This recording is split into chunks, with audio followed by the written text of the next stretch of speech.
thinking about that, I will bury you. Like, I'll bury you in the backyard. It's not going to be fun and games. We're not gonna just have rough sex. Like, I'm gonna put you in the dirt. No, I'm kidding, of course. I'm absolutely kidding. But they need to know they're gonna be 10 feet under. You're gonna put him in the fucking dirt if you catch him. If I catch my girlfriend with a work husband, the cops are gonna find her 5 years later in my refrigerator. They're gonna find pieces of her in the refrigerator. That's a joke, of course. I would never do something like that. But if my wife ever had a work husband, if I ever went to my wife wouldn't work, but let's say in some alternate universe, somehow I allowed that to happen, and I visit my wife at her work, and she's palling around with some guy, and I'm like, who the fuck is that? She's like, oh, he's my boss. He's like my work husband. You know, one day a police officer's going to come by for a noise complaint, and he's going to say, what's that odor? I'm going to say, it's nothing. He's going to check the refrigerator and see a bunch of human body parts in jars. When you see Destiny's wife dancing with ABBA on his stream, like what happened a week ago, and Destiny's sitting there while his wife is goofing around, giggling, dancing with ABBA, what do you think your wife is doing at work? It's disgusting. You can't be totally paranoid or whatever, but you have to remember that your woman is not like your buddy. If a woman starts to smell weakness, or she's like dissatisfied, she's gonna bounce. I'm sorry, I've seen it enough. I've seen enough in my life. I don't care how much you think that you're in this unbreakable commitment. Women will lash out, women will do things. If they think they're not getting enough of a reaction, they'll go and fuck around with other guys, sometimes literally, sometimes figuratively, to try to get you to pay more attention. That's just how they are. Odds are your GF's got a work husband. She's got a guy best friend, some shit like that. And that's why you need to set the tone that that's not acceptable. You need to set the tone that it's like, if you're even thinking about that, I will bury you. Like, I'll bury you in the backyard. It's not gonna be fun and games. We're not gonna just have rough sex. Like, I'm gonna put you in the dirt. No, I'm kidding, of course. I'm absolutely kidding.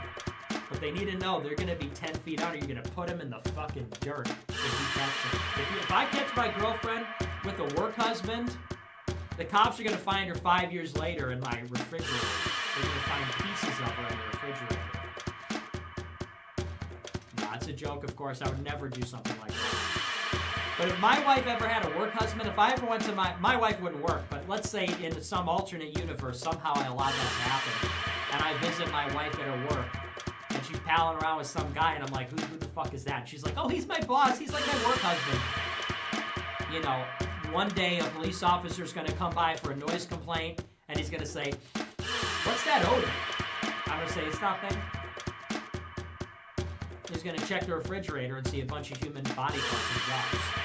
When you see Destiny's wife dancing with ABBA on his stream, like what happened a week ago, and Destiny's sitting there while his wife is goofing around, giggling, dancing with ABBA, what do you think your wife is doing at work? Doing the same thing. It's disgusting. You can't be totally paranoid or whatever, but you have to remember that your woman is not like your buddy. If a woman starts to smell weakness, or she's like dissatisfied, she's gonna bounce. I'm sorry, I've seen it enough. I've seen enough in my life. I don't care how much you think that you're in this unbreakable commitment. Women will lash out, women will do things. If they think they're not getting enough of a reaction, they'll go and fuck around with other guys, sometimes literally, sometimes figuratively, to try to get you to pay more attention. That's just how they are. Odds are your GF's got a work husband. She's got a guy best friend, some shit like that. And that's why you need to set the tone that that's not acceptable. You need to set the tone that it's like, if you're even thinking about that, I will bury you. I'll bury you in the backyard. It's not gonna be fun and games. We're not gonna just have rough sex. Like, I'm gonna put you in the dirt. No, I'm kidding, of course. I'm absolutely kidding. But they need to know they're gonna be 10 feet under. You're gonna put them in the fucking dirt if you catch them. If I catch my girlfriend with a work husband, the cops are gonna find her 5 years later in my refrigerator. They're gonna find pieces of her in the refrigerator. It's a joke, of course. I would never do something like that. But if my wife ever had a work husband, if I ever went to my wife wouldn't work, but let's say in some alternate universe, somehow I allowed that to happen, and I visit my wife at her work, and she's palling around with some guy, and I'm like, who the fuck is that? She's like, oh, he's my boss. He's like my work husband. You know, one day a police officer's going to come by for a noise complaint, and he's going to say, what's that odor? I'm going to say, it's nothing. He's going to check the refrigerator and see if Paula Gray, what's happening? When you see Destiny's wife dancing with ABBA on his I'm in the back of the room. like what happened a week ago. And Welcome, Destiny's welcome. sitting there while his wife is goofing What you're around, hearing is dancing with that ABBA. little guy who wants the chimpanzee and the caretaker giving dating advice. Fresh today on the Hater Mag. You can't be totally Hold on, let me come closer in the room. whatever. Hold on, let me get up in You here. have to remember There we that are. a woman is not like your buddy. If a woman starts to smell weakness, Yeah, or yeah, she's like okay, there we go. dissatisfied, Had to get up she's gonna closer. bounce. I'm So- sorry, I've seen it enough. Yeah, I've seen enough in my life. I don't care this is how video much the Hater Mag just put up. you're in this unbreakable commitment. Women Where will the lash incels out, giving women will dating do advice. things. If they think they're not getting enough of a reaction, they'll go and fuck around with other guys. So this is his logic. As I'm just sharing this is just the premise of today's back. This is the background of the premise of the background. You know what I'm saying? Got a work husband. So glad you could be here, by the way. Thank you so much. I have socks to share today as well. That's why I have when you set amazing the tone, socks. That's not acceptable. You need to set the tone, and it's like if you're even thinking about that, I will barely. Thanks for being here. Oh, there's a delay because I can hear myself. Fun and games. I'm not gonna. I'm still not chewing gonna on lunch. Rough sex. Like I'm gonna put you in the dirt. No, I'm Wow. kidding. This I'm guy. absolutely kidding. Yeah, so I apologize for his Feet out, or you're gonna put him in the fucking dirt. inanity, Catch him. If I catch my stupidity, girlfriend with a work husband, lack of the cops are gonna find general her 5 years sensitivity. later in my refrigerator. But I share this with you Pieces of her in the refrigerator. because No, it's a joke, of course. I would never do something like that. this But guy if my wife ever had a is work just husband, one if I example ever went to my wife of what's would going work, on out let's there. say in some alternate universe, somehow I allowed that to happen, and I visit my wife at her work, and she's palling around with some guy. The and I'm like, mindset who the fuck is that? She's and like, the oh, he's my messaging. boss. He's like my work husband. You know, one day a police officer's going to come by. You know, for a as long noise as we're here complaint, with this. and he's going to say, "What's that odor?" Let's give it a groove. He's going to check the refrigerator and see a bunch of human body parts in jars.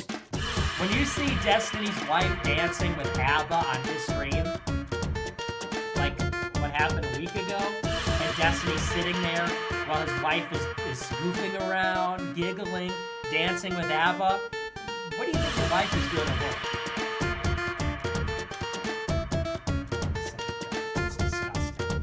You can't be totally paranoid or whatever, but you have to remember that your woman is not like... By the way, the call-in Woman starts to will smell be open today weakness. because I'm sure that somebody wants to be angry about the fact that I'm suggesting I'm sorry, I've seen it enough. that this line of thought I've seen enough in my life. isn't I don't just care how idiotic, much you think counter that you're in to this positive unbreakable interactions with other Women people, will lash but out. also Women is will- never going to get y'all laid if that's what they They're really not want. getting enough of a reaction. So yeah, I'm gonna take They'll it all go over the and place fuck today. around with other guys, sometimes literally, sometimes figuratively. Discord, Try Paula to get Gray, you to pay is more a attention. communications That's how they are. and it's a server system that allows like minds to find all sorts of topical areas, and it's what you see a lot of folks holding the panel discussions on. That's not acceptable. And it's a free download, and it's an easier access. It's very reliable, has a lot of fun stuff in it, but it also has a lot of things that folks like yourself and those who are into finding out what's going on in the world, it has a lot of access directly to the folks who are making the content and spreading the message. They let you come right up to their door, knock right on the door and say hi. In my case, I go, hi, I'm AronMSound, and I'm here to ask you a couple questions. And boy, have I gotten some interesting responses. I was back on with Grace Thorpe today. What a fun panel of insanity. Just the polar opposite of everything I'm used to being on. It's enjoyable because there's just so much Discord. He's my boss. He's my work husband. Discord, that term is just amazing. One day Anyways, a police officer's there's so much Discord and so many different views going on, and people that are interested in their well-being and others that don't care, you know, just everything. One extreme to the other. And here's this ringmaster 20-year-old.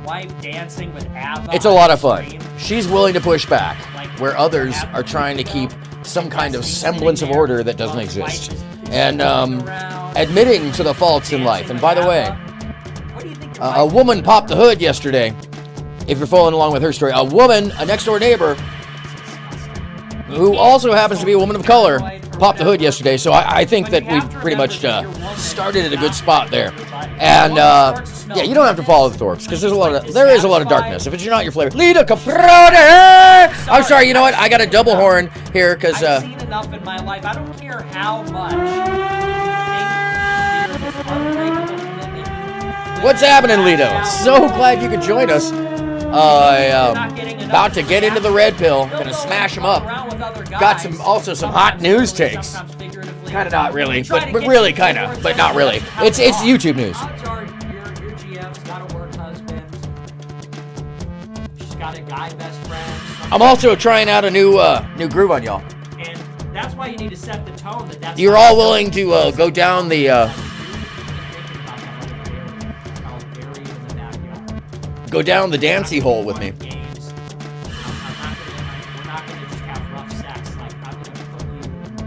So yeah, we're listening to Nick Fuentes give dating advice. Whoa! Woo-hoo-hoo-hoo. Yeah, it's gonna be a wild ride today. We got a countdown rocking, so everybody knows when it's happening, because I keep to my countdown. Plus, it's something fun. Keeps your attention, right? For a second, at least, or 5 of them, or several hundred. Let's say in some alternate universe, somehow I allowed that. So, the red pill, my friends, is terrible advice, and we're gonna go through it all. We're gonna talk about a lot of this. Oh, Lita, please do. I would love your take on a lot of this mayhem that I'm about to show you.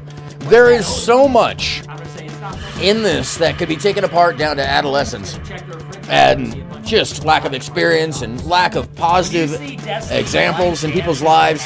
And I would love you're my unofficial co-host, so come on. I actually invited Grace Thorpe today to see if she'd show up over here. We'll see. I don't know. Maybe she'll just watch. It's fine. Either way, if Grace is out there, appreciate you. And a lot of fun on that panel, even though I know that the background is very dark. People are talking shit to me because I'm willing to communicate with her. And as soon as people do that, by the way, you know I'm going to go back. You know I'm not just going to go back. I'm going to prove that folks are just disturbing and wanting to follow the worst ideology. Simply because they fear for their associations, because they have a good discussion. You don't have to be friends with everybody. You can just have these discussions with people. It's parasocial, folks. We're across a TV. Oh, platforming people, and then, oh my God, how dare you platform a person? Well, guess what? When we stop allowing people to be open about who they are and to talk to them or to be interested in what is going on, you basically give room to a vacuum. And in a vacuum, all sorts of terrible things happen. 420, about that time. And you know what time it is, folks. You know what time it is. Look up! Stand by. I'm AronMSound. You're here because you want to know what's going on and you have an idea. I'm absolutely kidding.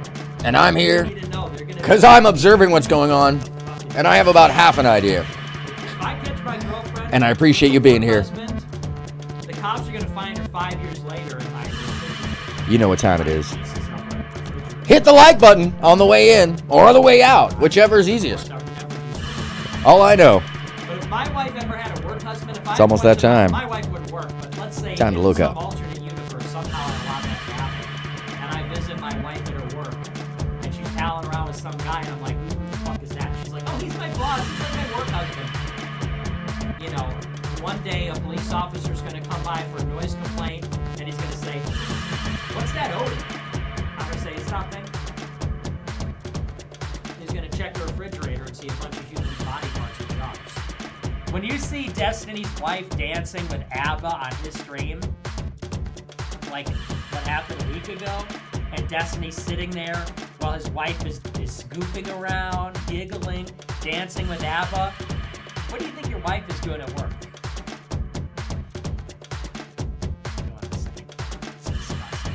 You can't be totally paranoid or whatever, but you have to remember that your woman is not like your buddy. If a woman starts to smell weakness or she's like dissatisfied, she's gonna bounce. I'm sorry, I've seen it enough.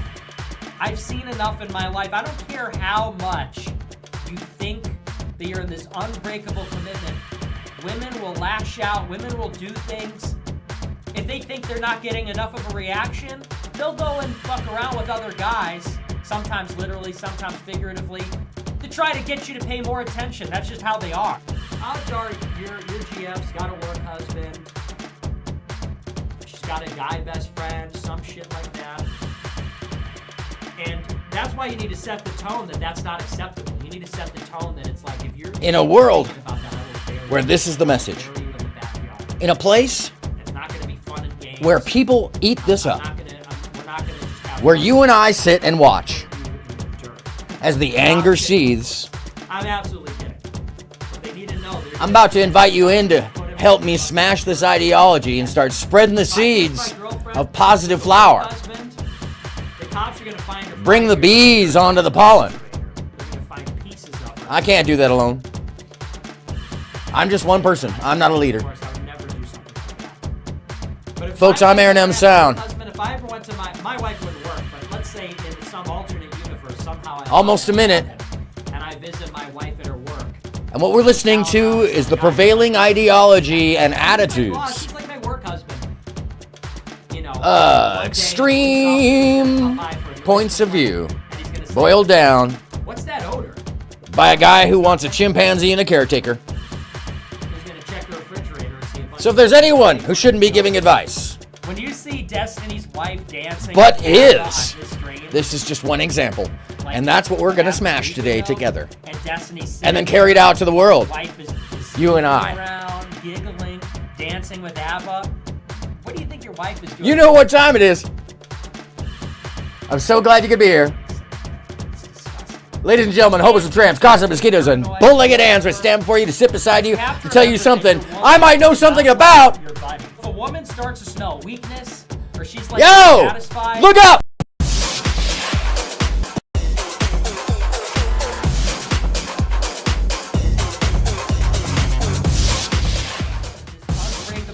Hey, what's happening, everybody? I'm so glad you could be here. I'm AronMSound. This is the show known as Look Up, where I interject myself into a conversation that nobody, not a single person, asked me to be involved in, and by way of which, hopefully, I get to extend the conversation and take it somewhere where, well, nobody intended it to go, really. I mean, like, come on. That's, yes, ma'am, Paula Gray, hey, look up, yes, indeed. And why would we look up? What does that actually mean? I say it all the time. And let's turn little Mr. Fuentes off. Let's turn him off. He's already turned off anyways. Let's get into what's happening. By the way, if we get some haterade in the chat today, just know that I was out proselytizing in the red pill world, and also I went to Grace's channel, which generally, you know, her audience like has this wonderful loathing for me. That's like just going straight up to a corner and just having people throw peanuts at you. And by the way, I don't know if you all know this, but I'm sure you do. I challenge my own biases on a daily. I try to take myself into places that most folks might not feel very comfortable. And that's how I stretch myself. And sometimes I'll stretch my morality and ethics and all kinds of things to see where the level of living really is. And I don't try to do things that hurt people. I don't try to do things that, essentially are unethical or amoral. Rather, I try to explore where people are at, what they're thinking about, what drives them, what's interesting to them, what makes them a different kind of human being, because as we all know, there are 8 billion of us. And let's just split it down the middle, half and half of us. Basically, we're talking about women and men. There's just two groups. By the way, before I get too far, did you notice? Did you notice what was sitting in midair? Just absolutely just floating. And hold on a second, let me do this again. I just sitting in midair, except for the fact that you can see a cable behind it. It's just sitting in midair. They're socks. Somebody sent me some socks. It's amazing. Look at these things. And by the way, the company that makes these is called Sock Panda. I don't know if you can really read that through the ether, but Sock Panda apparently is they're 100% fun. They're 85% Peruvian cotton, 10% nylon, and 5% spandex. So they're super comfy. Also, they give a bunch of the proceeds back to donations. And by the way, I got another donation today from Emily. Oh my gosh! Hold on a second. Let's give just the whole pad. Woo! Woo! Still going. Oh, it's because I recorded that shit. Woo! It let you join the Discord. Are you kidding me? Hold on a second. Let's go picture to picture. Let's see what's happening. Holy mackerel. So it let you join the Discord. Oh, okay. So you just got, as soon as you pop up in there. Oh, look up. Were you already here? Did I miss you, Lita? Sorry, because I hadn't changed the background programming yet. I've got it still all psychedelic and spinny. Speaking of which, don't buy cheap Amazon chairs from gnomes. It's just not a good idea. I'm going to eBay next time. The gnomes are much friendlier. What?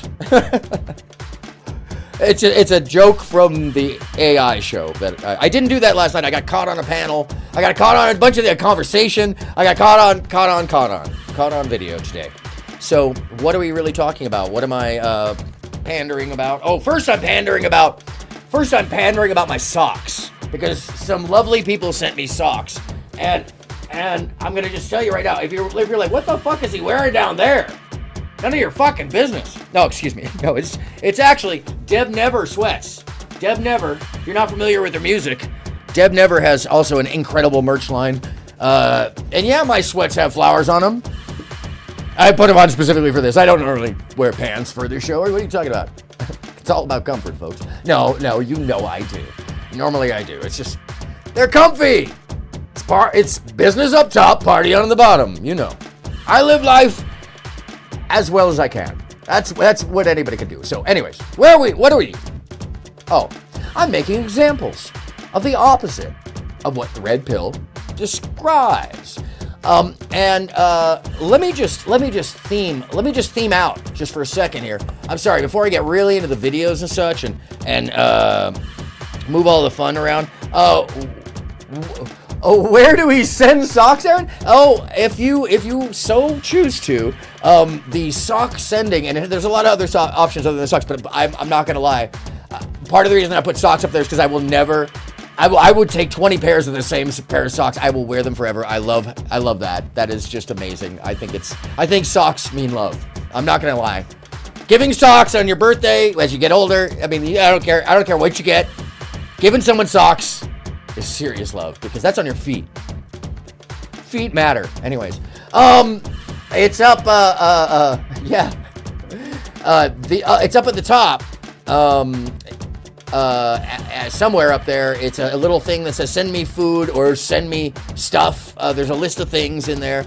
I tried to make sure that there was a lot of like non-expensive things and a couple of like extremely ridiculous items. But mostly things that are just like, you know, stickers and socks and things that are lovely tokens. Whereas I'm gonna take footage. I was gonna take pictures yesterday, but nobody was around, so I'm gonna go down and take footage at the daycare tomorrow, because I know that they're open on Saturday. So anyhow, that lovely stuff aside, the throne, that's what it's called, throne, sorry. And then the other one is like, I don't know, I'm going to call it Lunchables. The Lunchables are up top, but more importantly, support the daycare center if you're going to do anything, because that's literally those of us in the community walking over and either giving our time or dropping off, you know, things they need. The Pepsi people, I think, put in a playground, or somebody did. Somebody put in a playground a little while ago, and it's beautiful now out front. But it's still just a shack. I'll show you. When you see it, you're going to be like, oh, it is a shack. Holy shit. Yeah, anyhow. Thank you for being here. I'm AronMSound. This is Look Up, and what we're going to do today is extend the conversation about the red pill and take a good look at the bad behaviors of these red pill. Can I call them schmoes? Oh, I can call him a schmo. That's for sure. Look, oh, who's in the chat with me? Is that Lita? Hold on a second. I don't think I've got the audio on. Lita, though, I'm sure you can hear. Oh, hold on a second. No, I've turned off the. I can't hear anybody. Can you hear me now? Or do I need to? Lita, are you in the chat? Can you hear me?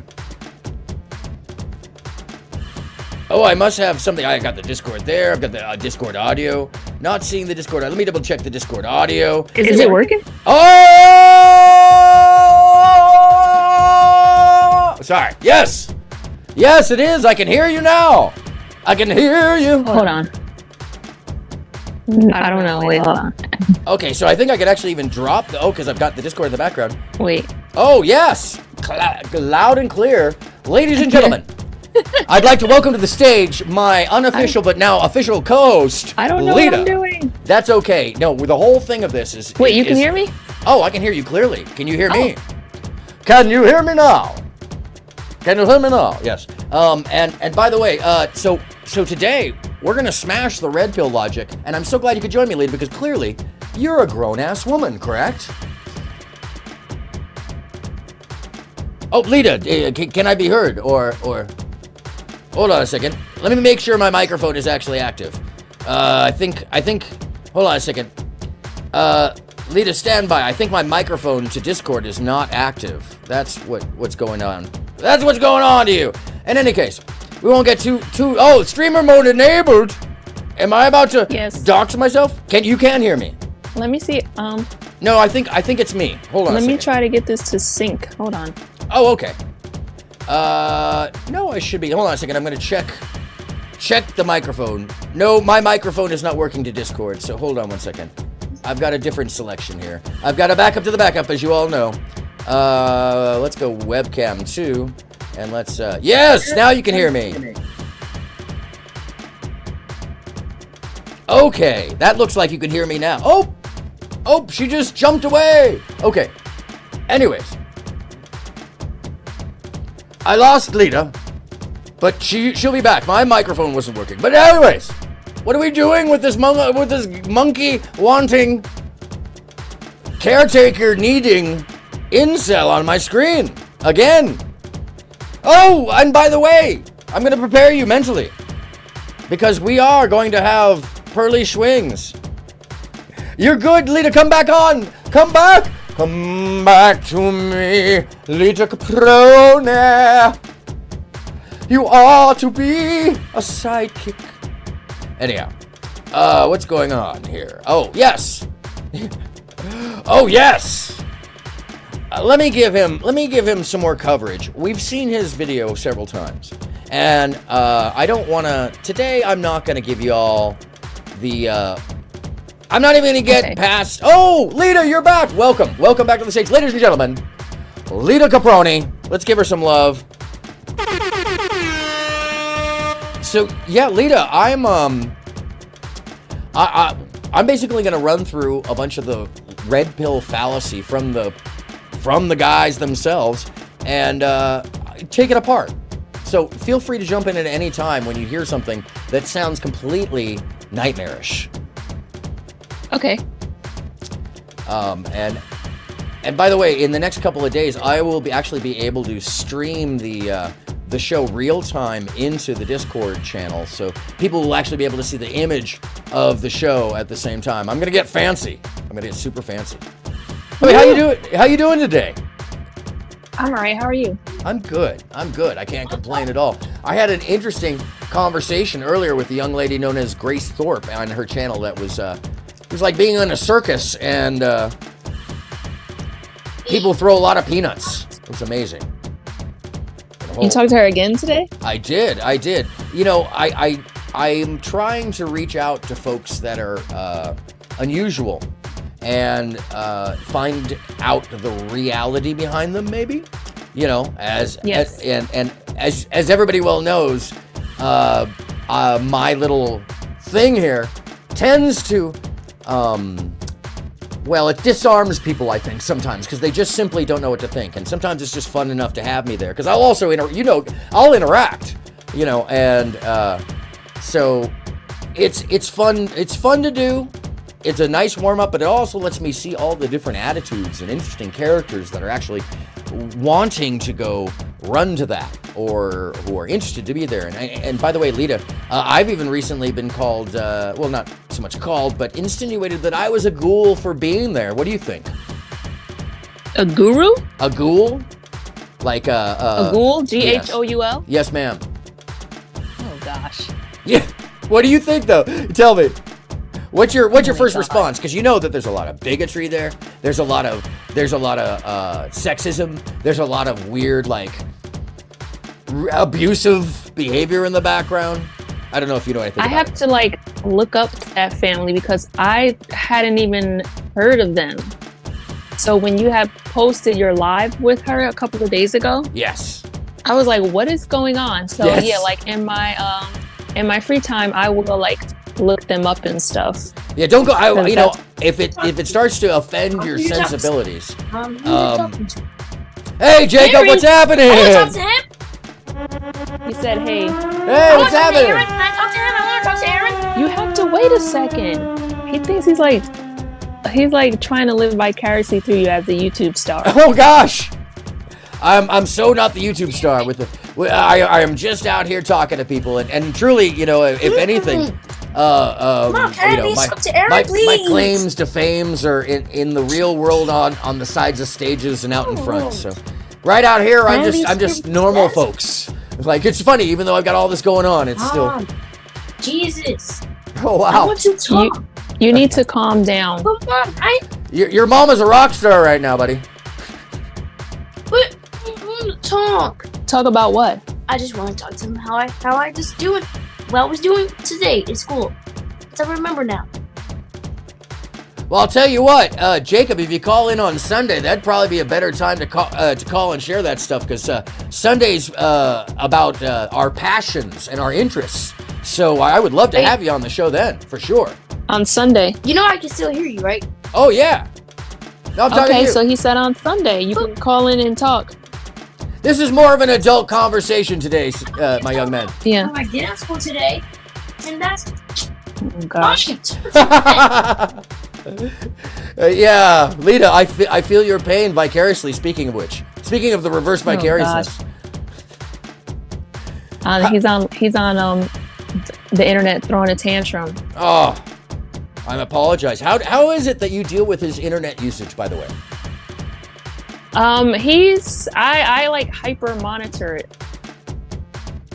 Interesting. So right now, like I think like I said before, I stopped using like YouTube Kids because it was like a little odd for me, like the mechanism, and just how like it was set up, and things were still slipping through the YouTube Kids app. So I'm like, well, I would rather just have him use regular YouTube with an account, and then I could just look at what he's looking at. Oddly enough, a lot of stuff that he watches, his brother used to watch when he was like his age. Really? Like what? What do you find him watch? Like he was watching Mess Yourself. He was like the streamers, like the gamers, like the guy Mess Yourself. Oh my god, the one guy whose name escapes me. Gideon, perhaps? No, he doesn't watch them. He was watching SML. Oh, okay. Which I hate. I hate SML. By the way, so people have dislikes and likes about these streamers. Describe what you're disliking about SML, because I'm interested in hearing this stuff, because sometimes it's very personal and sometimes it's visceral. You know, always a mixture of the objective and the subjective. So I'm interested in hearing this, because these are influencing it's like weird positions. It's like weird, like in like covert racism too, because it's all the stuff like Super Mario toys. Yeah. And then like Mario and Princess have a child who's like neurodivergence and super special needs, so they do that like voice. And then they'll have like Black Yoshi, like everyone's stereotypical, and I don't like that. Yeah, and a lot of stuff that they're saying, a lot of like vulgarity, I don't let him watch that. So it's interesting. Like so they're sneaking vulgarity into the children's show, basically, into the gaming children's show. Yeah, and that's the thing with like a lot of these YouTubers. I don't know if it's deliberate, but the kids watch him. Yeah. Like Well, some of the stuff that they watch. I mean, I wouldn't watch this stuff. I'm like, why the hell are you watching this? But like, I'll see my sons watching it, and then I have to like really just break it down. Like, don't watch this stuff, because then it'll mess your head up. You'll be in here depressed. Yeah. Or you'll be in here like getting an impression from them. Yeah. That's what I've been feeling like. So it's interesting to hear that. I mean, have you seen any of it rub off on he and or his brother? Which, by the way, if the audience is not familiar, Lita's, how old is your older son? I'm sorry? 16. He's 16, so he's prime age for the messaging, and right in the middle of the arc of what a lot of these folks are speaking to, which is 12 to 24, at least the way that YouTube breaks it down. So, I mean, have you seen any of the messaging speak to them, or them speak the messages that they're seeing? But my oldest, no. But I talk to both of my kids like they're, regular human beings. I don't really talk down to them.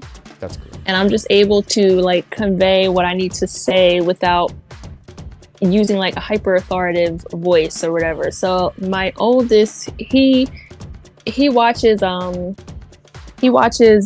Show Speed, like any show. Like I said, like my son, my youngest, all the stuff that he watches, Elijah used to watch when he was his age.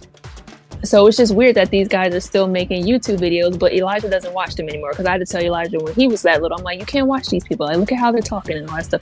This was like, and Elijah's 16, so when he was like 6, that's when PewDiePie started coming up. Oh yes, PewDiePie. I just actually, by the way, I just ended up in a PewDiePie like loop earlier today, after following a couple of the folks that I was looking at in Grace's chat. Just to see who they were, what their channels were, that kind of thing.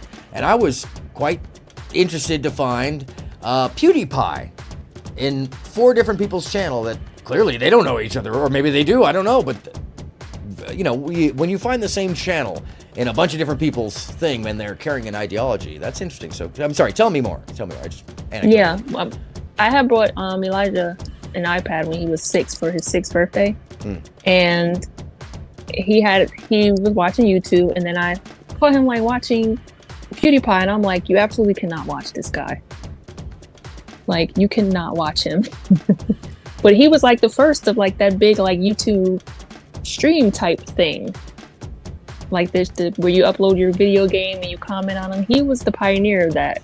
I just didn't like the language for him for being so young. So after a while, he did stop watching them. Then he moved on to other people. So now he's 16, and I just try to make sure that, like, because, he knows Sneeko and, like, Aiden Ross and all that stuff. Because he watches I Show Speed, and they're all friends. Wow. But I do my best with the both of them to curate what they're watching. I let Elijah know that a lot of this Matrix like BS manosphere stuff really is not for grown men. They're looking for people like him. They're looking for the kids. Yeah. So he knows that. He doesn't watch any of that stuff. Well, that's good. That's good to hear. I mean, like, now have you found any kind of response to that as a rebellious response?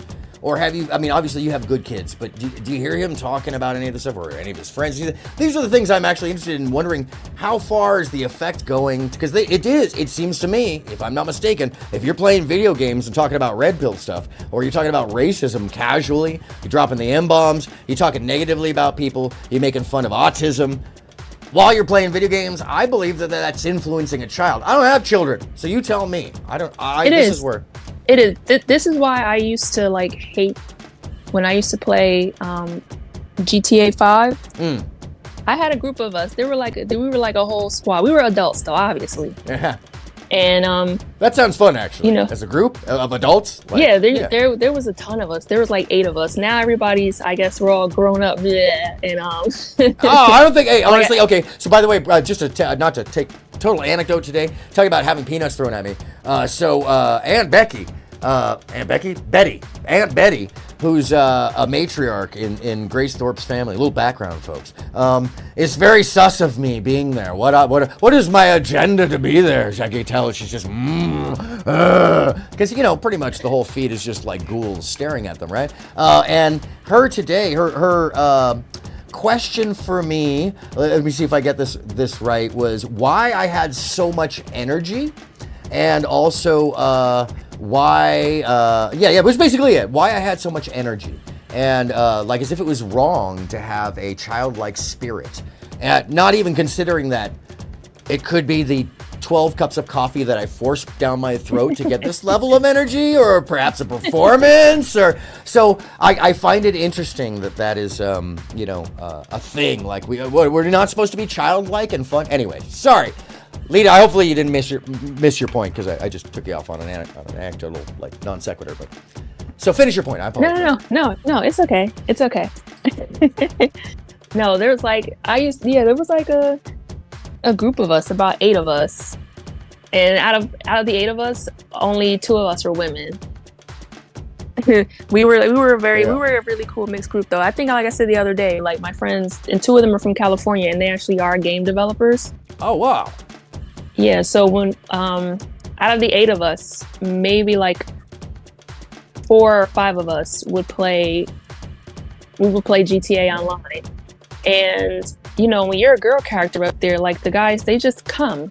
But what I had noticed was that these were kids. So, they would join our little party chats, and they were kids, no sense about themselves. So they would be in there saying stupid, like, racist stuff. Some of them said the N-word, and I used to have to tell them, like, you're not going to be in my party being stupid. Like, it's the internet, whatever, but it's not funny. So yeah, like they think that those type of slurs they think there's like humor in those. But what I also noticed too, like with these kids, that they were just neglected. They were neglected. That's a very interesting point you're making. Attention seekers.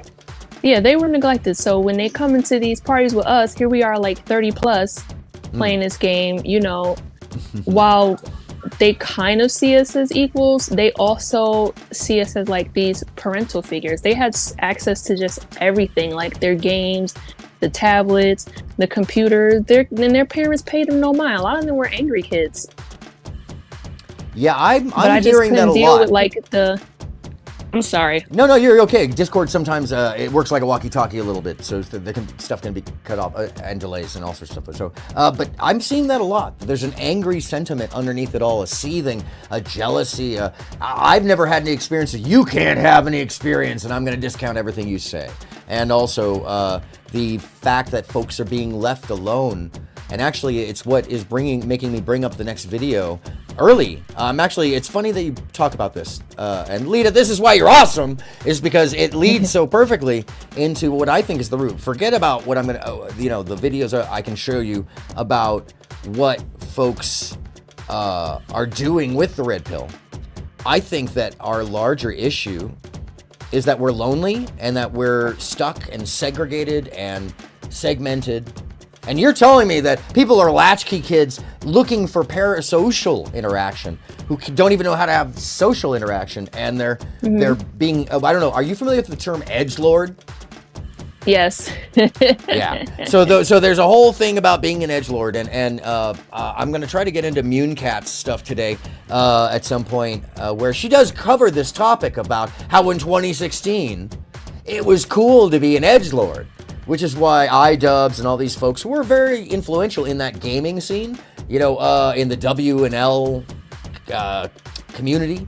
It seems like these folks were very instrumental in pushing this around. And now we've got Destiny, who, this is a different topic, but I just did a short about it because, speaking of which, let me ask you this, Lita. If a white boy with blue hair who plays video games all day long and basically has an environment where people just argue about cynical things to argue about them to be right. If he was to say that racism is not one of the major issues in the United States, would you consider that white privilege? Of course. I would ask him, what is he talking about? I would ask him what is bigger, racism or sexism? Because I have to intersect both of those. Really? Yes, of course. I mean, like that's. Ladies and gentlemen, Lita Caproni. Seriously, if you didn't know she was a bright woman, there you go. That's genius, Lita. That is genius. I mean, seriously, if you want to make an obvious point, I mean, like, see, I know what this cat would like to argue too about all that. In the sense that he would try to clinically take apart each side of your issue, and I think that disingenuous and cynical viewpoint is the whole problem with the conversation in itself, and it's a gamer thing. It's it comes from what you're describing there. And excuse me, audience, you're gonna get to see my sweats. Hold on, let me hike up my shirt so you can see my awesome sweats as I fix the chair. Hold on, you see that? Those are Deb Nevers. If you're not familiar with her music, go get some. She's awesome. She doesn't know I'm sending you there. Anyways, Deb Never sweats.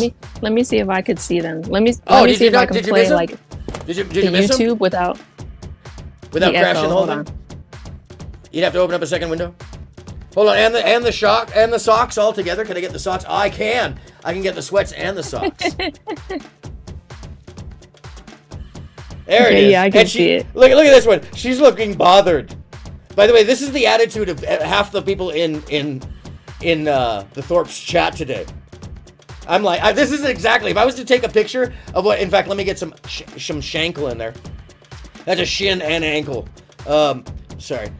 Isn't it the same? Anyways, if I was to take a picture that represented a meme that was exactly what happened in the Thorpe chat room, it would be this. And she'd represent the Thorpe. Anyways, yes, so hedonism, happiness, it really bothers people. It really bothers people. So I am totally there to mirror and happy to enrage them into some kind of catharsis, I guess. So, anyways, off topic. Styling and profiling, Emily says, I'm sorry. Emily, I missed the Happy Friday. Woo-hoo-hoo-hoo! Happy Friday to you, too. Emily! Yes, Emily! By the way, hold on a second. Let me get the horn out. I missed the...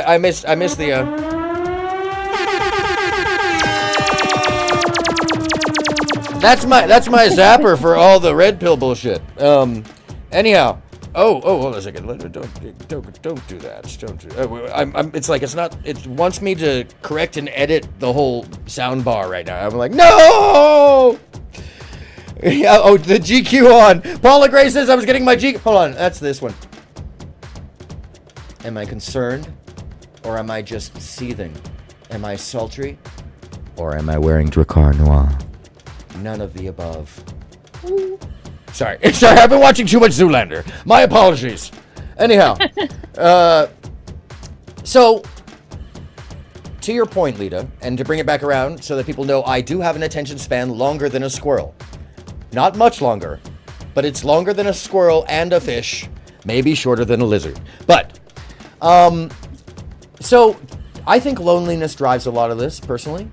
I think, and I'm talking to you, Lita. I'm sorry, and the audience. I think loneliness drives a lot of these ideologies, and then the pain point messaging that is just so easily received by somebody who's looking for attention, like you're describing, trying to get involved in the way that children.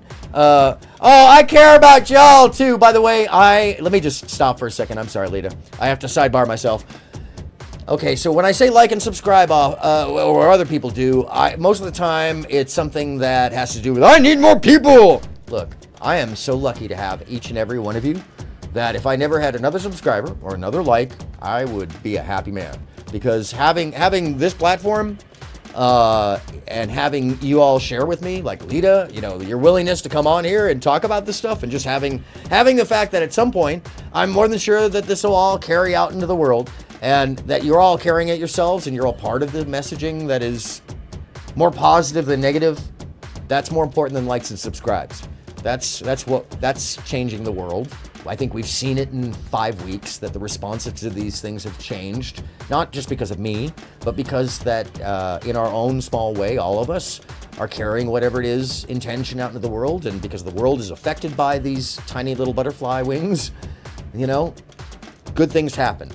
Good things happen. And Mike TV is part of that, and Wick is part of that, and believe it or not, Grace Thorpe is part of that, and even Live, Laugh, Lie to most people's chagrin, is part of that. It's about messaging, and it may seem disconcerting or evil or contradictory to some, but I do believe that is a litmus to their mindset. I think it's a litmus. And Lita, I don't know about you. You can chime in anytime, by the way. I don't know if you noticed this, but I think we see a lot of this loneliness driving the want. So thank you, by the way, everybody.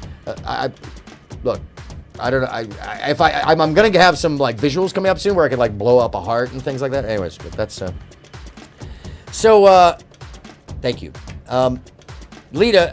I would wonder if you also think, or if I'm just kind of running on tangent here, if the loneliness is driving the need for negative attention that is often driven away as we become an adult and become socialized, but that's not happening because people are sitting behind a video game. Do you think that that's a correct assumption or connection? How do you feel about that?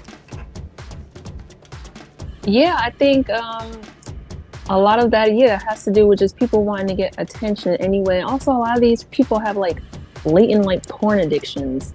So they're looking at people who are like inaccessible, and then they find these stupid like toxic talking points, and then they relate it to that, which is why we're all being harassed at this point with people complaining about OnlyFans.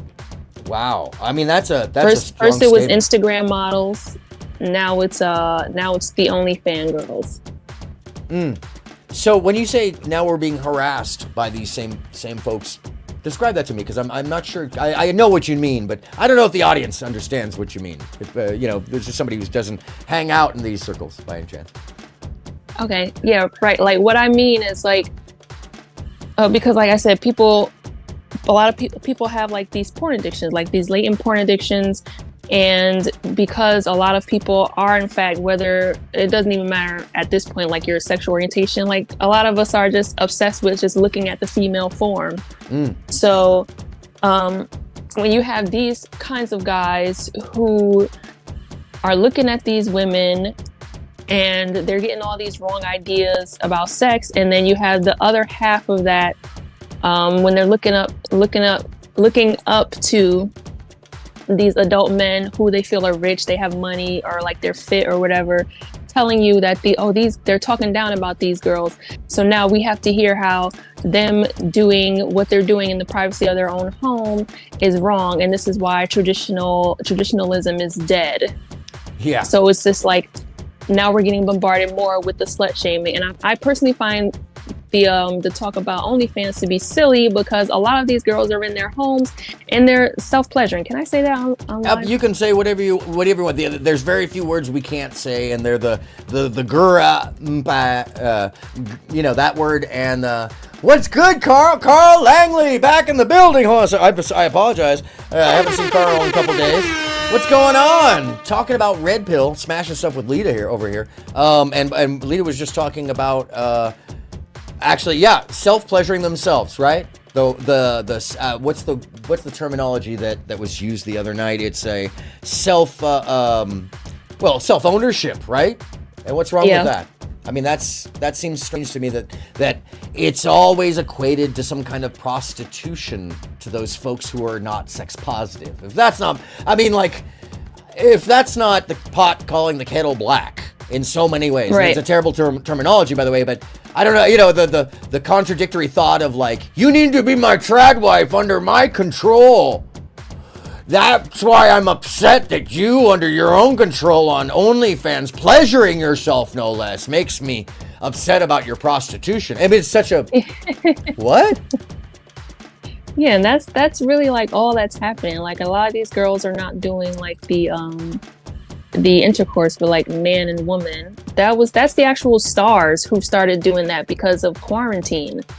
Yeah. They couldn't go out and film, so they had the OnlyFans. Also, I have a gay bestie, and he told me that OnlyFans used to be strictly for guys. So I'm like, why does that kind of make sense? Yeah, no, it absolutely. I've always, hey, Lita, I don't know if you agree with this or not, but I always have this joke that like the red pill community seems very gay to me. They're just gay, especially MGTOW. Men going their own way. That means just all men together, right? So that's men on men. Mom, you're annoying me.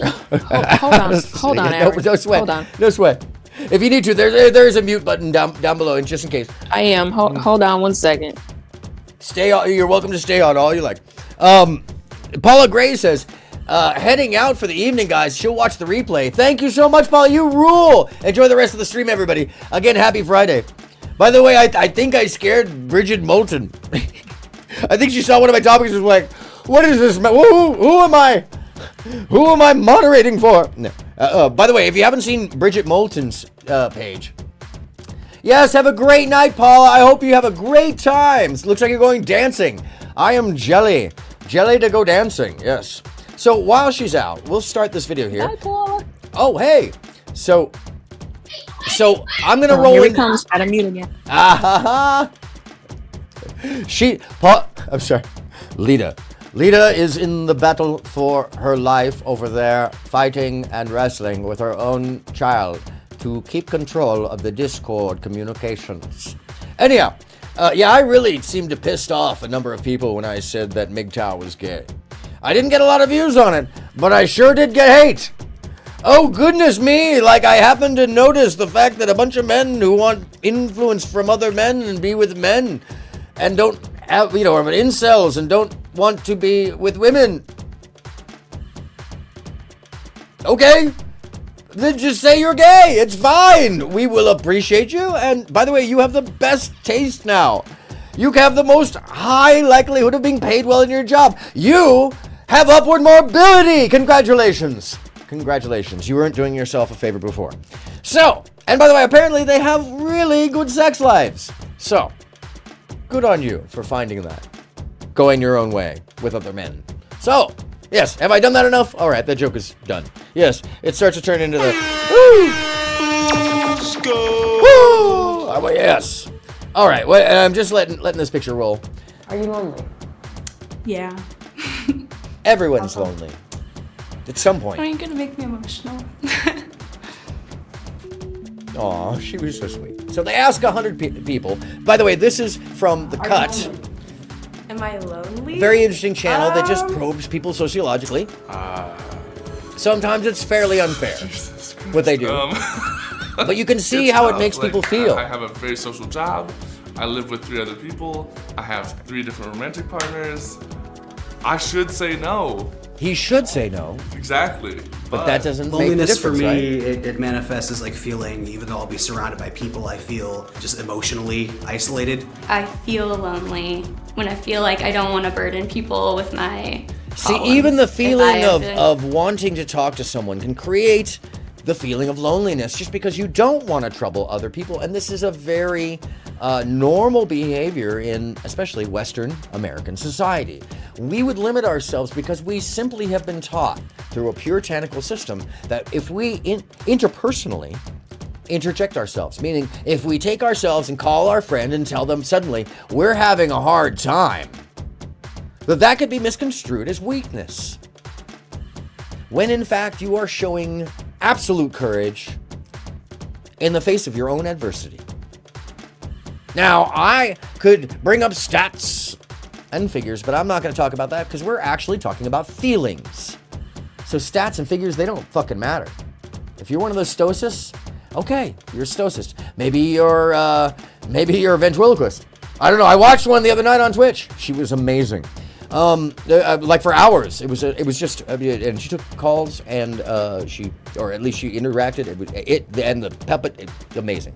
But speaking of puppetry, the utilization of fear tactics to convince people that they're not good enough, that they can't talk to their friends or else they're burdening them, is a message that has come out of the modern, and I'm saying this slowly and semi-patronizingly, the modern system of the nuclear family. There was never a time in human history where you weren't supposed to be interpersonally communicating on an earnest level. Why? Because that's all we fucking had before phones even. Before the radio.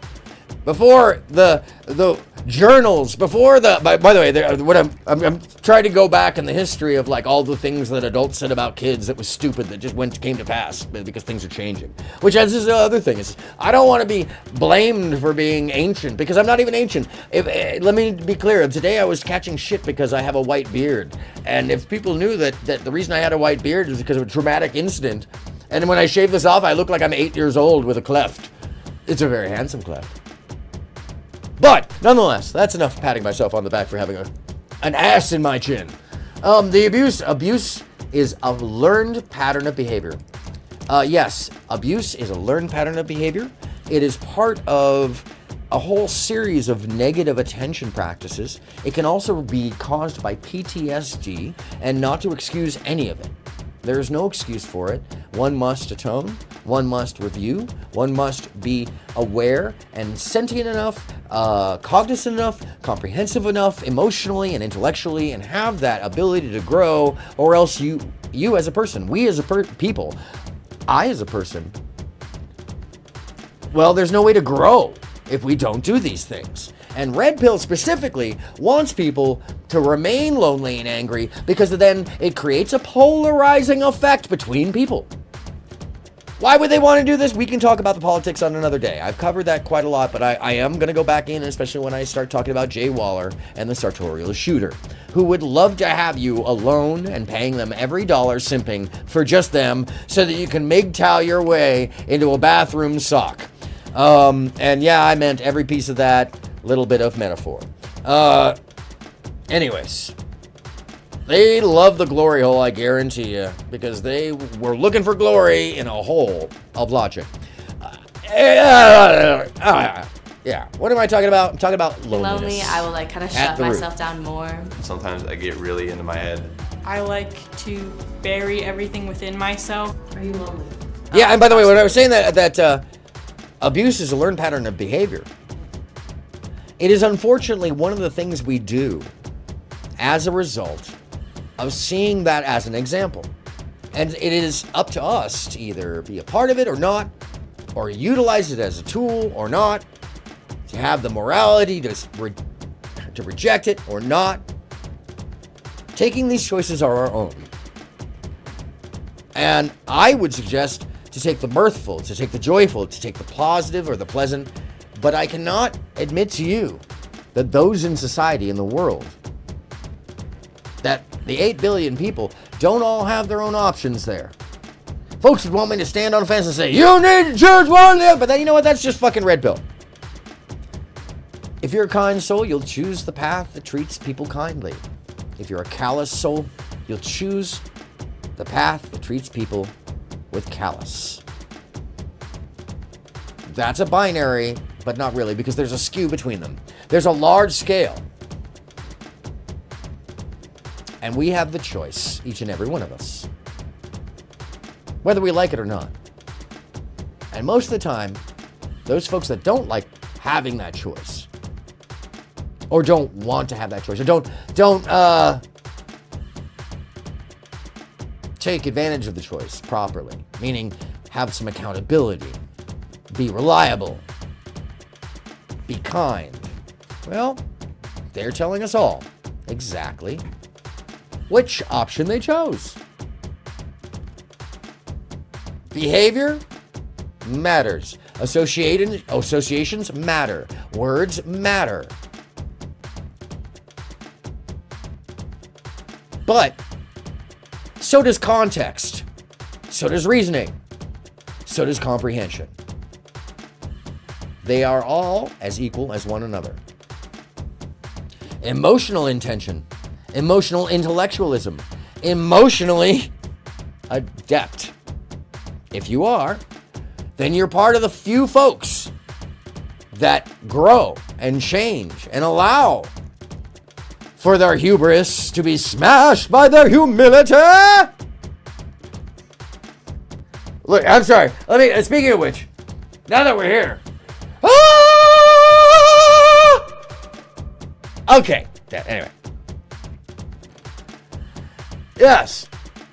Where was I? Oh, we're talking about what drives a lot of the base of the red pill. And that's why I'm sharing this bit from The Cut called Are You Lonely? and the earnestness and the descriptions of the loneliness, they defy every single bit of the red pill. The red pill would suggest that there's no such thing as loneliness. Once you have some kind of imagined control over the world, as if there's a button you can press, and that's going to happen. Instead of telling you the honest to goodness truth from the experience of living a very privileged, very lucky life where I've gotten to see and do a lot of things that most people never get to see or do and be. Sorry. May piss some off, but that's why I feel like I can speak from this position, is that, folks, some of us are trying to tell you that there's a life out there for you to live, and we want to see you live it.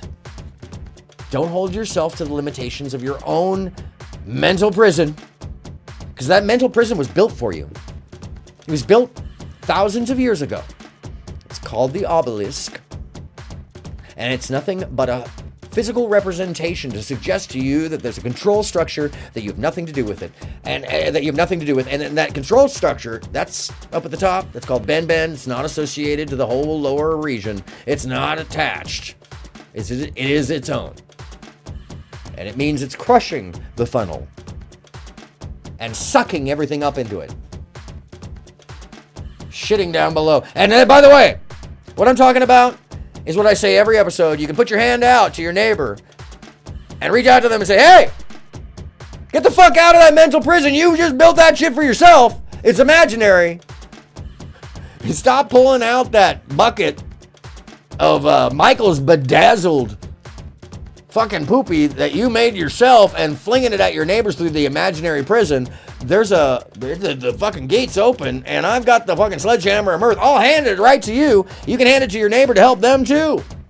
What I'm talking about is seeing that these ideas of constructs that would be sold to you out of pain point mirror messaging are a sales device. They're a mechanism. They're something that gets you riled so that you'll agree with that topic, and then they never provide a solution.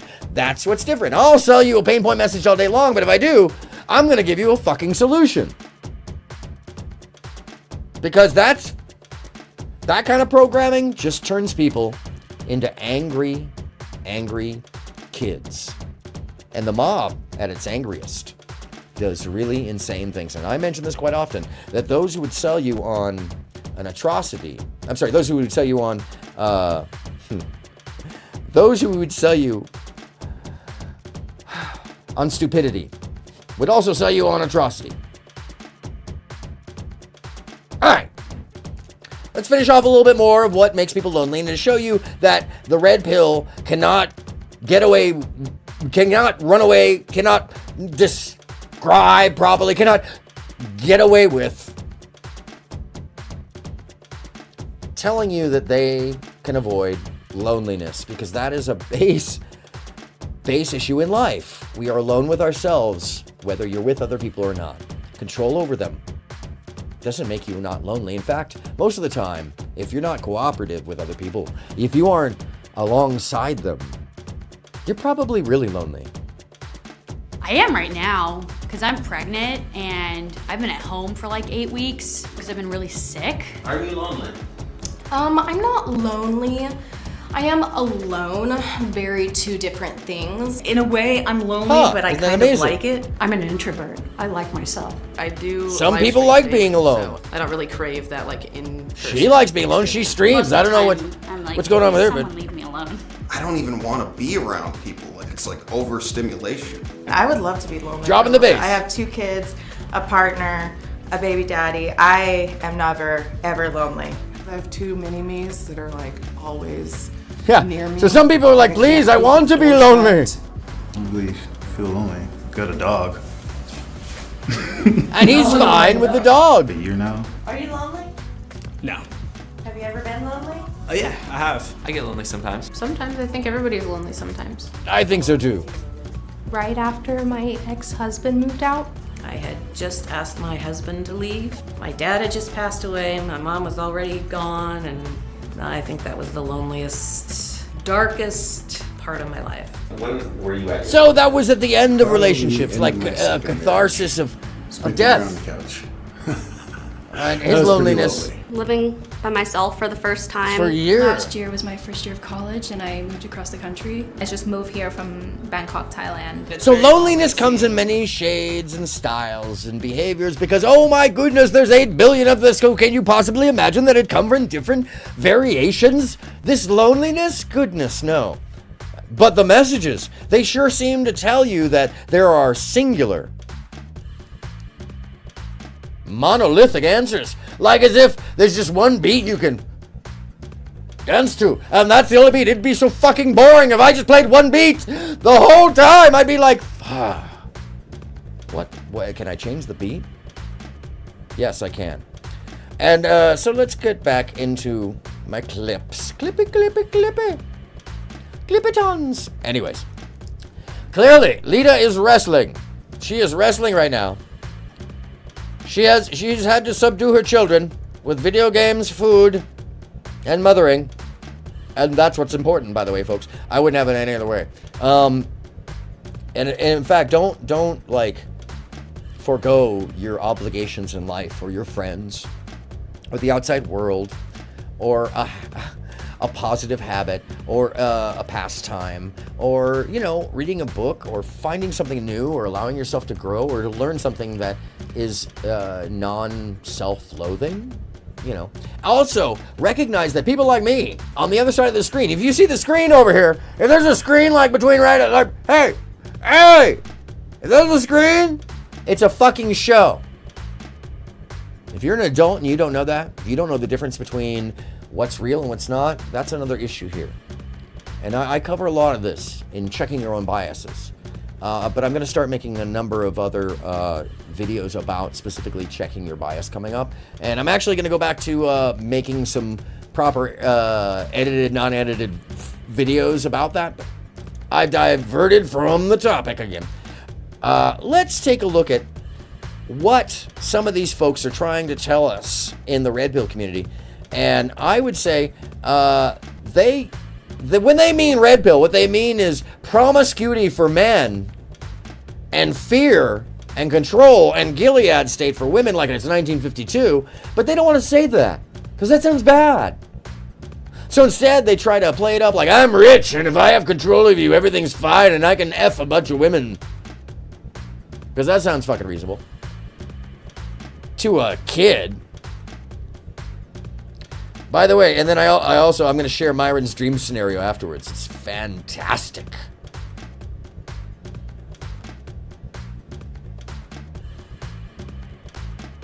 Hold on, I'm too on top of myself. here. I would say I definitely agree that men, want to sleep with multiple women. I think it's natural because one of the things is because we have so much sperm and that we produce so much sperm, and that makes us want to repopulate. I mean, it hurts my head because the logic is that of like an 8-year-old. It's like a 7th grader. Is telling men not to do that for whatever reason. You know what I mean? And some guys fall into that, but I definitely believe that some guys actually want to. You mean the majority of humanity who just likes having one? All right, you get out of here. Thank you. Cheating, and guys feel like they trying to hide the cheating and everything like that. And if it was natural for them to just want to be with that one woman, then cheating wouldn't even be an issue. You know what I'm saying? So that's how I look at it. Yeah, I think for the way we were cultured, I agree with that, but also just through the way who was cultured? Right, how are you? Survival. Sounds like you don't have much of a culture at all. I mean, maybe this is old school thinking, but it's just like for survival, you need. It's not old school thinking. It's kids, new school that you'd wish people had before. I definitely agree. And if it was, it already failed, sir. Hold on, get up in the corner. I can't see you. Stop hiding from your bullshit. One of the things is because we have so much sperm. This is like somebody who didn't take 8th grade biology. So a lot of times we got so much sperm. I gotta get it out of me. That for whatever reason, sir, you are a grown ass man. Some guys fall into that. Go but masturbate. That men actually want. I mean, look, have as many as you want. Be honest with other people. This is why you be sexually positive. There's nothing wrong with this. But if you're trying to use sexual positivity as an excuse to be disingenuous to a partner or disingenuous to others or to sell a product so that you seem more popular, well, that's, my friends, a grift. Because he's just talking out his ass. Yeah, no, Emily. And the truth is they're talking like, I talk about this very often, 7th graders. They're talking about this in terms of junior high school kids. If he was 16, I'd understand this conversation. But in reality, what he's trying to say is what's good for the goose is not for the gander, so you stay at home, be a trad wife. Then I'm going to imagine you as a trad wife, whatever that means. 1950s is what that means. Gilead is what that means. Handmaiden's Tale, that's what that means. It means hijab, no hijab, which is, hijab is fine. But he's talking about United Arab Emirates style, where like, or you know, a place where like, you could be subjugated to the house. And they'll explain that too. That's some other stuff. Pierre's getting tired back there, so he's prepping his bed. Apparently. The producer, one of the producers, has decided that they're prepping their bed. Anyways, let's hear this through one last time to hear the logic of these. You know, apparently they spend a lot more time on the musculuses instead of the brainuses and the spirits. It wouldn't even be an issue. You know what I'm saying? So that's how I look at it. Yeah, I think for... He thinks it's biology and lots of sperm that makes him unreliable as a partner. Human history, okay. Right, for survival, I mean, maybe this is old school thinking, but it's just like for survival, you need... Once again, not old school thinking. Lots of kids, so... The maybe is a big... Yeah, Jay Waller... I definitely agree that in men, the same suit as 4 other videos. Multiple women, I think is natural because one of the things is because we have so much sperm that we produce so much sperm, and that makes us want to repopulate the earth basically. And so no, we're not cave people. What happens is I think that there's 8 billion of us. The planet is fairly well populated. Thank you very much, sir. I think we've heard enough. Yes. All right, let's keep moving because that's some fucking. I mean, that's the logic. It's like a 7th grader. And if that's what they're selling other folks, they're aiming at 7th grade ideology. Because that mirror and pain point messaging, well, that seems to be the constant. Their interest. What they really, what they're really interested in. Let's see, what does this one say? This one says, oh, is that the same one? Oh, no, I'm sorry. I missed the last, there it is. Oh, and I keep going past it. See how I do with you folks? I just... Whoa. In fact, you know, I think the visual has gotten stale. I think we need to add into the visual here. Yeah, I would say I definitely agree that men, want to sleep with multiple women. I think it's natural because one of the things is because we have so much sperm that we produce so much sperm. No, sir. No, it's not because of the sperm count. And so a lot of times what happens is I think that society is telling men not to do that for whatever reason. You know what I mean? And some guys fall into. No, sir. It has nothing to do with sperm count. It has nothing. Where does he even get that from? That is so weird to me. Like as if that's a logical conclusion to that. I have a lot of sperm, so I got to sleep with a lot of women.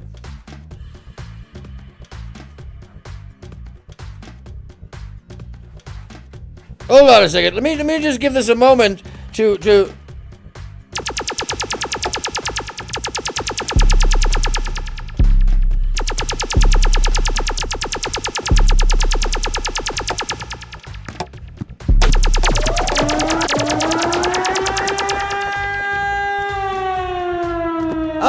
Okay. I think I got it now. I don't understand it. No, I don't. It still makes no fucking sense whatsoever. I tried really hard. I ran the sirens. What is that about other than just adolescent lack of knowledge? It's literally admitting that he doesn't even comprehend how biological systems in his own body fucking work. Men should be the stable ones. Men don't need to be crying in front of women. And ideally, they're not splitting. Jay Waller admitting that he's an emotional. I think that if a woman cannot look up to you in some way, then she cannot respect you. And if she cannot respect you, she cannot love you. Yeah, that's just not true at all. I mean, so he's basically saying, don't be vulnerable. Oh, goodness. And this is alphas versus beta males, by the way, is the title of this video on the cut. Ideally, they're not splitting. Ideally, you shut up, sir. Sorry. Oh, was that me out loud? That was me out loud, wasn't it? Yes, it was. Oh, there he is. Same suit Johnson. Dude, if you're gonna claim to be 100 millionaire, a dodecahedron millionaire, fucking change your suit, bro. All right. If you're confused about what's going on, it may already be too late. It may already be too late. Anyhow, for my regular watchers, they understand. By the way, every Sunday, the sperm bone connected to the brain bone. Sperm bone connected to the brain bone. Yes, ma'am. Yes, ma'am. Holy shit, yes, ma'am. Ooh, I mean, it's shocking. It's a bit shocking. To them, they should be shocked into forgetting what their original name was, and maybe we can help them move on. Help it. It's right there. You just go like right there, and anyways, I don't want to. That's a whole other video. Talking to Jay Waller about lobotomy. Okay, I think I'm okay now. I think. Oh, awesome. Sorry, I was just talking about the possibility of talking to Jay Waller and lobotomy, but I was totally off topic at the point. So sorry. So what we're at a point where I'm sharing Jay Waller's deep insight into emotional intelligence and his really, really deep take on vulnerability, and I'd love to hear your thoughts on it once I roll it. Hold on, I have to, because it doesn't play on the Discord. Yes. Here, let me see if I can figure that out. I'll miss all the audio. Hold on 1 second. I might be able to do something about this. Let me see. Is Discord gonna drop me if I do this? It might. Let's see if it. Because I can actually share my screen here. Hold on a second. This is on my. By the way, I just got the new production audience. I just got the new production computer, which means now I will have 4 devices running at the same time. And hold on a second. Oh yes, everything is still moving. This is a good sign. Let's say, oh, it'll run the picture-in-picture. And let's do source, and let's go live with that. Booyah shaka! Booyah shaka! And you'd be able... Booyah shaka! Booyaka! Booyaka! Sorry. Unfortunately, I do not have it's the government button here. Unfortunately, I wish. I need to find one like that. That's speaking of which, I think it's gonna come out of one of these days it will come out of like a chat over there in somebody's world. It'll probably be Destiny saying something ridiculous, actually. And I'll remix him. So that should be coming up oh, look at that. How fucking amazing. Technology. Woo, that's wild. I'm sorry, I'm excited with my own technology up in here. So let's here I'm gonna press play, and we will check out what Jay Waller has to say about vulnerability and emotional intellect. These guys are stable ones. Men don't need to be crying in front of women. Truth. And ideally, they're not splitting chores. And I don't mean that disrespectfully, but I think that if a woman cannot look up to you in some way, then she cannot respect you. And if she cannot respect you, she cannot love you. I totally disagree. I totally agree. Totally disagree. So once again, I'm going to play it one more time so we can all really clearly get a sense of... stable ones. Men don't need to be crying in front of women. And ideally, they're not splitting chores. And I don't mean that disrespectfully, but I think that if a woman cannot look up to you in some way, then she cannot respect you. And if she cannot respect you, she cannot love you. Okay, so is it me, Lita, or is this grown-ass man confabulating vulnerability and respect? A bit, yes. Yes. What is your take on what he just said right there? Even though it's just a snippet out of context, what's your general take on this? I'm trying to think, like, if I look up to my significant other, do I respect him? That's almost like idol worship. Does it seem like a lot of these folks have this sense that somehow they're supposed to be an either or I'm greater than in a relationship rather than cooperation? Does that seem like what they tend to say? Yeah. Yeah, that's what I feel like too. I really do tend to feel it. And by the way, guess what? I don't just feel it. I have it here, where they talk about this. And here I'm gonna pull up in the second grid so I can stop dropping the little picture-in-picture so we we keep the picture and everything. I figured out earlier today, and I wasn't doing it originally because you get into a habit of doing something, and then you just keep doing it, and you forget you're doing it, and sometimes you need to practice doing something new and adding it into your behavior. Am I wrong there, Lita? It takes 30 days. That's what I read, right? 30 days to create a habit. Something of that nature. I agree. So this is the reason I bring this up, and in just the matter of me like pulling up the videos and that kind of thing is it applies to a lot of stuff. It's actually one of the monolithic truths of life is that we build positive and or negative habits, and vulnerability, the ability to share, the practice of interpersonal behavior. Now stop me if I'm wrong here, Lita, but that's a practice muscle as well, right? Mm-hmm. Yeah, I mean, it's something I don't think that enough people are practicing or learning or even trying to expose themselves to. And Lita, I want to hear your response to this. Somebody told me yesterday that it was just safer online to have relationships with people than in real life. What's your take on that one? I get it is because you don't people who say that feel like they don't owe the person that they're getting to know online anything. So like you can just ghost them and not have to really explain. It's true. So you would call that safer than not? Do you think that leads to general safety? Like safer, quote unquote. Okay. Quotes, man. Well, I mean, do you think that it is? Let me ask this: do you think it's healthier than having IRL relationships? Yeah, I think. Sorry. That was the red pill responding for you. That, but also sorry. Just Red pill straight was like, yeah, I think. Excuse me, Lita. Excuse me. Let me mansplain this. He even had the patronizing Kevin, and you know what his name is? His name is Kevin. Sorry. Sorry. So you were saying? I'm sorry, Lita. You were saying before you were so rudely interrupted by Kevin. Sorry. I think if you're smart enough, like you can do both. And how so? Describe that. Friends. Because like I have my online friends and I text them and talk to them just as much as my real life friends.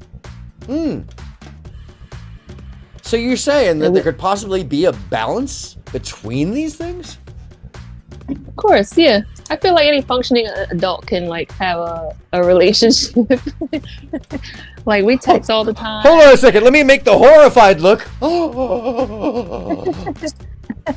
What do you mean? Oh, that's another one I'm gonna have to get. I'm gonna have to get a head explosion thing so that I can just hit a button and my head goes. Anyways, yeah. Hell, I don't know what Emily said hell no to, but Emily's laughing and saying hell no to something.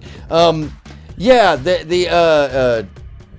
I hear so often this sense that there can only be one way or the other way. And I just feel like we're watching people sell each other into an unhealthy behavior set and a bad habit. Yeah. Now, when I play this next video, by the way, I'm interested to get your take in the sense that the general term for this section of this video says, "Are men superior to women?" Oh no. Yeah, I don't think so either. If you're really to break it down and like to clinically take it apart, like you give birth, you can last 2 weeks longer in the desert. But honestly, when we really break it out, we all have skills, we all have positives for each other, and we're balanced. We're half the planet. But I love that it is framed as though there's an either or in these folks' minds, which is just kind of shocking to me. Yeah, I think for the way we were cultured, pull that up. Agree with that, but also to just through human history. For the way he was cultured, I think. Right, for survival, maybe this is old school. Okay, so I'm sorry. There's so many different things to take apart here, Lita. So this guy starts with for survival and how we were cultured. Oh my God. Can I just, oh shit. How we were cultured, who was cultured. Okay, so we don't know the answer to that. We're not going to get to the bottom of that. Yeah, no, just a lot of misuse of words. I agree. I agree. Once again, Kevin worked on his muscles and not on the brain muscle. So thinking, but it's just like for survival, you need quoting Popeye there. Lots of kids. So if someone's pregnant, how do you keep multiplying? You just more women, right? Wait, hold on a second. Wait. gosh. Lita. Oh my God. Lita, did he just say when your wife is pregnant, what do? You just keep multiplying if you already got. What did he just literally? Wait, repeat. It sounded so bizarre. I'll run it back because this is what I'm talking about their logic of like that just makes no sense in any other situation. But I didn't catch that earlier, by the way. When I was watching these earlier and reviewing them, I definitely did not catch that. I would have written something down about it, like, cause that's fucking amazing. This gentleman is saying, I'm gonna roll it directly back. I actually went to this one. Hold on. Wow.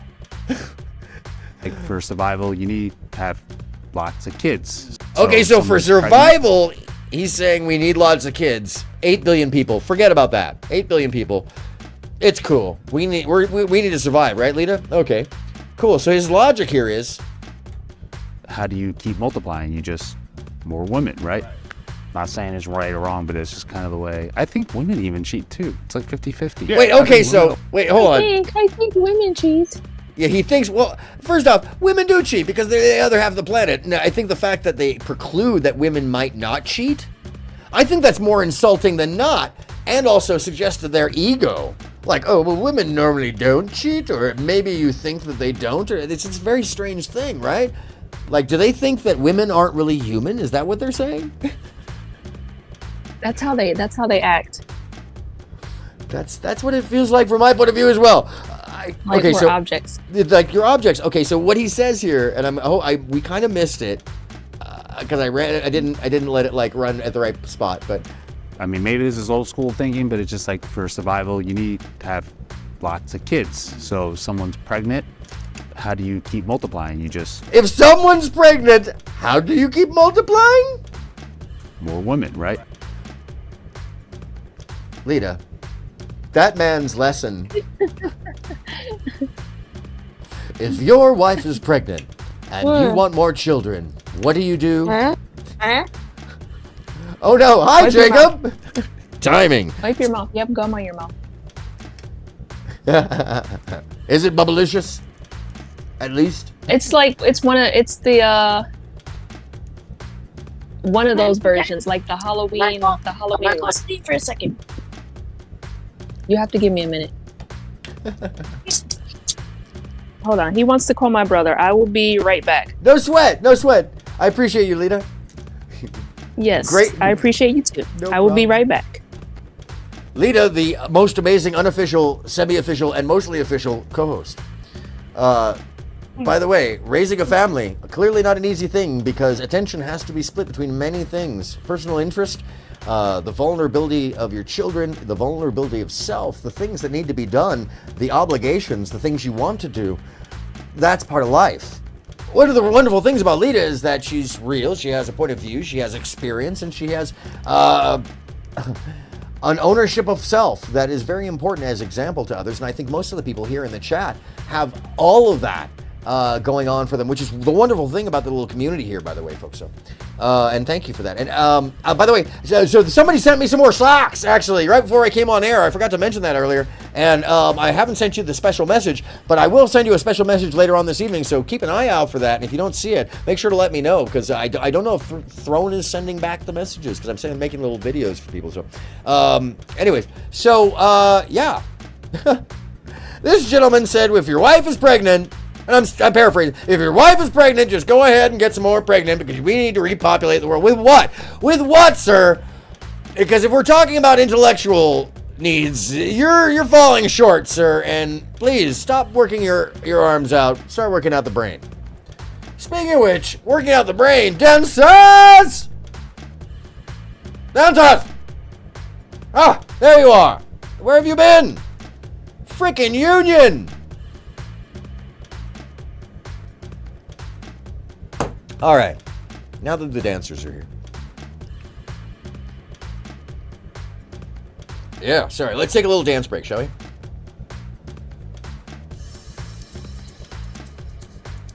Gotta take a little dance break. Especially because this guy, Kevin, hurts my head. And sometimes you just gotta have fun. Because all the stoicism, all the seriousness, that's some bullshit. Life is a cacophony. It's a circus. And if you appreciate the circus, you'll notice that there's 3 rings. You can focus on any of them. But you're still in under one tent. And when you're under one tent, that's what makes the difference. Because we're all here together. Now, is this a metaphor for life? No. It's a metaphor for everything. That we're all sharing the same space. Whether you like it or you don't. So if you're not open to it, you may be missing something. What? I don't know. There's 8 fucking million of us, each with our own asshole and an opinion and a brand, woo, that we all love. LimeWire motherfucking Jester, hold the fucking phone. Hold the fucking phone. LimeWire Jester in the house. Hello, hello, hello. And because LimeWire Jester, by the way, folks don't know.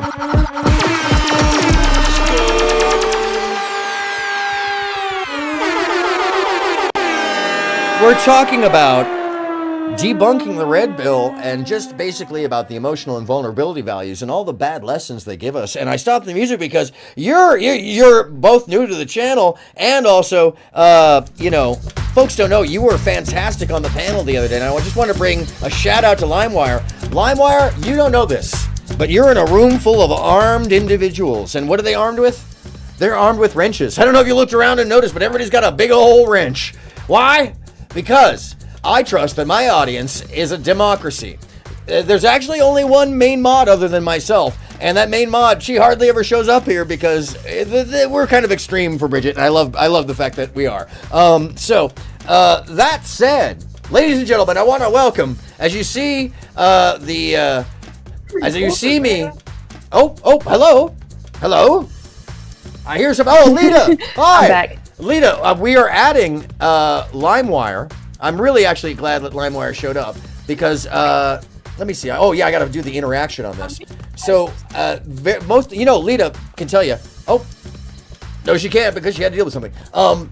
Lita can tell you, or anybody else in the chat can tell you that most of the time I give it a while to find out if anybody's going to be a good guest or not, or if you're going to be hanging in the chat with everybody. But the reason I give everybody a wrench is because it's equal. Nobody can really kick each other out if everybody's going to kick each other out.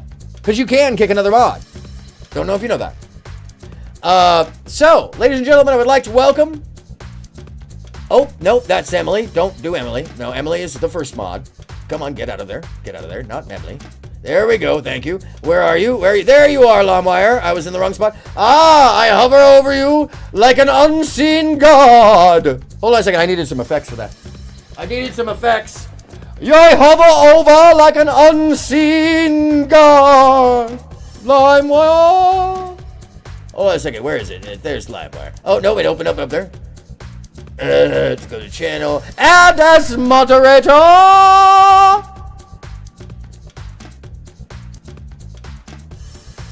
Yes, sir. Yes, sir. And you are now a knight or a knit of the MSound verse. Look up. You can test your powers if you wish. Anyways, welcome, and the conversation. A lot of regulars around here. And a lot of haters that'll just drop in and drop out, Anyways, so we're in the middle of talking about my pleasure. Thank you for coming, LimeWire. And, I would hate for anybody to just be like, I don't know who this person is. Not that happens, but occasionally we get folks in here from one of my colleagues' channels, and they're what we call a tether to all things inappropriate. And my best feature is if I'm rarely using my broom. But by the way, it has been used in here for several people, and when it happens, it happens. Even Emily is actually queen right now for that.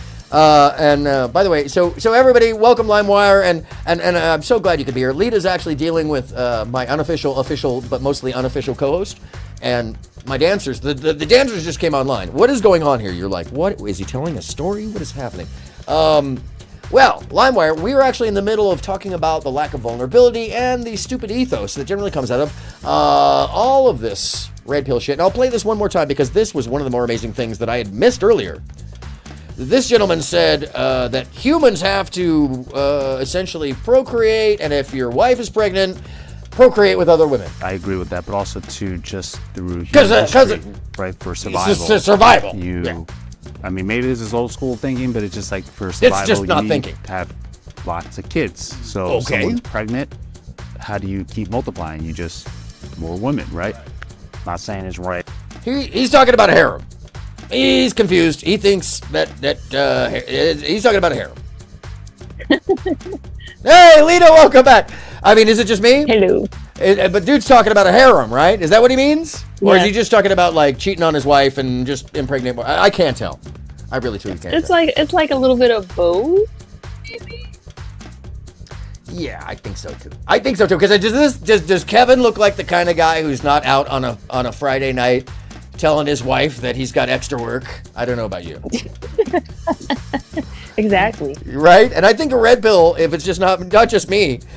Are you fucking kidding? Creative Solutions. Seriously, best accent on the internet. And I know you don't realize you got an accent, but your accent, I'd fall over backwards if I was in the Bronx. So, anyways, Creative Solution. I didn't even give you I'm sorry. She walked in the room. She walked in the joint.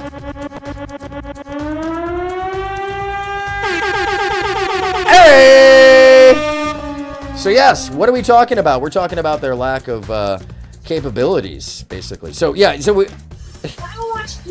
essentially, the mindset is always about ownership and the inability to control, or the sense that they can't control, or is that just me, Lita? Or that these dudes are always trying to assert some kind of otherwise inaccessible or not allowable, so some kind of stupid control that we would never actually expect people to do. They like to wander in delusion. Ooh. It's all delusional. Did you hear a word I said? And by the way, by delusional, do you mean just simply not being able to associate to reality as you possibly can, and position yourself in a way where you understand female nature and you maximize your potential. Yeah, sort of. And that's where it's like they want to just because there's punch a deeper down desire to continue to on being do it terrible means it's going to be the most optimal thing for you under the guise of male nature. to be. So that's actually, by the way, I was rolling another piece underneath you at that moment because of the what you were describing. So what you're saying is that these guys want to legitimize and sell the idea that women are less than as a part of the dating strategy.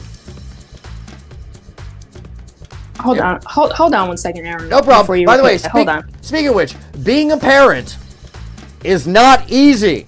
So when they're telling you that we should just jump into parenthood at 20, and that if you're done by 30, that's the thing that kills me, by the way, is what are the sub messages of all this? So thank you. I feel the love. Oh, hey, Creative Solutions. You're welcome. Men can't inherently understand female nature as both, I should note. Yes, indeed, LimeWire. And that is an excellent point of view, that we each don't understand each other's base natures because we can't be another person. We can imagine, but we never know because we're not psychics. So how do you feel about that, Lita? How do you feel about the sense that we can't know what's inside of each other, that we can only observe or ask? That's true. I agree with that. How do you go about that? How do you approach that, by the way? I have to vet. You have to ask questions, watch human behavior, see if they're consistent, with their words and their actions. And what do you see from people nowadays, just in general in your environment? And we're talking anecdotally, of course. So, but what do you tend to see from other people? I mean, because obviously you've mentioned you have a significant other. I don't know if you're married or not. So it's to the point of the story. It's actually less important than it is how you came about with that person, and what are the values that you each hold for each other. The story with him is kind of funny. Like, we actually met online. See, that's why I say, like, you can have both. Like, if you want to, like, you can meet people online and maintain friendships and stuff like that. Wait, hold on a second. Did you use the F word? Are you saying that men and women can be friends? Yep, that's how we met. Yep, yeah, of course. I mean, they don't have to exclusively be just using each other. Creative Solutions, it's via the Discord. It's actually pinned to the top. If you'd like to call into the panel, it just becomes a panel as soon as we start adding in. And I actually need to change over the video selection here. Hold on a second so she can see what I'm about to show. Change windows. Yes, change the window. So yeah, if you just go up to the Discord, you can call in Creative Solutions. And which, by the way, one of my favorite voices on a lot of lovely voices on my TV show. But Creative Solutions has a particular accent that if you're overseas or just anywhere else in the world, it is so, like, it's such a small area of the country that has that particular, it'll download Discord to you, or you can do it on the web app as well. And it'll take you in there, and it should take you directly into the Discord. And you can do all sorts of fun things in the Discord, by the way, if you're not familiar with that space. But sorry, I'm going to change over. Sorry, the internet video show. Where are we? Picture on picture. Yes. All right. Men are superior. Nope. No. Okay, so essentially, the next video I'm about to share here is that what's being said, they know is wrong. Link is invalid. Let me send a freshie. Hold on, let me send a freshie. Dun, dun, dun. Da-da-da! Yeah, exactly. By the way, Discord is so finicky sometimes. And it's like, oh, you only had that set for 8.5 minutes. It's done. You guys are done. It was giving me a really last week. I think that was right. That may have been the case, actually. And let me pin this one as well. So go to this channel, replace pinned message. There's the freshie. There's the Discord fresh off the hot dog panel. What? That was weird. Fresh out the hot dog water Discord. Sorry. It's terrible. I would have to gather that people would just start watching me and were like, what nonsense am I actually seeing here? And ideally, they're not splitting chores. And I don't mean that disrespectfully, but I think that if a woman cannot look up to you in some way, then she cannot respect you. And if she cannot okay, first off, I want to make sure that the Discord... Yes, it is. I totally disagree. I totally agree. Totally disagree. Okay, so the reason I'm playing this one back again is because it's part of the vulnerability and the fact that he doesn't have it. Men should be the stable ones. Men don't need to be crying in front of women. And ideally, they're not splitting What do you chores. think about I don't mean that, that Lita? disrespectfully. Do you think men should be crying in front of women? I wish they would more. I think we have a lot of societal indoctrination where you can't do that in front of women. A lot of women will not respect that. In that sense of what he's trying to say. If you can't be vulnerable in front of women because of how we're just all indoctrinated. Oh, you can't be emotional, you're a man, etc., etc. But you come out the womb crying. Yeah. And I have sons, I have nephews, I tell them it's okay to cry. Like my brother, he does that with my nephew. Oh, you're a boy, you can't be crying like that. I'm like, sorry, it's too late. Like first of all, he's spoiled. Thank you, auntie me. And he's allowed to cry if he's upset. Jesus. So you hear this from other people that somehow boys should be holding in their emotional values, essentially, is what you're saying? Yeah, and I have to explain to them, like, you cannot do that to boys because how it like unravels. What are the consequences? They get very angry, and then people end up getting hurt. Yeah. Yeah, and by the way, for the audience's point of view, that's general repression. That's that sense that it's okay to hold things in. And why do you think people are spreading that message, Lita? I think it's like one of the oldest messages when it comes to like gender roles and stuff.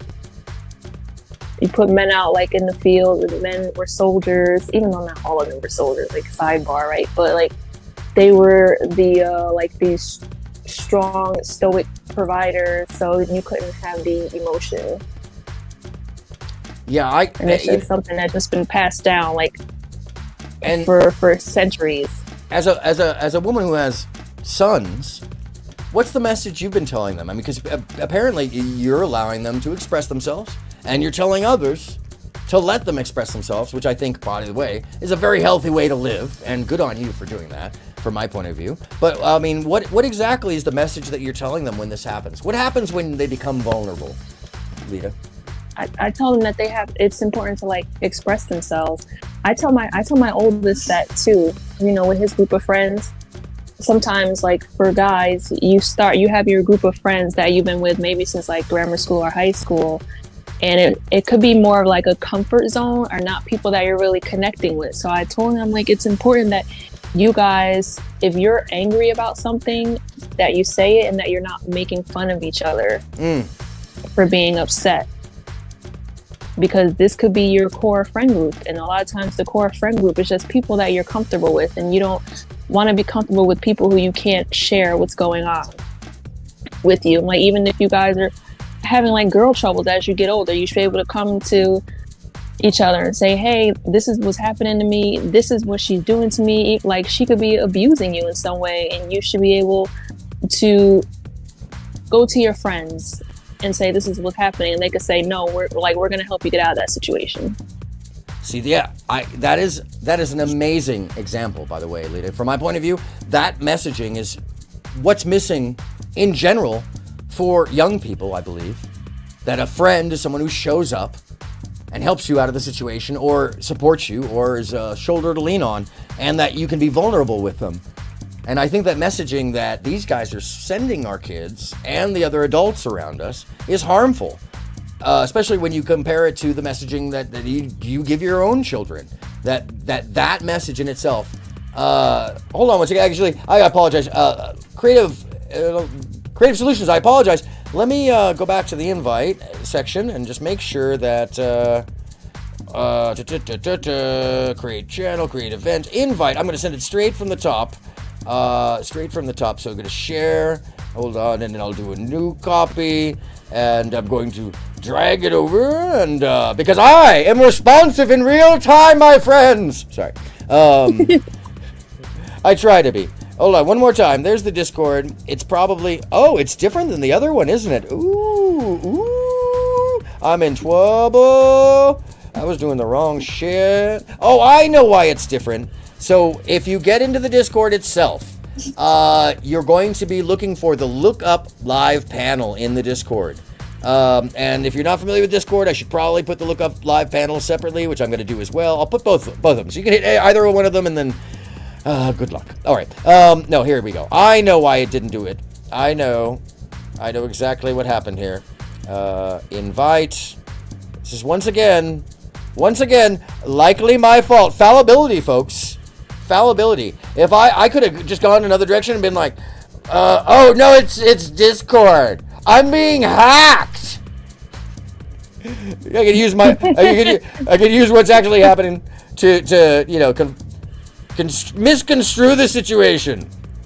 I'm being hacked. My Discord doesn't work. No, this is not. I've pretty much cleared all the hacks and gotten to Wesley's. I mean, sorry, is that his name? Wesley? His name is Lita, the hacker kid. Oh my goodness! Do we have somebody else in the chat? Who else is here? Hold on a second. Let's take a look. I probably need to scroll over to the actual Discord as opposed to just on the screen. Hold on a second. Miss Tutrini. Hi, welcome. So glad you could be in the Discord. This is Creative Solutions. Creative Solution! Oh, welcome, welcome. So glad you could join the Discord. Thank you for finding me. And actually, just to make sure that I have that Discord sent up in the... Yeah, oh, so glad you could be here. Thank you. How's your day going? It's going good. This was a little bit weird to figure it out, but okay.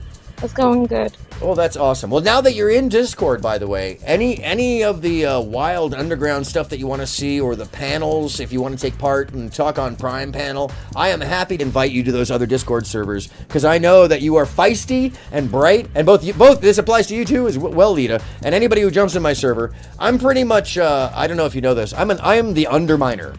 Like, I love, oh my goodness! It's a fucking party in here. Hold on a second. Oh jeez. I didn't mean to do that. Oh no, it's absolutely. You had the long link. I've already had to see it 10 million times. What's that? I'm sorry. I was making too much. I didn't join the panel. Yeah, absolutely. You're more than welcome to. By the way, folks, this is someone who was on the panel the other day on the Thorpe panel, who had a lot of great information. LimeWire Jester. The Jester is actually a regular over there. So thank you for being here, Jester. I really appreciate it. Yeah, it's fun. Righteous. I appreciate that. Hello. It's a little different. Hello. A little different over here. Makes a little more sense now, doesn't it? Or maybe it makes less sense. I don't know, LimeWire. What do you think? Well, I mean, it's always kind of made sense to me in sort of a way, because like I do put on a show, you know. So like whenever I'm on a show, in particular, I'm putting on like an act, and so a lot of the times, like for that to be pulled off well, you need to act and pretend as much as you can, like almost repress the knowledge of the writing beforehand. So like the best way to do it is come up with a script like years in advance and then act it out.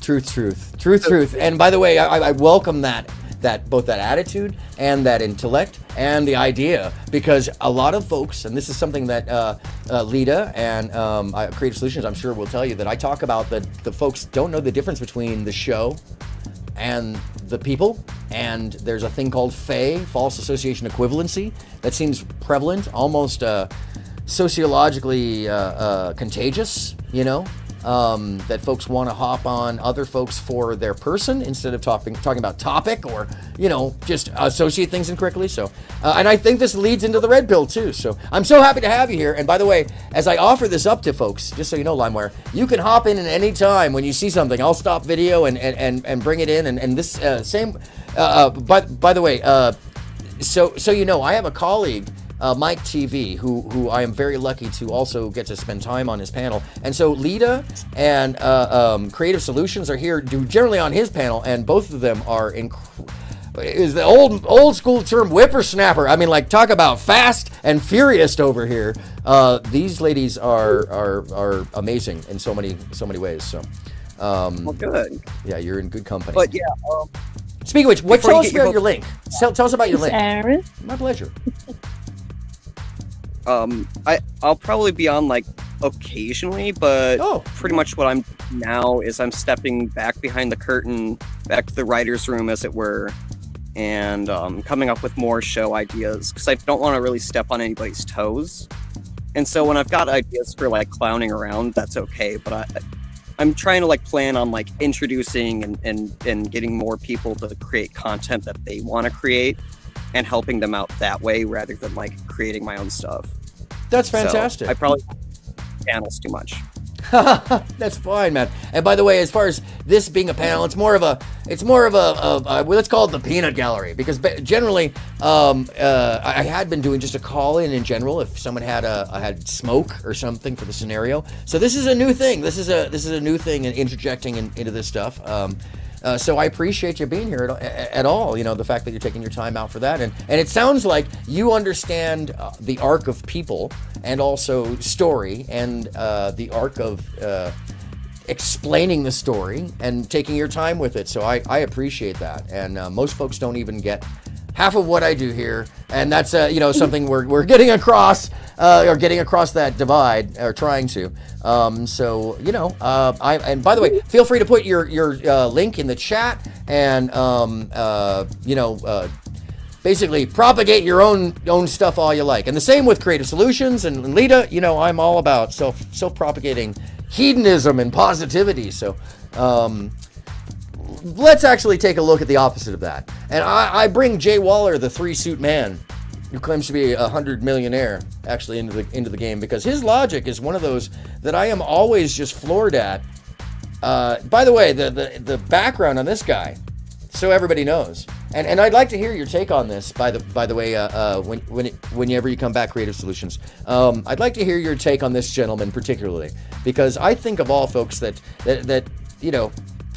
you might have a particular take on this cat.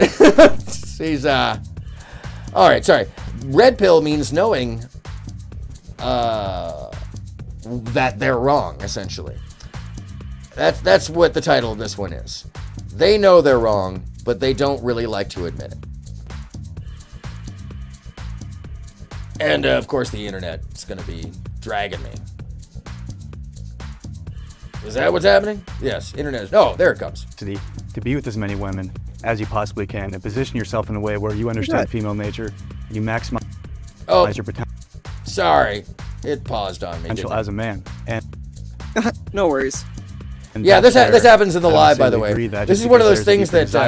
Oh, there it is. Meat is going to be the most optimal thing for you. Be with as many women as you possibly can, and position yourself in a way where you understand female nature, and you maximize your potential as a man. And that's where I don't necessarily agree that just because there's a deeper desire to continue to do it, meat is going to be the most optimal thing for you and your own ability to thrive at the highest level and connect with God here on earth. I was taught not to be with multiple women, right? But it's like, especially, here's the thing, especially when you're in a relationship, right? It's like, it's better to grow together with somebody than multiple people, which I totally agree. But I think in the dating... So by the way, I just want to stop this for a brief second, because this is... ability to thrive at the highest level. This is the gentleman who just earlier was talking about, if your significant other apparently is pregnant, that if you want to impregnate others, then for survival of humanity. So is it just me, folks, or is this guy contradicting what he just said? And is this all religious based? Is what I'm hearing in all this red pill bullshit? Religion? I feel like it's a control factor. Isn't this the guy? I think I've seen a couple of clips with him. I think he's trying to do what Fresh and Fit is trying to do, but he's trying to have his own little twist on it. And you know how they kind of twist up things and mix it up with the truth? Because he has to have that a little bit of male toxicity in there, you know? So he's got to throw a little poison into his shit. To the male audience. Yeah, so I don't really like him like that, I'll be honest. Yeah, I'm not a fan of this message at all, by the way, just so everybody knows. And part of the reason that I hold it up here is and give it any platform at all is kind of to mock it in general, because is it just me, or is this what makes people lonely, right? No, exactly. It's a religion of like loneliness and isolation, so that they can become more violent and like drain their empathy for others and only think from their own position, so that they can be victims and also the ultimate like perpetrators as well. Oh, interesting. When you say that. Well, interesting when you say that. I'm sorry to cut you off. What were you going to say, Creative? No, I was saying I agree with him. This is all the talk from ego. You know, it's not really a selfless talk and willing to sit there and hear the other person out. This is a talk of survival, of trying to protect one's feelings, like trying to protect oneself. It's not really trying to integrate and come together. Then it's coming from id, not ego. Yeah, and to me, is that not the weakest position as opposed to the alpha position? Isn't that the gamma? Like everything is a claw inward in a fight? I think. I'd have to look up Greek again. That's fine. That's fine. No problem.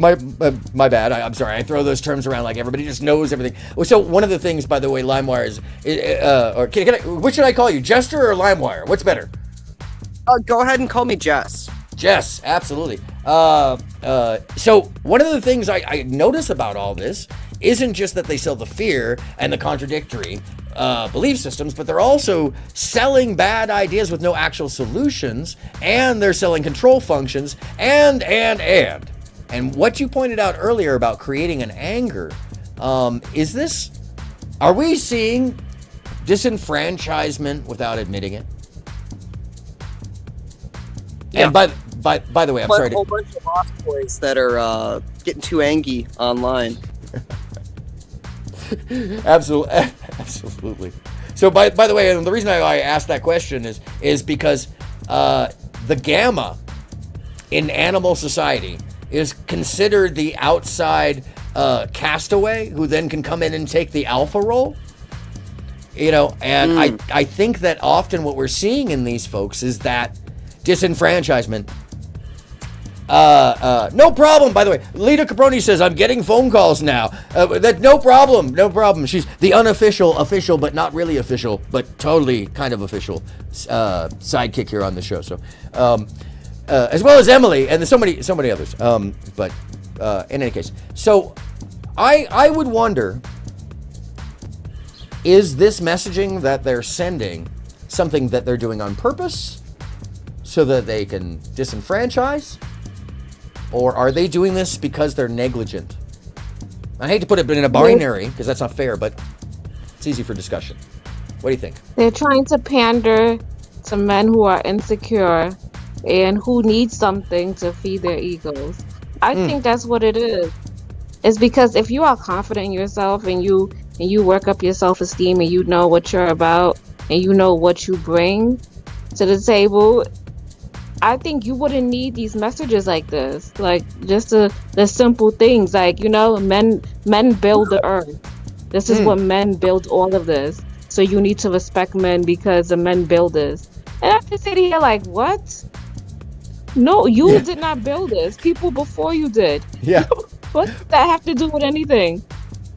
So you're saying that there's a slight misassociation and misrepresentation going on? Yes. Well, why would they be doing that? I asked cynically, even though you've already answered that, by the way. What do you think, Jester? Why would they be doing that? As somebody who represents a more open sensitivity to both genders. It sounds like a cop-out, but I think that it's both. I think that a lot of these cycles are started intentionally and then they're perpetuated unintentionally. And what exactly, like, expand on that. What do you mean by that? I mean, like, what they're doing is breeding people to be negligent, you know, so like that begets negligence, which then begins the cycle anew unintentionally. And so, like, for me, if I could pinpoint down, like, what in the generation, like, who exactly had the intentions of doing it, then I could be like, oh yeah, those are the awful ones, and then these guys are just, you know, they kind of got manipulated into it. But unfortunately, I can't do that, so... So you saying they're the manipulators, even though they may have been sold on some bullshit as well? Of course. Because they're taught to manipulate.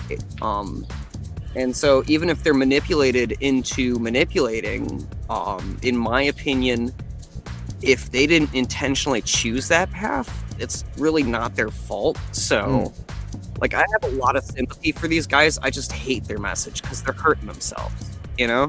Truth. And I would actually agree with you. And Emily says, those who seek power and control in this way are actually insecure, and they're spreading the sickness. What do you think about that? I think that I've got the cure to the sickness, and I think a lot of other people got the cure too now. I agree with that. And by the way, that's the like mind situation. There seems to be a growing, and I don't know if it's just me, a growing repulsion to these concepts, you know, and I'm seeing people start to get smart about exposing it. You know, and that's partially what kind of my interest was in going over to, by the way, Grace's stream, was some of the things I was catching where it's like, is she Is she playing the double stream here? I'm still not quite sure. I can't give that away. Yeah, I know you can't. And by the way, I'm still exploring it with my audience. So just so you know, between the both of us, you know what's up. And there, by the way, I'm face forward with my audience as opposed to like they know the deprogramming, they know what it's about. On Sunday, by the way, just so you know, I do a Dadaist Ministry of the Flying Pig where we just throw off our shoes and talk about silly things and self-improvement and all the opposite of the week and let all the rest of it go. And I do really silly fucking shit, by the way. So it's like it's just 3 hours of me being a meme, essentially. So in any case, so let's keep moving on this. I love hearing your points. And by the way, creative, I've been meaning to tell you this for a while. You have the greatest accent. Like seriously, if I could just call you on a daily and hear your accent, I'd be a happier human being. Your voice is amazing. Anyways, is she still there? Oh no, yes, I'm still here. I'm listening to you. By the way, is it Brooklyn or Bronx? I don't want to get it wrong because Brooklyn. It's Brooklyn. Okay, so wait, are you off of Queens? Are you off of Queen Street? Queens Highway? Queen Street. No, so I grew up in Brooklyn, so I am on the West Coast. Oh, hey, you're out here with me. Hold on a second. Yeah, I'm on the West Coast. Yeah, I'm not saying I'm in the LA area, but I'm saying I'm in the LA area. I'm not too far from you. Oh, that's fantastic. Well, then I'm gonna have to make a meetup for one. I'm sorry. Am I actually asking her out on a date online? Maybe. No, you're not. I'm telling you, I'm trying to show the audience that there's different ways of approaching people, and you know what I find mostly interesting about these folks, and you can tell me if I'm wrong, is they don't have interpersonal skill. Like they can't sit here and talk to folks and be earnest, and the whole flirting thing. Whether language is the thing. It's such a weird language, and eventually, like they're all so goddamn stubborn. But eventually, and it really is person to person. You can't expect them all to like you. But for me, really, what I've kind of like done in like trying to integrate into that part, because I'm like, every other part of society, I could fit in there. I could be fine easily. But like, would I affect any change? Not really. But instead, I was like, well, online's easy enough, and it's like throwing a pebble in a lake. The ripples go out by a small action. And so for me, I went into it like, since their red pill movement is pretty religious, I'll coin a phrase from the Christians, from Jesus, and go, hate the sin, but not the sinner. Oh wow, and you're calling right from their book that they don't want to admit is the book at the base, right? Oh yeah, and what I do is, I was raised Catholic. I know a lot of the older translations of the Bible, and so a lot of times I'll do that one. One of my favorites, in the original text, it explicitly says, "A man shall not lay with a boy as he lays with a woman. Don't be pedophiles, not don't be gay." Yes. Well, but they would also ignore, by the way, if you want to talk about that stuff, I find it very interesting that they're so concerned about what's between other people's legs. Always. Oh, it's the first point. But the reason for that is it's pretty much they're ruled by their coon brains, even though they don't want to. Wait, please explain that. My audience is a mixture of folks that don't really. There's like one gamer in amongst them, so maybe you can explain coon brain. I was honestly about to. Thank you, sir. So Thank like with that, and what I mean by that is like they're so pre-concerned with, is this a potential sex partner for me, that they won't see you as a person and a personality at first. They'll just see you as like physical currency because that's how they've been raised. So you got to be stubborn and wait it out, and like show them multiple sides of you, and be like, hey, because like some of them are super, they get super panicked and worried and fearful, and they're like, you're just using your body to try and seduce me. And it's like, no, dude, I want to be your friend. Do you know what friends are? And they're like, no. Yes, and I think that's half the thing. No, but speaking of which, hey, have you ever experienced this? I've had my friends betray me so many times for social currency that doesn't matter, that I can't form trust anymore. And I'm like, I can kind of relate to that. Let's bond. That what a great mirror, by the way. Thank you for that. That's often what I do, actually, and I've had a number of situations where, you know, incel type will come here and start to try to just DGG logic brain their way out of, you know, my chat where everybody's a mod except for them, and you know, which is funny to watch them like realize that everybody's a mod. You know, like, oh my god, what did I do? They'll start to, as they call it, spurg out. Yeah, spurg out, is that what it is? Oh my god, all these. Yes, by the way, whenever they feel powerless, they start spurging the hell out, and they'll say that you're upset and everything like that, but you can tell they're upset because they're spamming the keyboard so fast, and it, like, a lot of their stuff doesn't make sense, and like. There's some of them, like, they'll take their time and their patience, and I respect that, you know. They'll deliver some witty zingers, and then what you can do is their culture is a bit, like, the way that they see it and the way that they treat it is a bit more like hunter and, like, respect culture. So if you're bantering back and forth with them, and you have that same level of wit, if you can take the joke, you're in. They like you. It's fine. Yeah. And the bitch part about it is that it is a complete mix of those two types of people, and like, I'm overgeneralizing naturally for like the point here, but no, but you're really making it clear to those that aren't aware of the Discord gamer WL community stuff. So yeah, but yeah, it's like, it's a mix of the two, so it's so hard to tell until you know that person, who's doing what, you know. Yeah, absolutely. And by the way, Emily mentioned that she's a Christian, and I hope you don't take any offense. I know that Emily tends to hear our messages without issues. I don't think she is taking offense, but she is mentioning she's a Christian. And I would ask, actually, do you folks think, because I call myself an infantarium, or I don't know what to call myself anymore. I believe in something pretty wild at this point in time. So, but for those who are Christian, I feel like, and tell me if I'm wrong, that people like Jay Waller, who would have you believe that a man needs to be stoic and don't share his emotion and he has the right to gather as many women as he wants, and that women should be more traditional and yada, yada, yada. Meanwhile, he says, but I should be allowed to have as many as, oh, thank you. Good to know, Emily. I didn't want to offend you at all, but it happens though. And we have a thing about that here that I might say something offensive, and you can call me out on it. That's what it's all about. And if I'm wrong, I'm wrong. It's fallibility. Yeah, right. Fallibility is the spice of fucking learning. Shit. So we all make mistakes. Fuck yeah. And I think it's important for us to accept that, where these guys won't. These guys, I think, would tell us that we shouldn't accept those mistakes. And we've all made them. Shame. Oh yeah, it does shame them, doesn't it? It's all about shame for them. Like, do you think that they're ashamed after masturbating? I hate to disappoint you, but I'm not actually a Christian. I'm not actually religious at all, and that's the biggest joke because my character is pretty religious. Oh no shit! That's fantastic. Good to know. That's amazing. Well done on you, by the way. I'm a hermeticist.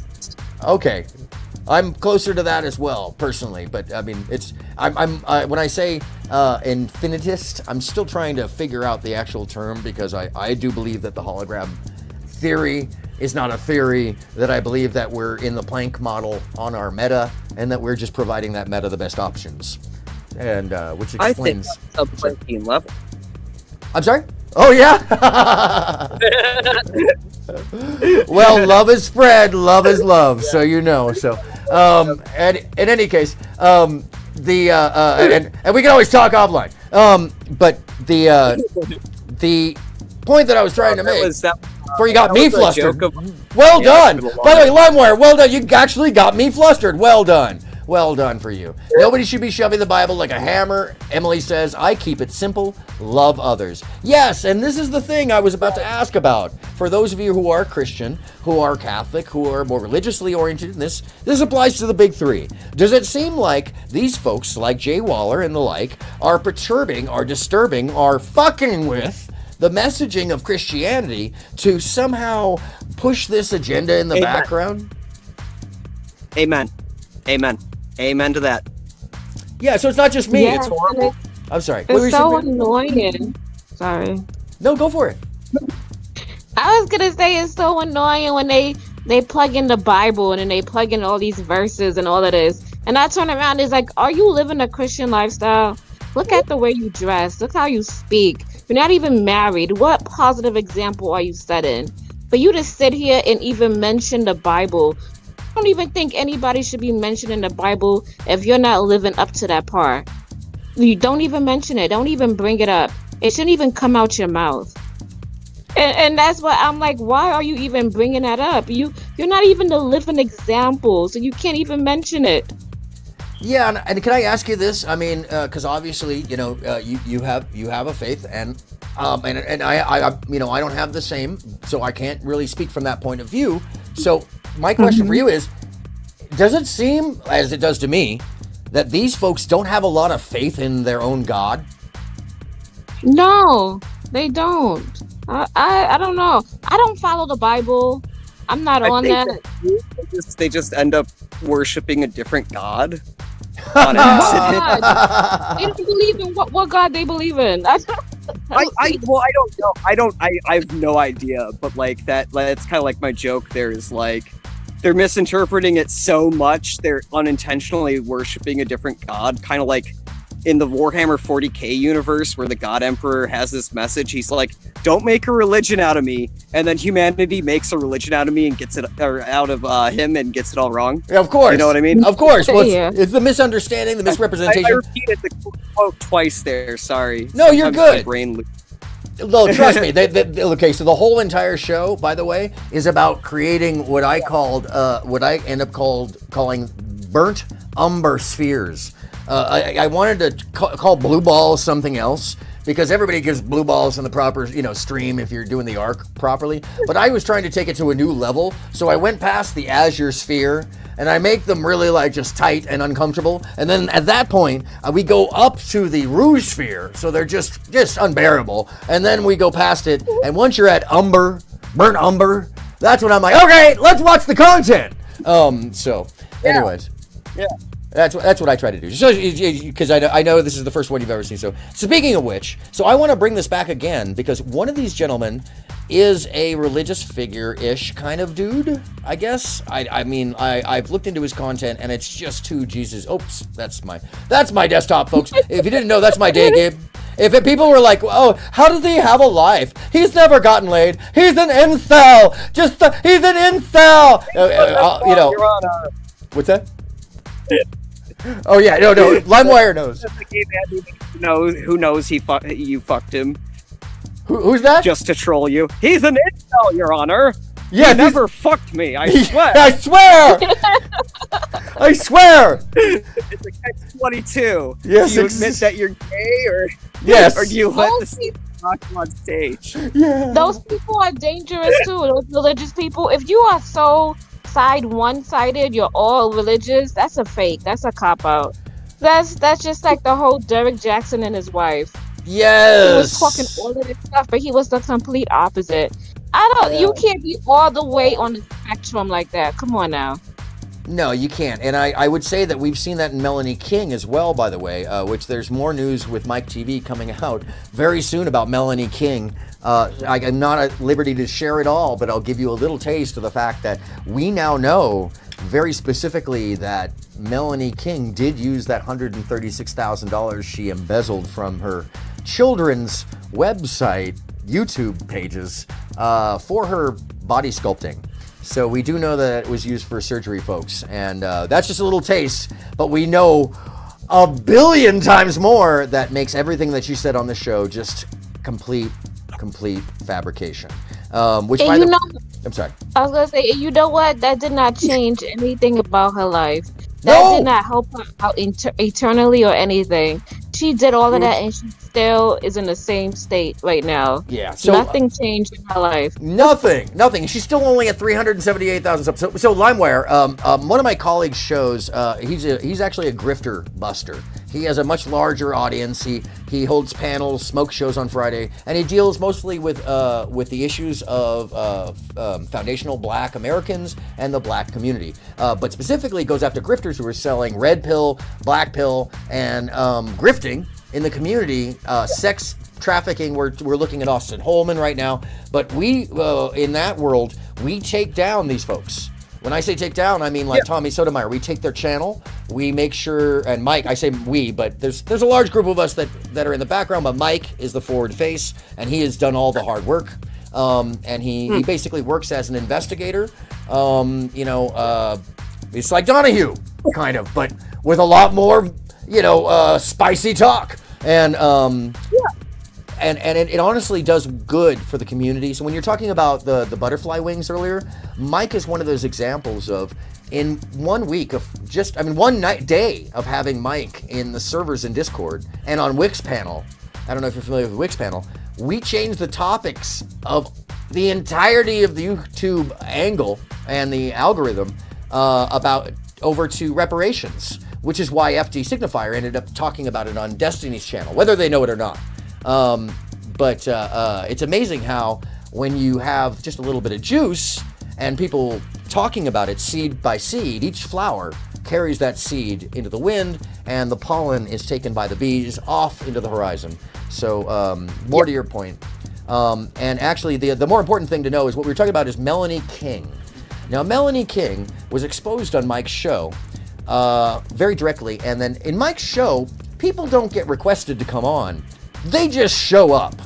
And so Mike was sharing the legal paperwork of the divorce filing and basically the lawsuit filed by the former husband. And it detailed $136,000 in embezzlement from her daughter's YouTube business, basically stealing the YouTube page and the subs, and then replacing the titling of the page to her own. So she basically illegally converted it.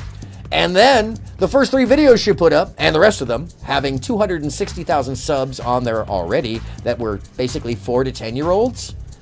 And this doesn't get any better.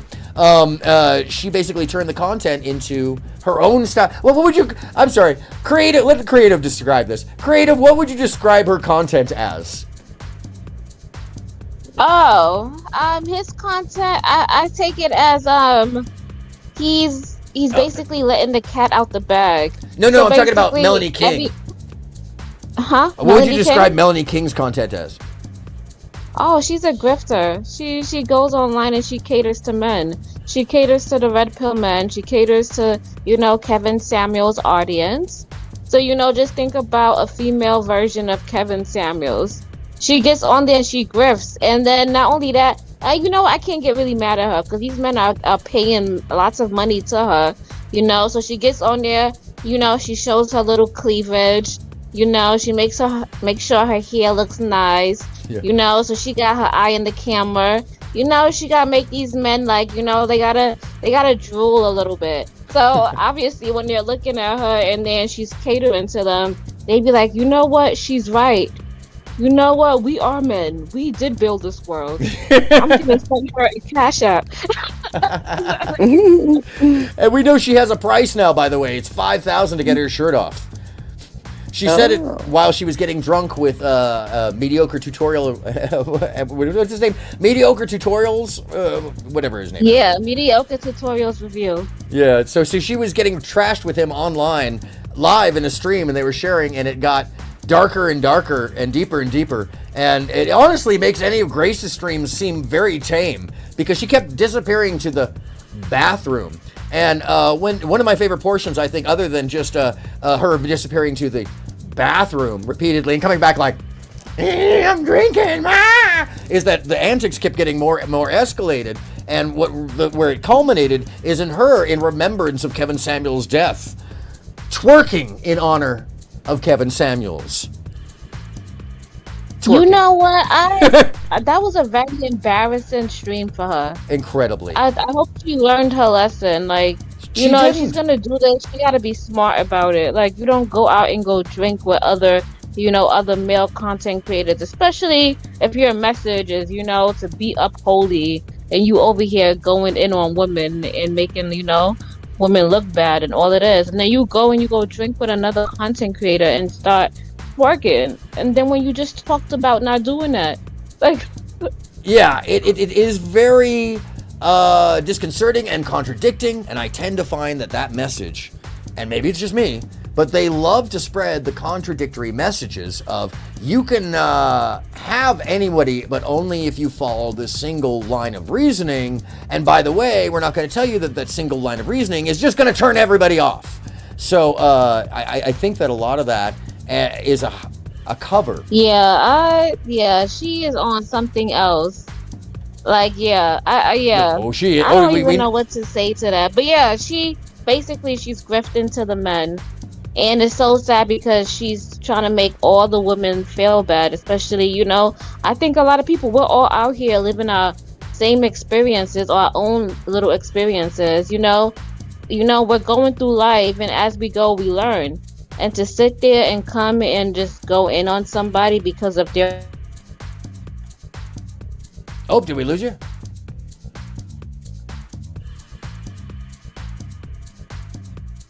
Oh, did I lose you guys? Are you still there? She fell off. Are you still there? Creator fell down. She's fallen and might cut out. I hope she's okay. You can't hear, but I'm running the alarm. Well, as soon as you come back, we will be waiting for you. So let me play a little of this God talk, because dude is very much about his God talk in here. And meanwhile, it doesn't sound very godly. Now, I'm not a super godly type of guy. Call me weird, but I'm just not a super godly kind of guy. I mean, people do call me weird, but that's okay. I don't really care. Which, by the way, so can I actually, while we're waiting for the video to come up, because obviously we are odd people out. Yeah, I think for the way we were cultured, I agree with that, but also too just through human history, right, for survival. Sorry, this is the guy talking about how we need to have lots of babies because of survival, since we only live on a planet with 8 billion people. Sorry, that was the wrong footage, but this is the kind of contradictory logic they don't seem to be noticing that they're saying. But what I was pointing out is we being odd people out in that other environment that I was talking about, in Grace's environment particularly, and I do this to myself quite often. I say do this to myself because I like to present myself at the doorways of power and interests that I believe I either have something to say about, or something to take part in, or something I have an interest in and I want to understand. And I find the vitriol from anyone in that group very interesting in each of its own individual vitriol style, as well as their message and the fear and the... How do you take that? And what do you take from that, Jester?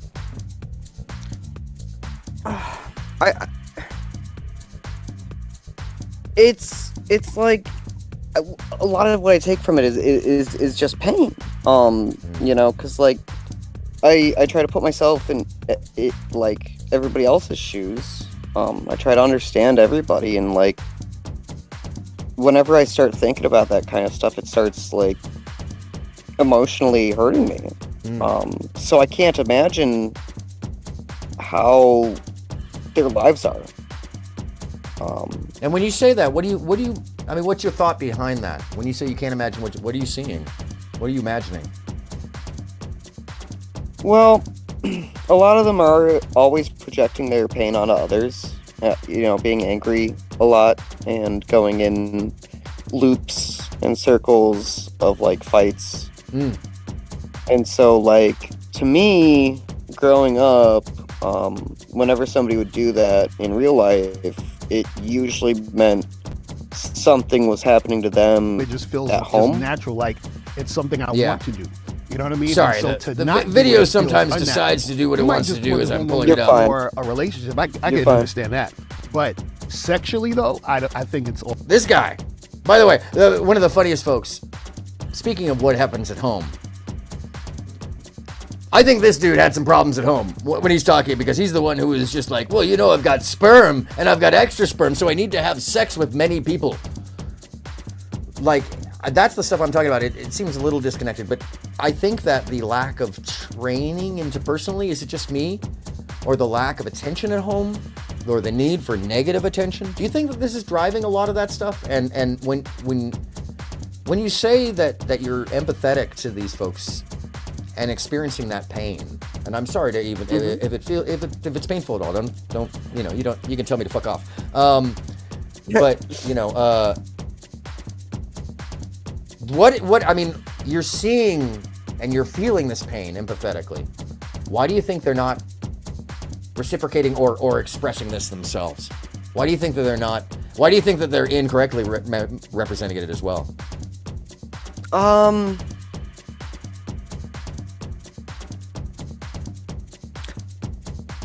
I think that the tide started to shift on that a bit, at least from the circles that I'm in.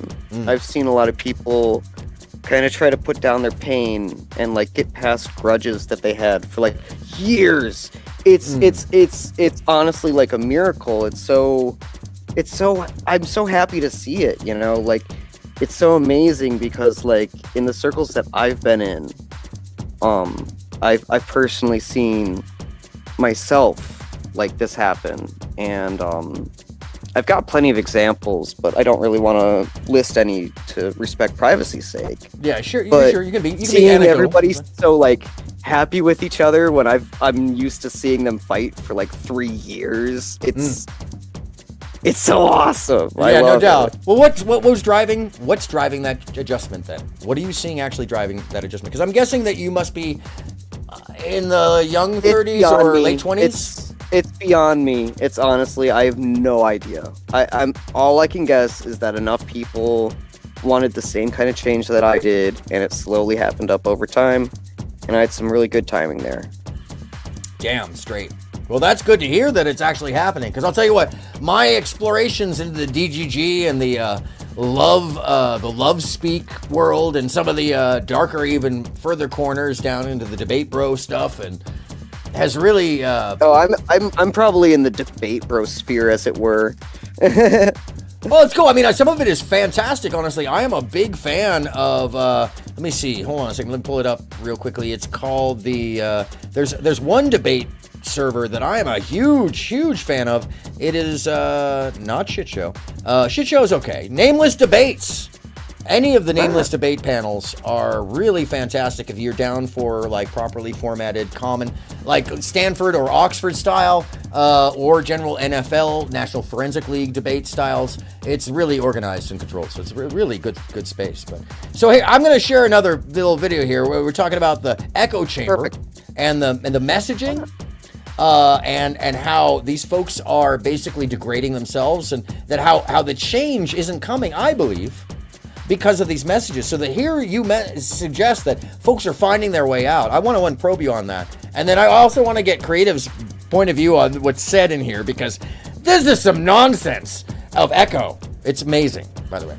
So, hey dude, play for me. All right, there it is. No? You're gonna, oh yes. Oh no. Oh yes. Hold on, sorry. This is what happens when you're doing live TV, but it's not TV. It's thankfully. Shoot. Can you imagine if I was actually on you're TV? having technical issues, I'll fill the dead air with a little story. Oh, feel free. Feel free. Here's the thing that you honestly have to understand. A lot of people in the red pill are on the spectrum, so they're autistic, and so you have to use language that they understand. So to be completely autistic there, like with echo chambers, I think their biggest undoing is like from Dragon Ball Z. There's a movie where there's a character called Gogeta, and he tells the evil bad guy from the movie. Yeah.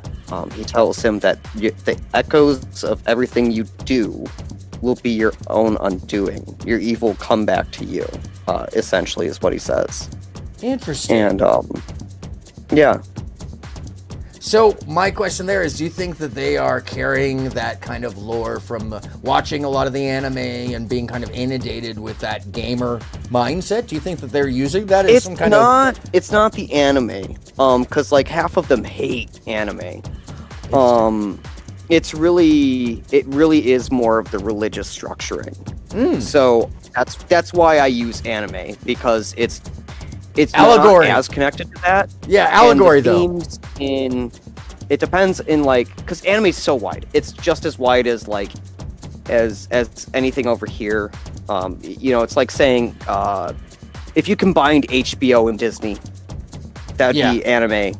So like, there's such a wide spectrum, but a lot of the ones aimed for like boys and men have these great messages of what it truly means to be an alpha. Like rising above the conflict, getting to a point where like, even if somebody's attacking you, it doesn't matter. They're not hurting you. Why would you attack back? You just wait for them to wear themselves out and you go, hey, why are we fighting? Yeah. Well, that's amazing to hear. I mean, it does make sense though. Well, my question is, why is this not as prevalent then in the behaviors, and is it just taking a time period that's maybe a little longer for maturity's sake? Because one of the things that I've read in the statistics and the studies is that people are not actually emotionally maturing at quite the same rate as, say, my generation, one generation ago. Because I'm a Gen X. It could be, but I'm gonna flip that on the head real quick and point out the 50s, where nobody had any emotional regulation whatsoever. Oh yeah. Or emotional maturity. Like so it's complicated. I hate to use that cop out. That's not a cop out. Bloody So complicated. you're on a panel that understands the gray areas very clearly. That is the majority of the world. Yeah. And I said this the other day. Somebody was talking about safe zones or safe. It needs to be more safe or something. And they were talking about something that you just can't regulate as safe. Oh, interpersonal relationships. Replacing interpersonal in-life relationships with online relationships, which is Lita pointed out. You can do both. Isn't that amazing? You can do both. And but this person was saying it was just safer if they didn't do the other and they stayed online. Yes, because they all get worried. I'm primarily like, my friends in the red pill sphere, as it were, they're mainly trolls, so comedians. A good troll is a comedian. Yeah. They're not really trying to hurt your feelings as much as they are to try and like make you take a joke. Yeah. And like, some people will call themselves trolls, but all they're doing is trying to break you down. And it's so, once you get it, it's so obvious which one is which. Yeah. And I call that a goiper. I didn't realize a goiper was an incel, a Nazi incel, and until after I'd been using it for a while. And then I was like, oh, but it kind of works, doesn't it? Yeah, because anyways. Sorry to pull you off topic. But I literally started using goiper to start with, because I thought that, I was thinking that troll didn't make sense because so I'm a subgenius from back in the day. And so I was part of the people who invented memeing, long before there was such a thing as memeing. When I found out it was called meme, I was like, oh my God, they finally put a name to what we were doing. Because really, truly, so trolls are the sub-environment of the subgenius. They're the ones who are like carrying around all this shit like it's real. So it's funny. And like, here's the thing is like, that concept is an echo of an echo of an echo, Yes. Like, there are generations that build that before that, and it's a certain mindset that people do. And Emily says 100%, by the way. And she also, I missed her commentary earlier about what you were saying. She said, solutions, yay! Which, I Goodness gracious, can you imagine solutions? I love cooking up solutions, as it were. I'm an online chemist of sorts. Fuck yeah, and we're all about that. I'm a big supporter of that. So okay, so I finally got this shit to roll. By the way, what it is I've got 12 pages open on this one screen over here. Even though I've got too many devices. Literally, if you just saw a picture of how many devices are actually in front of me, you'd be like, what the? You're going too fast. You need to slow down. Stop open so many browsers. Exactly. Stop all the downloading. That's the G.I. Joe meme from like 2008. Hey kids, stop all the downloading. Yeah, that's right. Hey, I'm just here for the propane. Anyways, yeah, I did sound like it. Yeah, it was a little angle. So one of the things that I find very interesting about all of this new world is the fact that we basically do have all this access, all this capability to do stuff, all this interactive capability, and yet people are literally still limiting themselves to these ideas that are rooted in, adolescent thoughts. So not to take us on a left turn, but, I'm sorry. I am taking us on a left turn. Emily says, I love the trolls who have several socks and converse with themselves. It's hilarious. Oh, yes, who, me? Who, me? Me? I don't know what you're talking about. Who? Me? I don't have any clue why you're talking about my socks this way, but they are fantastic and provided by my audience. So that's even better. By the way, yeah, people send me socks now, apparently, which is amazing. I love it. I really, truly love it. They come right to me. So anyways, trolls. I think, you know what, to be honest with you, I think trolls are necessary because we've always had them. There've always been a dude in the crowd who's like, you know what, your mom. You know. Well, you need a heckler, and the best heckler is skilled. So when it comes to trolling, it is a skill issue.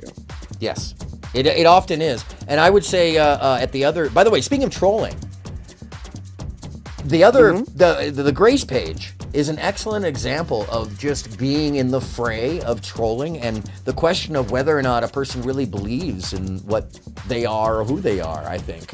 And I've been really enjoying that portion of it because so many of the folks have such vitriol for folks like you and me there, Jester. Why would that be? Why would that be over there? Some of it's fake. Oh? Could that possibly be? But it's all YouTube real. But it's real, Jester. I'm not giving away, like, the fact that, you know, like, I'm not going to give anything else away other than, like, it is a filter for, like, people who are too soft. And what makes people soft? What would you consider making people soft? It's more along the lines of, like, hoofda.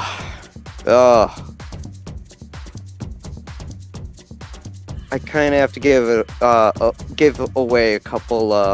No, you know, you can talk around it. You can talk around it. You don't even have to mention it as far as, you know. I mean, but what makes the way that we are. So like, it's there so that we don't hurt people's feelings too bad. So you're saying vulnerability gives us a sense of protection, essentially. Yeah, we don't want the trolls like me, we don't want to hurt soft people.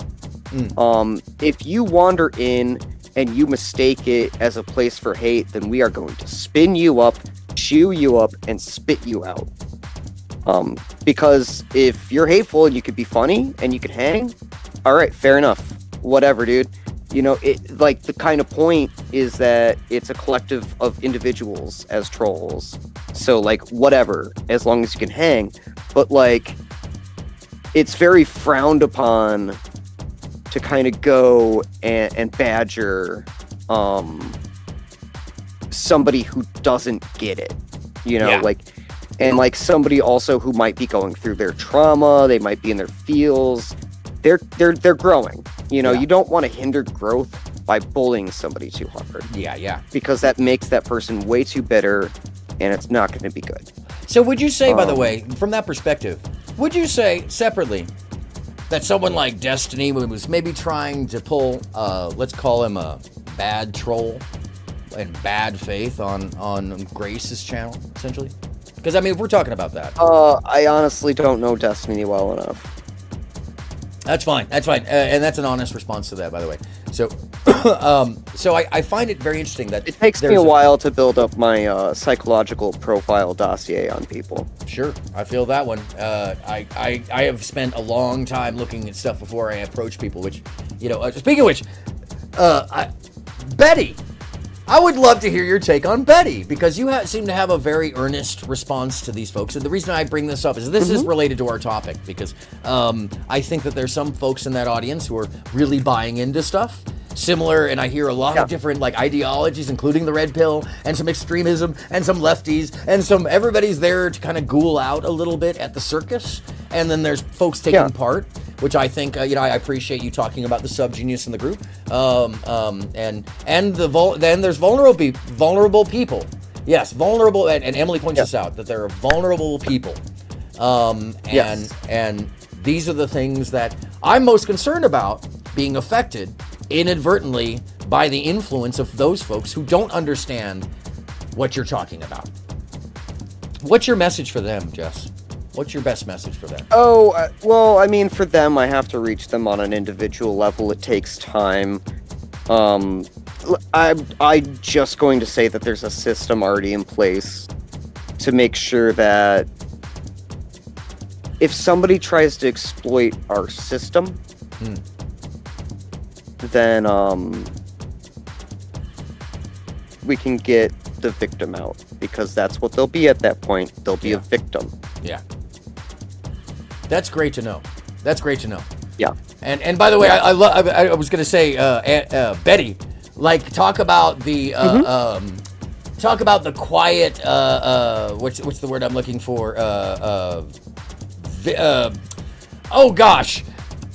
Sorry. It would be, the word I'm looking for is, give me 1 second. I'm blanking because I have three thoughts at once. So it's, Betty is essentially the very quiet viewer. She's the observer, and when it comes down to checking people out, she's the quiet vetter. She's the quiet vetter on that show, by the way. And I think it's so valuable. Makes sense. I think it's so valuable in the situation, as well as what you're talking about out from the audience point of view. And what a lot of people don't understand, why I'm pulling this in, is because perspective of that gray area and all of our vulnerabilities and the inclusive environments, and or seeing show for show, taking messaging with the biasing, and or giving your own grain of salt to understand what's really going on. I think that's most important. I think that can overshadow all of the other stuff. And I think that a lot of folks are missing out on that lesson, that experience, which is not necessary for everybody. But I think people are literally missing out on that lesson for the fear you're describing here. Yes. And I think ultimately it's going to take time. But yeah, Betty's pretty dang clever over there, I gotta say. Yeah, no, I agree. I've known her friend NoFap, her new friend NoFap, and I gotta say that he's been doing a lot better around her. So that makes me happy. That's great. You know? That's great to hear when there's a positive influence. Because so many times you see these folks. Because like I ran into NoFap before. Like before I was on Grace's stream or whatever, before I watched anything there, and he was like way too far into the degen zone. Like he was just, his brain was consumed with being just like kind of the most offensive and egregious person possible, but he did it in just the most comedically inept way. Oh no, so he was G.G. Allen without taste. Yeah. Only like unintentionally. Like Alan's definitely putting on a show with that. But like, yeah. So like, what he like. So I never could truly like build up a worry or a concern that like with him, because like he's just so goofy. And so, like, even though there's like some pretty dang offensive things that I'm not gonna bring up that he's done, when I saw that, I got happy about it. Like, I could only get happy. Yeah, and I mean, I was like, okay, good. He's doing better. And let me guess, and that's kind of how I treat a lot of things. If I see somebody doing better that like has attacked me before, and they don't really want to attack me anymore, I'm happy. Like, that's what I enjoy seeing. And by the way, that Grace, that Grace too. And by the way, the fact that Grace is name is Grace, it's one of those things that's hard because I'm often talking about Grace. So I tried to say it today. I was like, Grace, you're giving great. Oh, hold on a second. No, you're giving pause. That Grace, by the way, for other folks in the audience, who I think we all agree on this, is that's the difference between living in the normal world, I think, and by the way, Emily, you've become a quick favorite, Jess. You're a quick favorite. Emily says, I hope Jess joins the panel some more, many times, please. Yeah, absolutely. And by the way, I don't want to leave out Creative Solutions, because Creative Solutions, I'm really happy, because I'm gonna turn some of this over to Creative Solutions too as well. Because I would love to hear her response to that panel, because oh my god, I think that at first she would be repulsed, and then once she got it, she'd laugh. Because I think that's the thing. I think that most people don't recognize when they're being played. And a lot of this is people getting played for their weaknesses. Yeah. I think it'd be palatable to, as they call them, normies, if there was a little bit more shows and tells that nobody's getting permanently hurt. Yeah. Like, even if people might get emotionally upset or distraught with each other and stuff like that, even though there might be like some real drama going on sometimes, at the end of the day, nobody's going to be permanently hurt.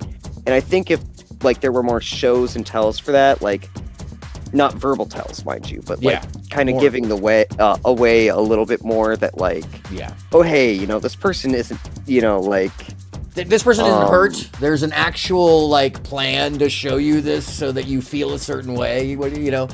Yeah. I've gotten like yes and no, and like sometimes it's completely unscripted. Yeah. But it's also like the viewers should kind of know that it's also like a regular show where the actors are still backstage interacting with each other and stuff, and so they know each other. Other actors are going to, if there's interpersonal conflict, try to work that out. That kind of stuff. And I think if that was kind of like more apparent, that kind of stuff would really take off a lot more, because people are getting bored with reality TV and TV in general. And this is a more real form of TV. And I'm glad you brought that up. People are being more real. A lot of times it does derail and go off the script, and that's part of the show. That's part of the draw. Yeah, and the multiple screens, and the different angles, and the different people's sub-shows, and then the sub. Yep. I think that all of that is very powerful. The layers to everything, as I like to call it, the layers to hell. Oh, yeah, absolutely. And I think it's more interesting to see people in their vulnerable state, learning from their mistakes, going through arcs and changes, from sometimes, we often see the Kardashians, but we never see Grace. That's to me the thing is, and Grace represents all of us. That's one of the reasons that brought me to that show. One of the things that got me very angry with a certain powerful person for putting them out there in a way that, although benefited her, to my God, to Jim, crazy as he may be, and I've watched a lot of his stuff too, where it's just like, okay, I don't know if I can get with all that. It's a different environment. I understand what it is. I don't know if where I would fit on that end. But I've taken some time looking at that. We're like, yeah, she can talk about these things, and she's interested. She's got time to grow and move. And her arc is going to be the one. She's the circus. She is the one controlling the circus, basically. And by the way, the reason we're talking about this, folks, is that the red pill community is not unlike the viewpoint of the audience that believes everything they see. And they're buying into some bullshit, calling it something that it's not. And I think there's a direct correlation between all of these things, which is, by the way, I've covered Pearly Things a bunch. I cover the red pill. I cover the manosphere. I cover anything that wants to sell bullshit. And I don't think that she's selling bullshit. I think we should be watching these things without fear because we should be watching not just for titillation, but for arc and support of people that are not unlike ourselves. Is that ghoulish? So, I mean, I agree, but to interject real quick. Yes, sir. To harken back to the yes, indeed. analogy and everything. You're looking at it from too narrow a view. Oh, okay. Grace is one of the circus masters, right? And in each layer of hell, there's multiple circuses going on. True. And you gotta descend down to the very depths of hell, to the writer's room, as it were, to figure things out. I hear you. I don't want to get too deep into that because we shouldn't give away anybody else's lore. But I do believe. That's all I wanted to say on that. No, I just wanted to make it completely clear. Yeah. Because otherwise, the way that it's being spun right now, you're putting way too much pressure on Grace's shoulders. Sure. No, I understand that. No, I'm just talking about from my view of what I'm looking at specifically in that. Let's just talk about her show. Forget about the rest of it. I'm just focusing in on her show. And yes, the larger picture is something I will maybe cover, but I'm more using her show as it seems to have it seems to have the widest age range audience, the widest there's a lot of female lurkers who aren't coming in the chat, but there's a ton of them watching, and it seems like that age range is also pretty wide. I also noticed, and vidIQ, good God, love vidIQ. Yahweh, whoever, whatever, because it's like so like one of the things is like for like running the gauntlet, as I like to call it. If you want to reach towards the bottom and knock on the writer's room, as it were, and ask like the 50+ writers what we think of things like metatextually and different stuff like that, because there's a lot of us, to be clear. Like, you got to run this gauntlet, so to speak, and what that gauntlet will do is it's going to really mess with your brain, man. It's gonna like just send you all over the place. You're gonna think you're crazy at times, but what it's doing is it's teaching you to learn. Sure, of course. And that's the key, right? If you don't go through, as Dante would put it, the trials and tribulations of oneself, then really what are we doing if we're not growing, right? Yes, and that's why I love using that analogy, though it's a fictional book based on a religion. Yeah, if somebody was calling it it was a fanzine. Somebody was calling it fanzine the other night, or fan fiction. It's so perfect. Right? Because the way that I look at it is it's like humans can't understand God, so this is our flawed interpretation of hell. This is the best way that we can come up with it. And Emily agrees with us. Made hell online, as it were. Yes. And it's all over the place. It's so spread out, you won't even know. Like, that's the best part. Is like, you won't even know when you've wandered into some of the layers of hell. You'll just get in there and you'll be like, what the? Yeah, why is this so? Why is this so? Makes sense. Yes. And so by the way, lurk a little. If nothing makes sense there, go somewhere else. If it's not to your liking, go somewhere else. Yes. There's and by the way, that message, that that individualized message on the other end, those who would undo the cohesion of society with that same work is what my focus is on. And I'm under, and I'd love to talk to you more about this if we weren't aware of how far back it reaches. I mean, to do the analogy, it's nice to be up here in heaven, but like, some of us have to drop down in most of the cases. Sitting down one layer below the creator, Well, I appreciate you seeming that, calling it that. I just say that we're all flowers being planted every day. So all we can do is live out the point in time. To use the analogy, this is the Garden of Eden, as it were, because like, that would be to me. Because like in like Genesis, that's what I think the analogy is like the Garden of Eden is heaven. Yeah, and heaven. And by the way, to me, I don't, because of the way that I see things, when people talk about heaven and my own NDE experiences and my own, interviews with folks about that, I would say that, if folks aren't living for today and experiencing heaven in their own lives, then it's time to adjust to a different place. Like what you're actually saying, So, Jess. this is my philosophical belief, and I want to make that important distinction between some religion and a philosophy. Sure. My philosophical belief is that you go through pain. You go through pain to understand other people's suffering. Once you've done that, then you can start to appreciate what heaven would be, and you could feel it in the moment, and you can start crafting your own heaven. And to me, that's the key to life. Yes.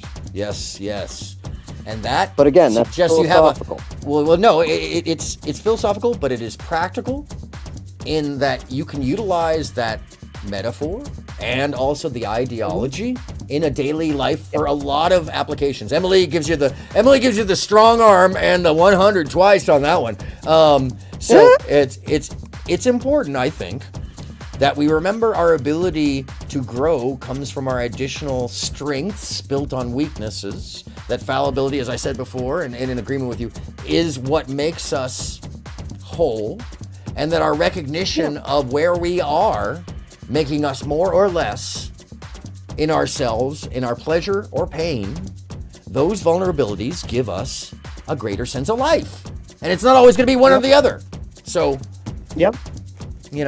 how can we really play into darkness other than to allow it to be the reality? And I don't mean to get really metaphoric and flip, but we're talking philosophy here. So, why? Why is this so important to people?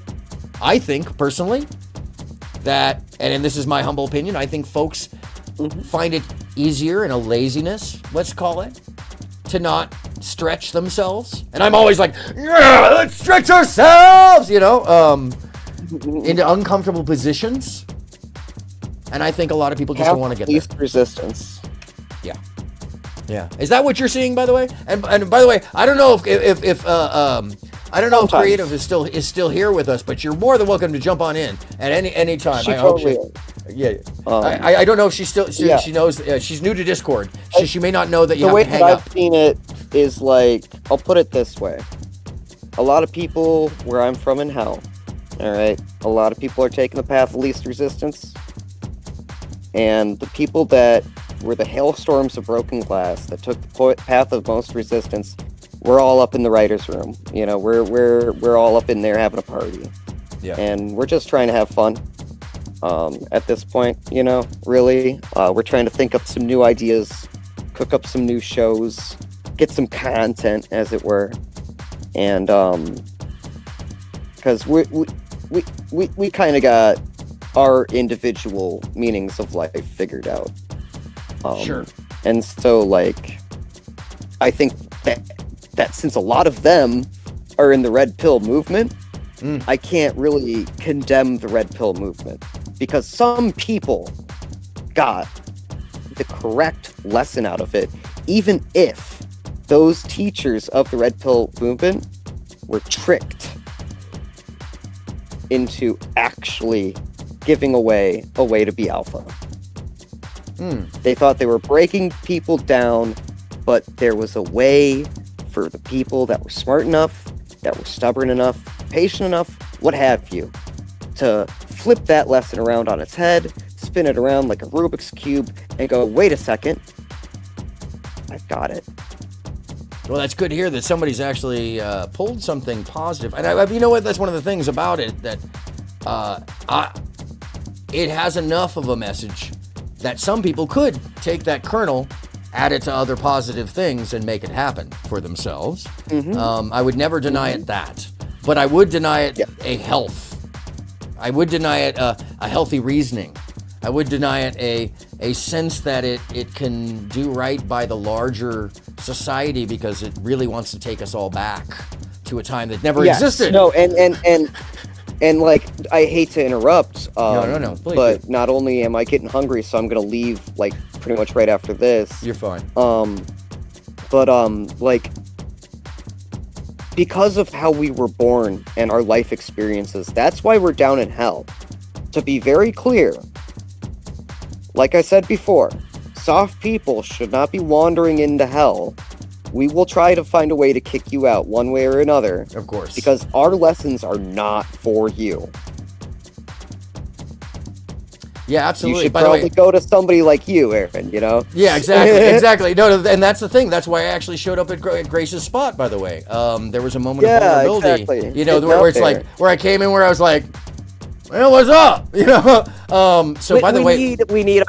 We need a messenger of God to visit hell sometimes, as it were. Well, you don't we got forget... some souls that we managed to rehabilitate it, and they don't want to be in hell anymore, so they should come over here, chill with you. Then there's a whole bunch of folks, by the way. I'm not the only one. There's a lot of people. Everything is about choices, like I was telling, like we were both telling Grace. Everything is about, you know, at least having options. And it's like, you don't have to take them, but just see them, that they're there, and know that and then, by the way, just my theme, and two things I want to say before you go. Don't let me forget that I have a very important thing about the name of the lowest level of hell, which is very important. But firstly, the message in my show is built around the fact that I am I know that at the beginning of humankind's formation into any kind of controlling society, there was a decision to create a physical embodiment to show people in the public and understand what it was that they were ruled by. And that image is called the obelisk. And the obelisk is made of two structures. Yes. It's made of a funnel upwards, and it's got a ben sitting on top that is separate of the structure of the funnel. And I use that as an explanation for and now I'm about to do my preacher voice, the prison that we put ourselves into every day as we strive to poop into the gilded can and then fling that bedazzled Michael's flavored denim style poopy at our neighbors through our imagined prisons that we build for ourselves. Meanwhile, we are here to reach out to each other and spread the word that shit is imaginary, that we build it for ourselves, and there's a fucking power structure that wants us to be there simply to funnel our hate to ourselves, to pay them money, to give them a structure when they don't have to. And we step out, grab this sledgehammer of mirth, knock down that shit, and it becomes a fucking doorstop. We kick it to the side, and we all go have a party. And that's my message generally. But separately, if you guys are down there in hell, you should have a name, and you should know there's a name for the realm of the ninth and lowest level of hell. Which, by the way, I you know, as somebody who, as I mentioned on the panel the other day, as I hold this up, I'm giving you now the Azure Spheres. I will knock on the door of hell. I, unfortunately and fortunately, as a fool's king and a king of fools, as home of the awkward and friend of the friendless, because I believe in you, I will tread where angels fear to go. And I will knock on the door at the devil's door and say, "Hi, I'm Aaron," and walk right on past him, because one of the things I know is that everybody was made by the infinity. And we're all in the infinity in the end. So if we're in the Planck model, and that's true, and we're some greater construct that we're all making better choices for, or having an option for, whatever it be, then we're all there together. And then hell is just as valid an angel zone as heaven. And we're all in it at the same time. And that place, by the way, that ninth level of hell, that's called Nessus. And you want to know the weirdest thing about Nessus? What's that? Nessus is just the other side of the coin of the silver spiral. Yeah.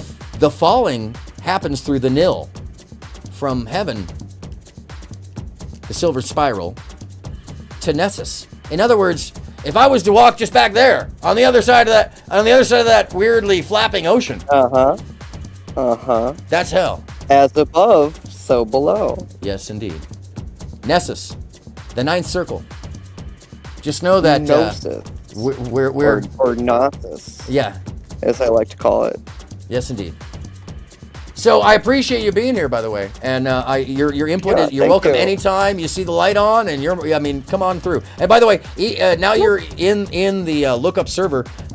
You're more than welcome to join. And I would actually invite you to our think tank. There is a think tank that I'm building out. And I've got it's a good spot though. I've yet to hold anything, but the folks that I've got in there so far are pretty solid. So, in any case, yeah, I really appreciate you. And by the way, I look forward to more conversations elsewhere. I will hold our secrets private. Of course. I always respect privacy with my friends. I appreciate that. This game's kind of been given away. Well, that's what we do here. Onion Farms, which is a branch off of Kiwi Farms. And really? I'm talking about this in particular game. Yeah. None of the people there actually hate me. And so anybody who's read anything there, everything about me is a joke on it. And see, some people still don't get it. And they're like angry with the people that are running that place. Oh no. Because they didn't understand that like we planned this out beforehand. Wait, hold on a And we second. don't Are you actually saying after you've said that they're scripting and that people are playing characters that you could possibly make a plan about something and then pull it off? I know. And I had to like, that's why I was saying like that particular game, like that particular aspect of what I did, I had help, you know? Yeah. And so you like Andy Kaufman? You're an Andy Kaufman fan. I love Andy Kaufman. And I love that you are willing to tell people that they are pulling the wool over their own eyes without saying it, by the way. I'm really appreciative of that because I think it's very important. I think it's very important, and I think not enough people are respecting or understanding that. And I think it's the medium. I don't want to hold you if you have to go because I know you're hungry. Which, by the way, not to make you hungrier, but for food. Yeah, for food.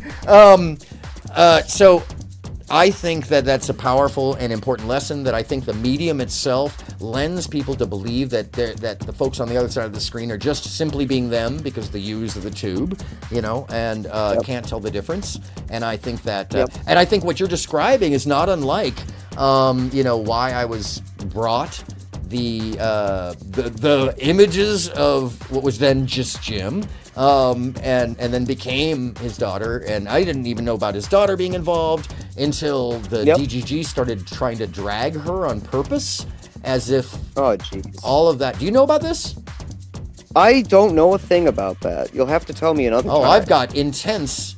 I started following it immediately because it looked like they were going to do a lab loon to her.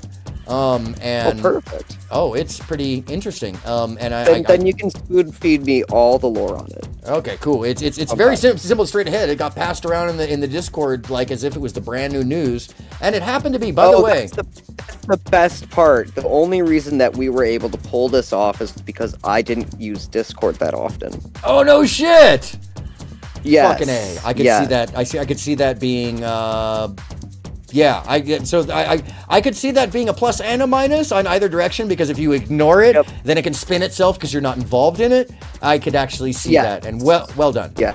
Either So, direction, well done. When that's why I say, sometimes it went off the script, and like some of the things I am eerily good at making predictions. I am shockingly smart for who I am. But some of the things were like I got passed to. I wasn't on Discord, so nobody expected me to see it. But somebody else took a screenshot and they DM'd it to me, so I knew about it. So I was able to go and spook people by going, "Oh, I know what you're doing on Discord," and they're like, "Oh shit! Okay, I know for a fact that she is not in any of these servers. How does she know? How does she know? Nobody is allowed to talk to her. Everybody's ignoring her." Everybody's like, not talking to her at all. And it's like, no, sorry, we staged an initial fight on Discord, me and my friends. And what we did required a lot of trust and a lot of faith after knowing each other for like not that long. And the reason that we did it is to prove that you can be friends online. That's fantastic. I love that. By the way, I am all about this performative, and folks would call it disingenuous or dishonest, or manipulative. Yes. But I honestly would say that this is performative for the health of a community. That oftentimes wagging the dog is the best way to get people to motivate in one way or another, and art makes people feel. And whatever they feel is a litmus of their truths. But yeah, that way now, like, now that I've kind of let the cat out of the bag on that particular thing, there were some people that I feel like were hurt because they thought that there were some really nasty things that were real and were like really hurt my feelings, or like that I did, and it's not true. So like, now that people know that that particular sideshow was primarily staged, and yes, there were some times where, you know, me and my friends got heated at each other. I had to block them, you know, whatever. It's part of the show. It's how it goes. Part of the sometimes. Show. It's how it goes. Yeah, absolutely. Yeah, that's called being an adult and taking your space when you need it, you know. But like that, I had to let that cat out of the bag on that particular one because I want people to find that funny. Yeah. And I don't want people to find it hurt. And by the way, that is the line. That's the line that I actually note that people, certain folks out there, there's a group of them, and some of them are red pill. Specifically, they don't know how to let the they don't know how to pull the rabbit out of the hat at the end.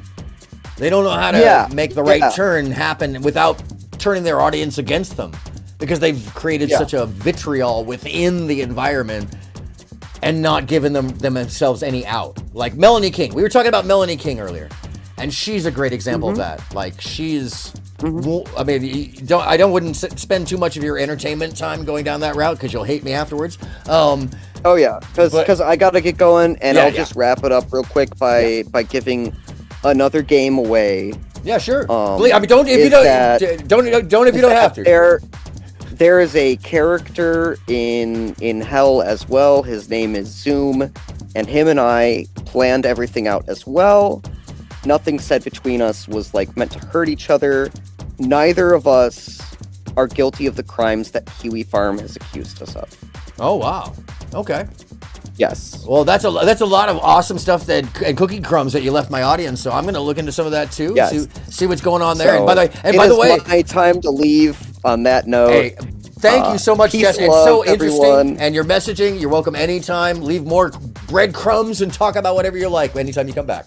And the joke is that Zoom and I were co-leaders of Plate Gang this whole time. Thank you, ladies and gentlemen. Have a wonderful. Very interesting. Thank you for being here, Jess. Yeah. By the way, what you didn't know is there was a lot of inside speak from the other server. He built himself a little story so he could clip it out later. Which more power to them. I'm sorry. I keep saying it's a she. And I do that. That's a tick. I apologize, Jess. Are you still there by any chance, Creative? Oh, she probably didn't realize she had to hang up, but that's okay. I like you being here. Welcome. There you are. Oh, hey. Sorry. No, you're okay. Are you still live? Oh yeah, I'm still live. Absolutely. I've been rolling. We've been having a crazy, awesome discussion about like the background of some of the how folks don't realize the difference between real and not real. And actually, the fact that you're here, if you don't mind, I'd be interested to hear if you know, what you think about how folks, when they see Mike TV, don't recognize when his performative responses to tethers and such is cathartic for the audience. They think he's actually, especially, by the way, my experience with white people specifically, they say, the response I've gotten is they think that it's all just bad. By saying bad words, it's just bad, takes away your point. What do you think about that? I think you gotta express yourself the way you know how. And if you're living in the real world, That's how people express themselves. I mean, they can't get mad based on how somebody talks or how somebody expresses themselves. They just being truthful and honest. Like, do you want to know the truth or do you want honesty? Like, I don't understand. Well, Like, that's- I can't tell you how to speak or how to express yourself or the way you convey things. Yeah.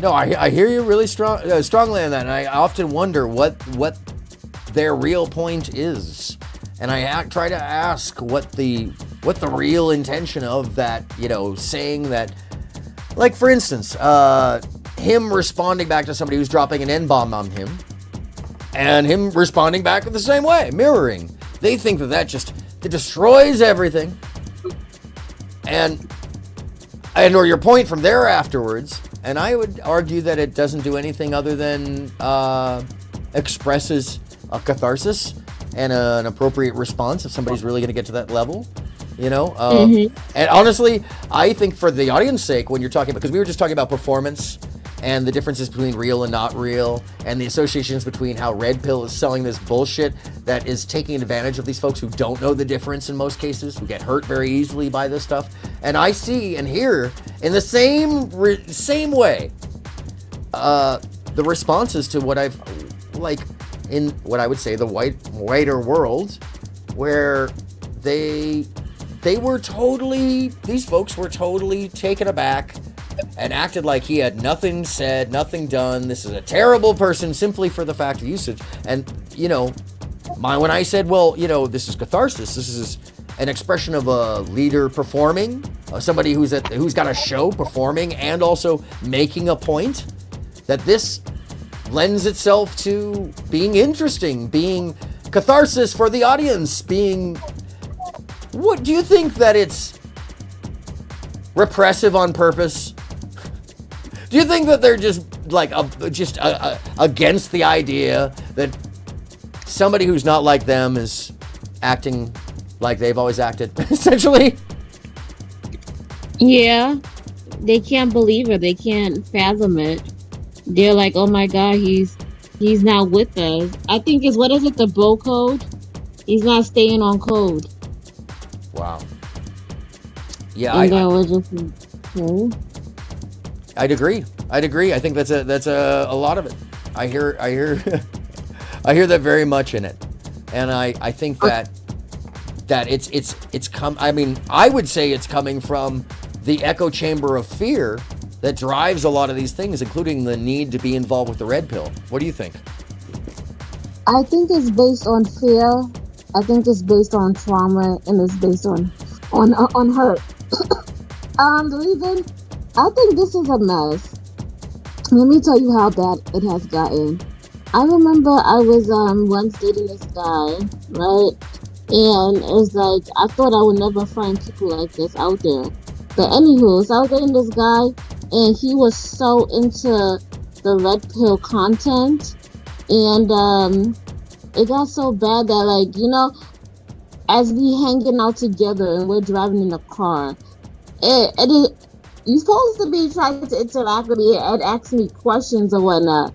People to podcast all the time, and I would just be like, dude, do you listen to this 24/7?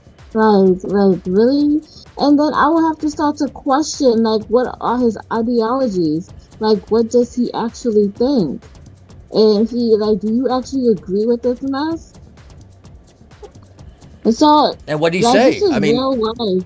So he was indoctrinating himself 24 hours a day with the podcasts. And what did he say to that, though, when you asked him that question? What was his response? What he said to me was, this is what he strongly believes about. He was just like what the guy was talking about. They will go in and they will type in all of these chats. And most times they're not. They got banned from Twitter. They probably got banned from Facebook. Yeah. They can't post anything on there. So then they start up what's that page? A Substack, whatever. Oh, a subs. Oh yeah, a sub. a subreddit. They get or something of that nature, right? I don't. Be honest with you, I got kicked off of Destiny's Reddit, so I have no point in being there. And I didn't get kicked off actually. It was my Man Lessons for Women character, and his just so you know, his Reddit name is Bumpy Engorged Dragon Foreskin, and that's like BMP, and engorged to spell wrong, and then dragon is DRGN, and four, you know, anyways, so you get the point. So it's he was at the subreddit level at that point. I'm sorry, you were talking about.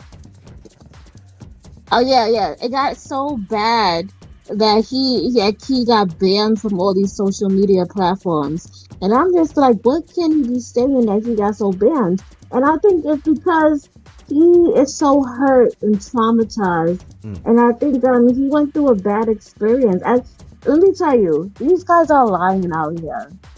Most of these guys have had a really good relationship, have met really good women, but they didn't know how to interact with them. They didn't know how to keep it going. They didn't know how to recuperate. Well, I wouldn't say recuperate, but they didn't know how. You know how you have a relationship and basically you guys are supposed to do for each other. They don't know anything about that. Yeah. Reciprocation. They don't know how to reciprocate. And I was just like, they don't know. And it's so sad. And I think they just speaking from a very dark hole and a very dark experience. Like very, very dark. And then I was asking him, I was like, do you go around with your family talking like this? And he was telling me about how his family and his mom, they told him that they don't want to hear that nonsense. They don't want to hear that craziness. Which that just reinforces all that, doesn't it? They not only that, but now they're just rejecting him for what he's trying to share instead of interacting with him, which is, I think that's half the problem these days. Yes, because he wants everybody to be on this, and I'm like, you cannot be listening to this craziness and go out into the dating market. It's not going to work out for you. And you know what's so sad? It got to the point where, all right, you know how me and you, we can have a conversation and you're able to listen to me? Yes, ma'am. I think these men hate women. I think most of them really hate women. I agree. And I agree. The reason why I said that is that because he wouldn't sit down and actually listen to me. You know what he'd be like? He'd be saying, I listen to women, I interact with women, I understand women. And it was one time, right? And I was like, what is he talking about? Because he can't even like listen to me. And then I was watching him, and then he was listening to women's podcasts. to see if he could get a woman's point of view, and I was just. What was his response to that? Did he just was we in like rejection and? I told him, and then the things that I said to him, he didn't have anything to say because he knew what I was telling him was true. I told him like I don't really think you like women. Like and to be honest, I felt like every time I went around him, like I threatened his livelihood. Really? I like yeah. Well, but you are a strong, independent personality, so I can imagine that if you aren't sure of yourself and you're vulnerable, you might want to, you might have some appetites or something that might have scared him.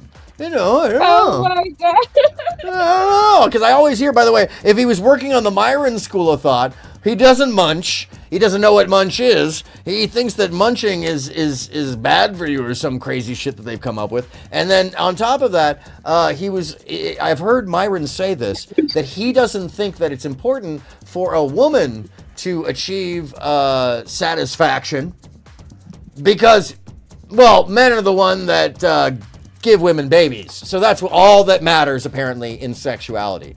So I'm going to ask, do you think these guys are gay like I do? I think they're gay. Yes, I do think he's gay. I think so, because he was just weird. Because you know what's so weird? You guys are about to get mad at me, but anyway. No, please. I'm still alive? What's that? I'm sorry. Oh, we're still live. Oh yeah, no, we're still live. Feel free to say it. By the way, I mean, like honestly, so we're although we're friendly to everybody here. You know, be honest. I mean, there's nothing wrong with being gay. But I think they are. Things, all right? Yeah, so go on. So he spoke like, you know, proper like a white person, like yeah, like a white person. Like the way he spoke, like it was really proper. Like, you know, like he grew up in this side of town, and like he spoke real proper, right? But then I think he has an identity issue. But then he will when black? he was. I'm sorry. Is he black?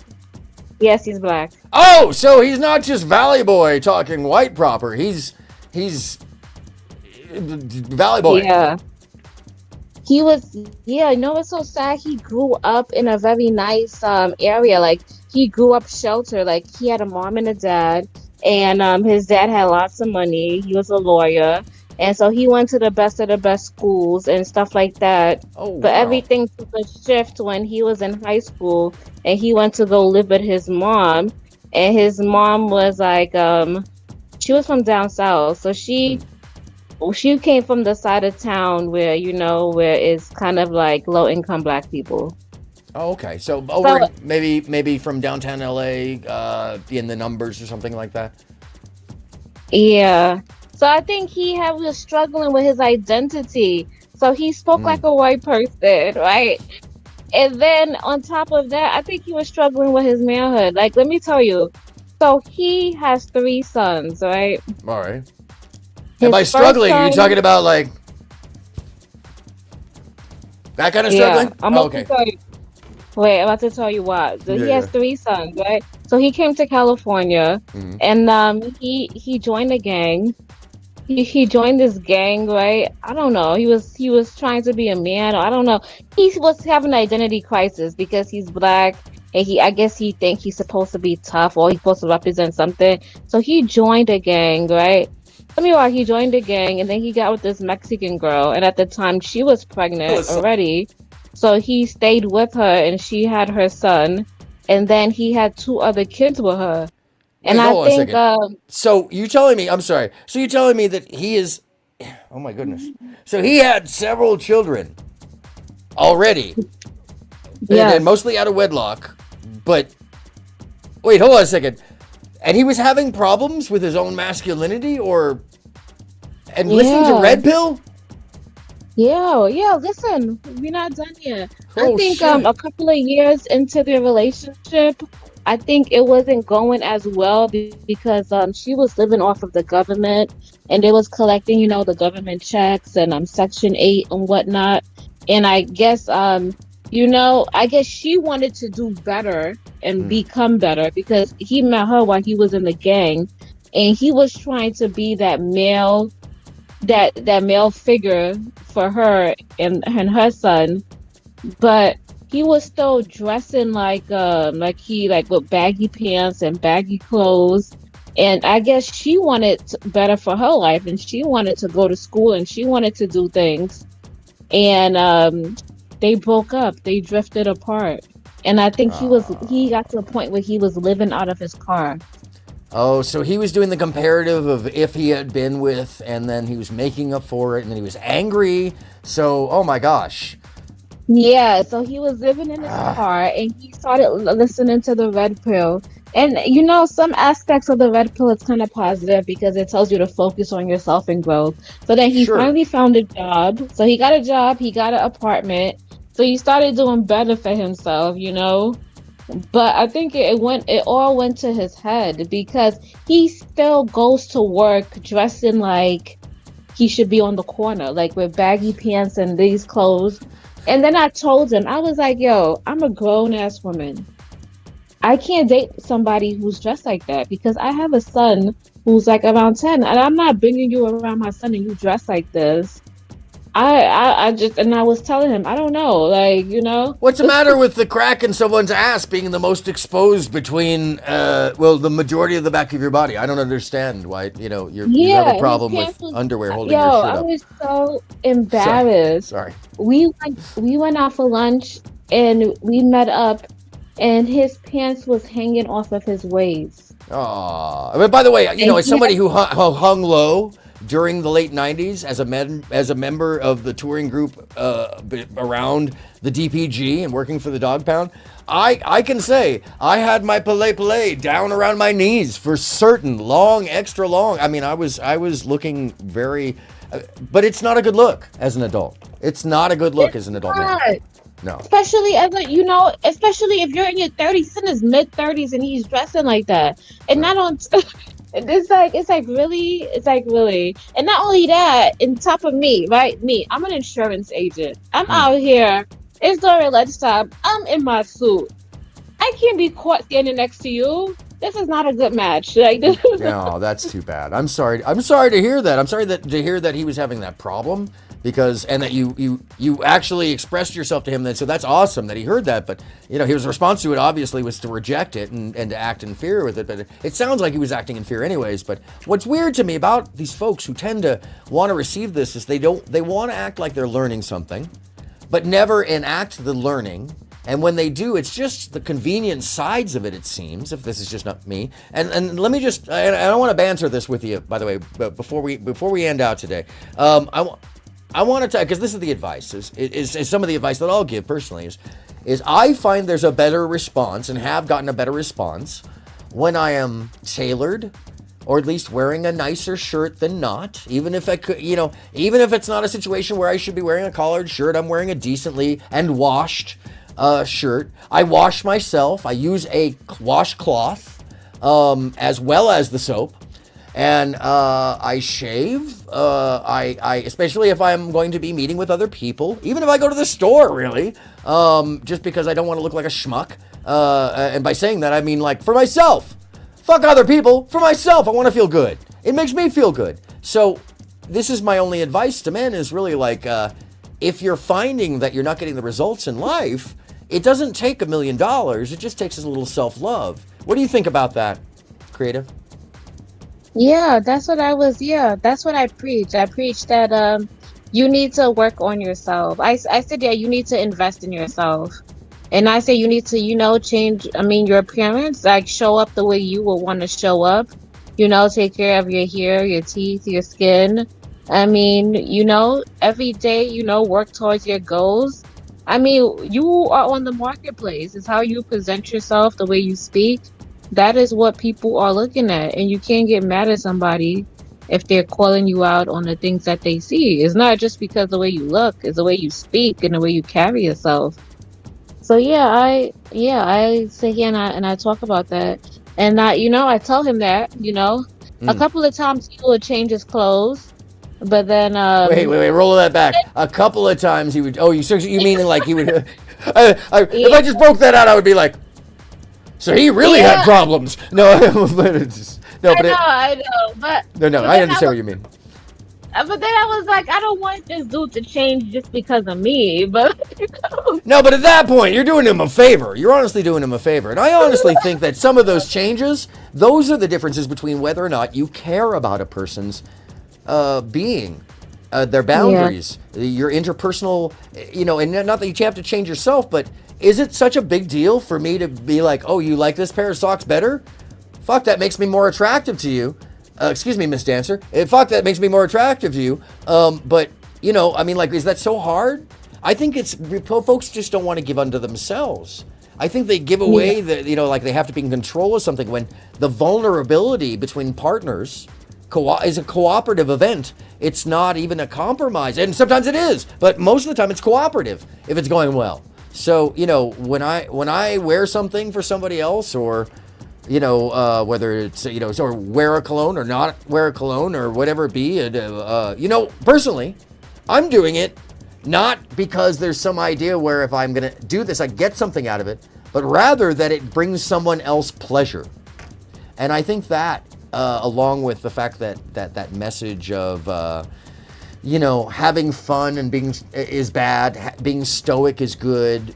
I think those messages are confusing people when you add them to that message you just made, which would sound otherwise like red pill, but it's missing the component of red pill where they add and expect that they're subservient to you. Yeah. because that's the problem I think there is that they expect some give and take transaction when it's not transactional, it's cooperative. Yeah. Damn, you make me feel like I have a strong personality like that. Yeah. You do. You have a wonderfully strong personality, and it's also your accent. Your accent would just kill me any day. I'd find you across the room. Let me tell you something right now. But that's besides the point. That's a different conversation. Anyways, oh my God. I feel bad. Don't feel bad. Don't feel bad at all. No, you're. I don't it's feel lovely. bad, but I just say damn. But Oh, I guess it's not a bad thing. No. But Also, I'm trying to make an example. You know, one of the things I find is that the folks that are mostly affected and vulnerable to the messaging, they aren't just limited in their scope of understanding of what can make them look good. Which, by the way, I need to do a whole episode with a friend of mine so that she can describe like what she did for me on showing me how to dress properly. And I mean, it's simple stuff: how to wear a shirt that fits you. And different men have different sizes and styles. The same with women. And you can accentuate your body or not. And a lot of men like to accentuate all the wrong things, including odors. And which, by the way, it's one of the funniest occurrences this week is a video running around of the autistic girl who sat next to MLD on the Whatever podcast, who is always very well dressed in his one of two suits. But I think it's got a Borat thing going on about it, because the autistic girl basically went off on tomfoolery show telling everybody that he stunk really bad of Axe and BO. And there's nothing worse, frankly. And I'd like to hear your take on that as a Axe body spray and BO. The combo. I think if you're a grown man, you shouldn't be wearing Axe unless you don't have a lot of money. Then that's understandable. Like, you could be wearing essential oils and other things.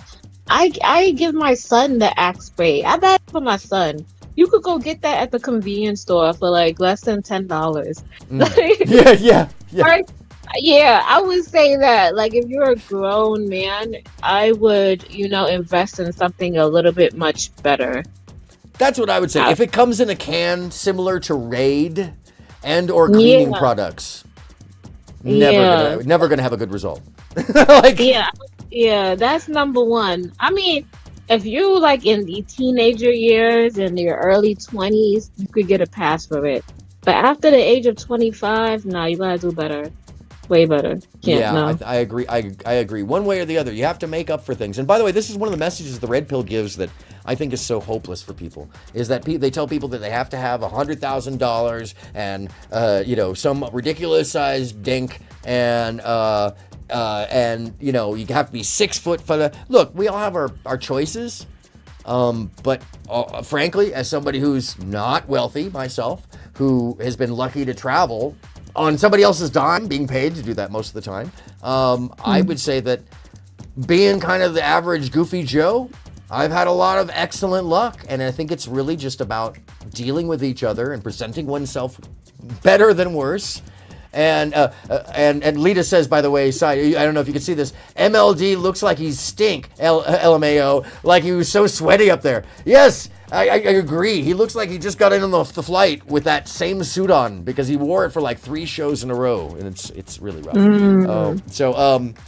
I believe that folks are being sold that there's only one way, and that way is unachievable, that it's not available to normal people. And I think that message is disparate and sad, when in fact it's normal people who make the world go round, and normal people aren't rich. They aren't above some kind of crazy average. They're not some extreme. We're all looking for what we would consider an equal, I believe. And that equal can be so many complex things that oftentimes it goes to the point of being opposites, because we see what we're missing in someone else. And that's another message. What do you think about that stuff? No, I think, what you said there is true. I was going to say, I think a lot of the red pill people or in the space, I think they hear all these bad things about women. And I think they're looking to find these bad women out there But when they go out there and they start looking, they see it's a lot of slim. There's not the chances of you meeting a really bad woman are very slim to none. Unless I you're would say me. about Unless you're me. 10 to 40%. Huh? Unless you're me.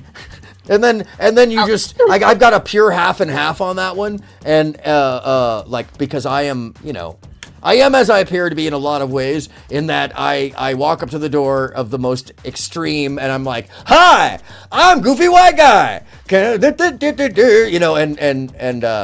I'm often I've learned now, it's taken me a long time, that I don't have to choose those things to be interested personally. But yeah, you are, and this is a message to the audience, unless you're like me, looking for the danger, I think you're absolutely right, by the way, that you're going to, most people have positive intentions, right? I mean, like, and that's the message I think they're fucking with people on. I think that's the number one thing. I think and I think they're looking for these women so they could like stunt on them, or they could, go back and say what the red pill was saying was true. You know what it is you have to prove your subconscious mind right. You done took all of this information in, so now you're looking for it out in your reality. Wow. And And then when you can't find it, you're like, oh my God, where, like, I've been listening to this. This has to be true. And that's I think that these men who be complaining about all of these bad women, I think that's the woman that they secretly want. I agree. No, I think that they're angry they aren't getting them.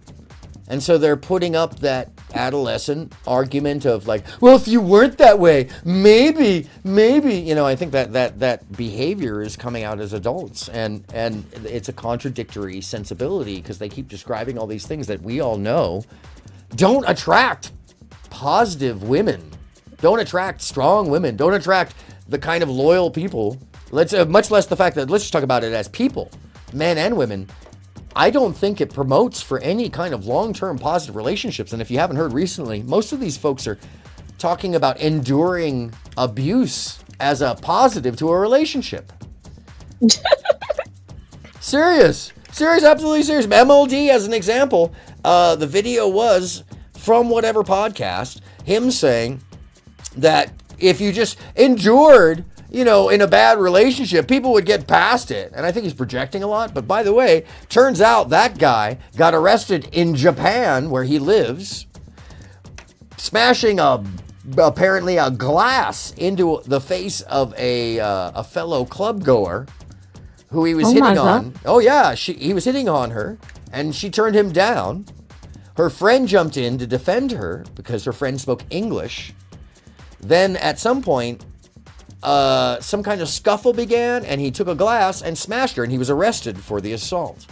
And this has been confirmed, actually. I have a whole set of videos about this, and Mooncat was actually covering this. By the way, if you don't know, Mooncat, if you want to see pearly things, I didn't get a chance to get into it. I'll actually do this Monday. I'll bring up all the Mooncat stuff. I really hate to bring up Pearly again, by the way, but Mooncat, this little tiny British girl who gets drunk on her channel and uses statistics and science she broke the red pill. She then proceeded to break Pearly Things, and when Pearly Things made a response to that break, she did it again, and it is so good. It makes Brittany Venti's thing look simple.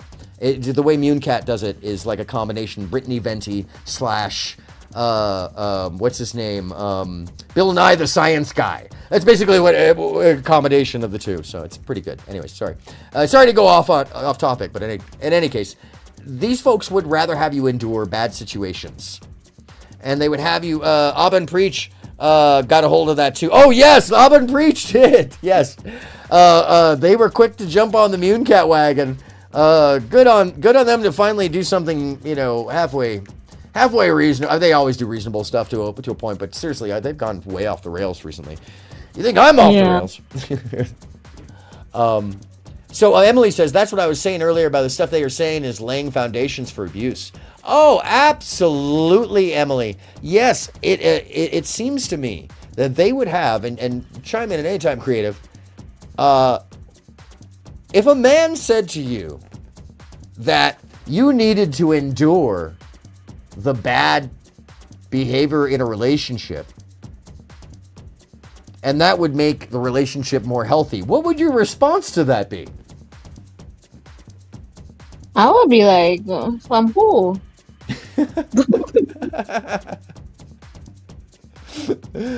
I'm not enjoying that. And I'd like to be like, what is this bad? What are you talking about? Bad behavior such as what? Oh, I'm talking about like screaming at you, manhandling, or just handling you inappropriately. Any of them, because what they were suggesting is like, oh, so a punch was thrown. Oh, so a smack was had. Oh, so he grabbed you. You know, it's like. I'm not cut out for that. I'm West Indian. As soon as somebody like do that, I'm flying off the handle. Do you want to about to hit you with a shoe heel or something? You ought to go to sleep at night. You got the lady said you got to go to sleep at night. I just gave a stern look at the camera. You might not want to do that in this household. Yeah. Are you saying that accountability matters? Are you saying accountability matters, for gosh sakes? Oh my God.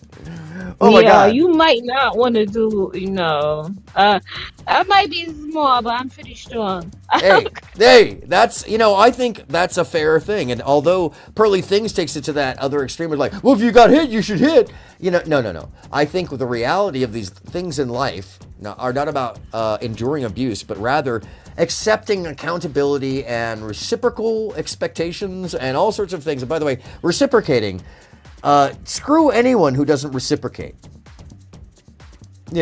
Exactly. I was talking about that. Yeah. These guys don't want to reciprocate. And in all fashions.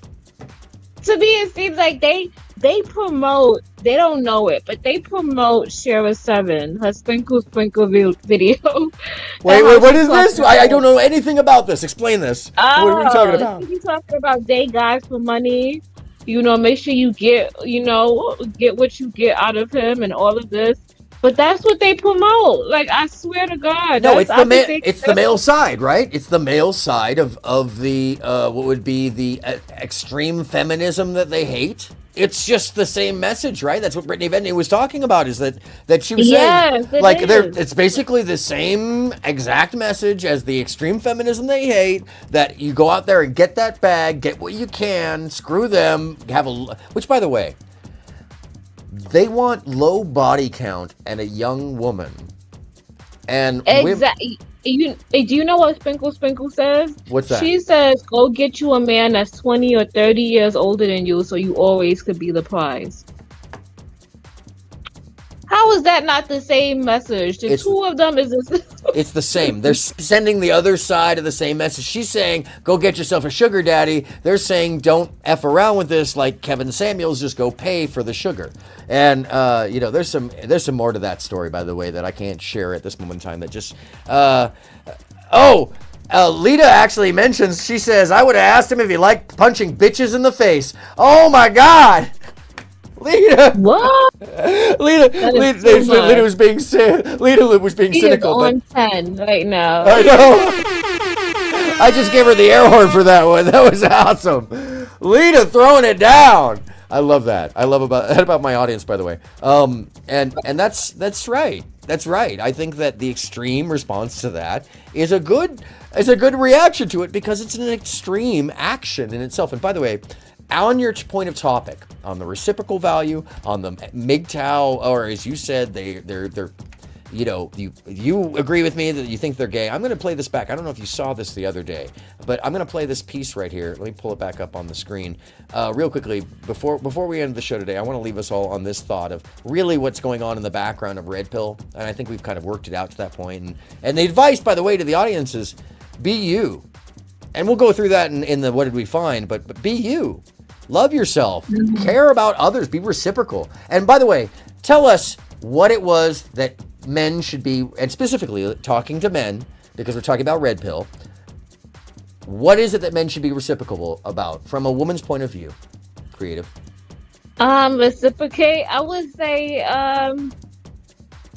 the kindness. Like, you wouldn't want to talk to a woman in a certain kind of manner. I mean, open the door. Ask her how her day has been. You know, she'll probably ask you the same thing also. I mean, share something about what happened at your job. Like, if you don't share anything or what you're going through, how are you supposed to create a bond? How are you supposed to create, something, that's unique that both of you guys have together? Sometimes I'll be feeling like we talking to the wall. All we say is hi. Yeah. And bye. I went to work and that's it. And what is it that you're actually looking for beyond just what your description was? But I mean, if somebody was, what would be the response that you'd actually like to hear?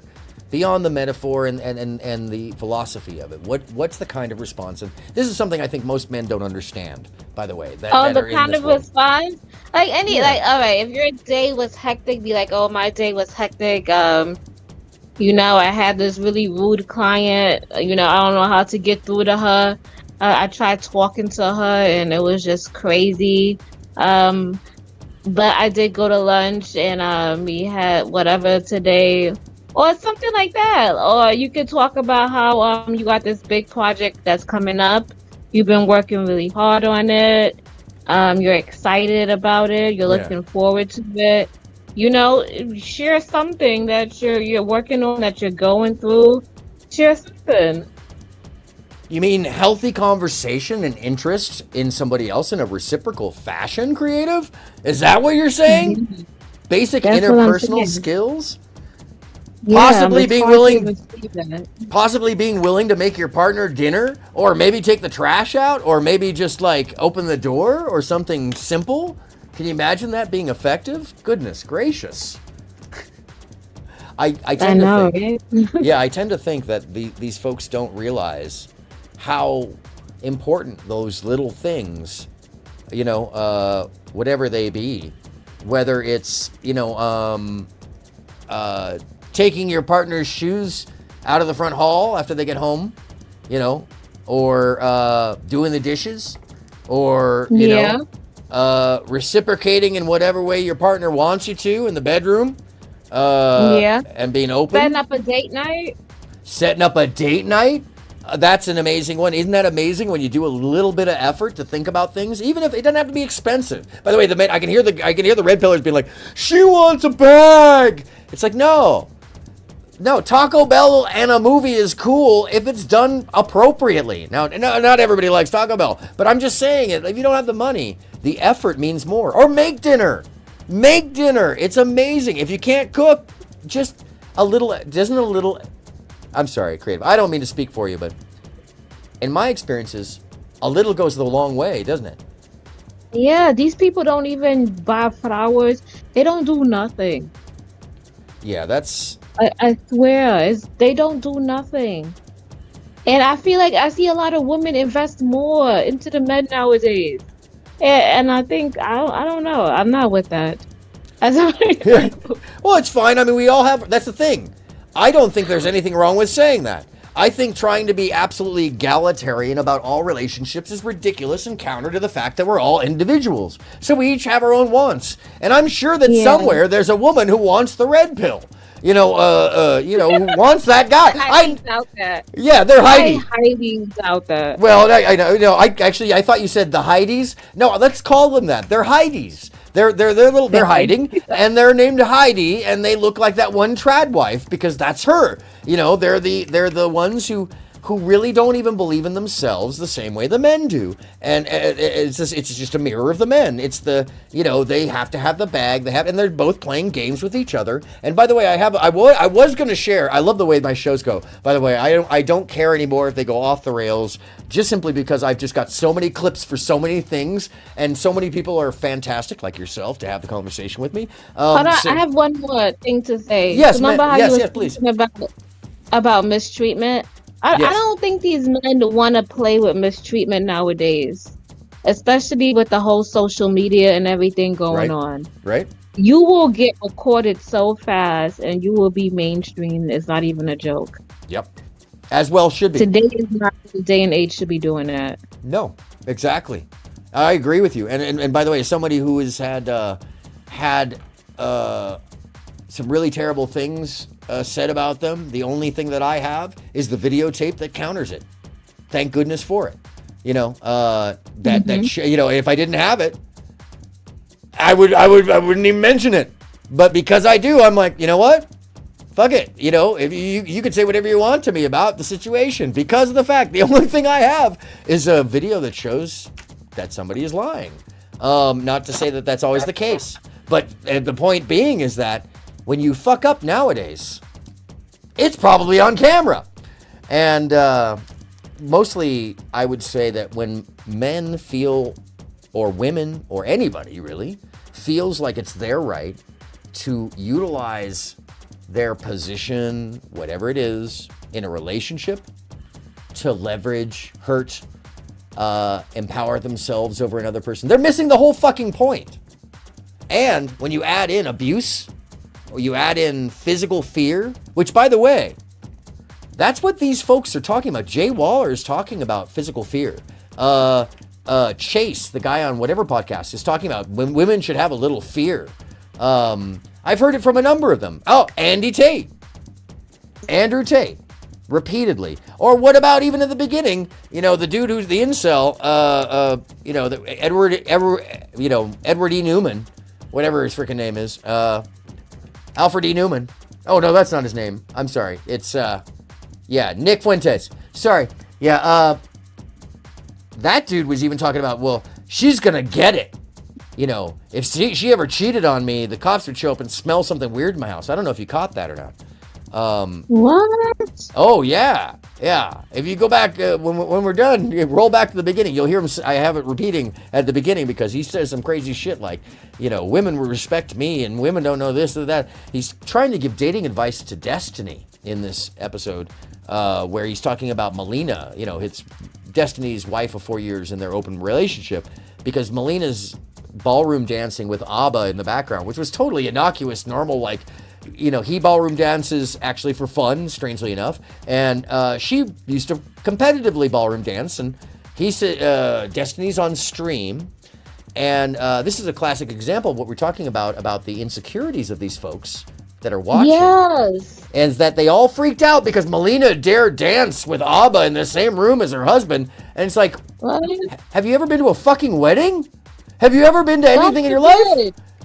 God forbid she wanted to go out with her girls to salsa night and she was quite dancing with a guy at salsa night. Thank you. It's game over. The whole world is ended. Yes. Yes, for them it has, because don't forget, they have to me, and you were talking about this actually a little bit earlier, and they have the mindset of like, that somehow valor or validity is taken away from them. Like if they're kids. Like there's this childish action of, it's not jealousy. It's as if they don't understand that you can have more than just a sexual relationship with the opposite sex. That you can actually have, you know, just an interpersonal interaction that's non-sexual. It doesn't mean anything to your relationship. And I would even go so far as to say, and I have this in the other video that I didn't even get hardly into because it didn't matter. But Jay Waller saying, well, men can just have sex and that's fine. But women, it changes them completely. Like, that's strange. Not true. That's not true at all, right? But it's also not true in the opposite, because they assume both. They assume both. They assume that you have that women are for only sex between men and women, and that you can't have female friends because they're only for sex. But that if a man and a woman are friends, that it's absolutely about sex. But look, check this out. This is how they're stupid in their ideology, right? Yeah. Even though you're in a relationship as a man and you go outside your relationship and have sex with a woman, right? As you claim, and you said that men could do that because it's just sex, right? The other woman you slept with might think it's something more. And what if she gets mad and she come at your wife? Hello? Hello, bringing it home. Bringing it right home to your family. What if she sues you? What if your wife sues you? You know about that one too? You know about that? What if that girl set something up to rob you and your whole family? 100%. No, people, and I don't think that the red pill community is giving all of the different options and variances in the world that is an unsafe. Just the basis of the universe is unsafe. An asteroid could hit tomorrow, you know, and they don't consider any of those things. I'm sorry, what?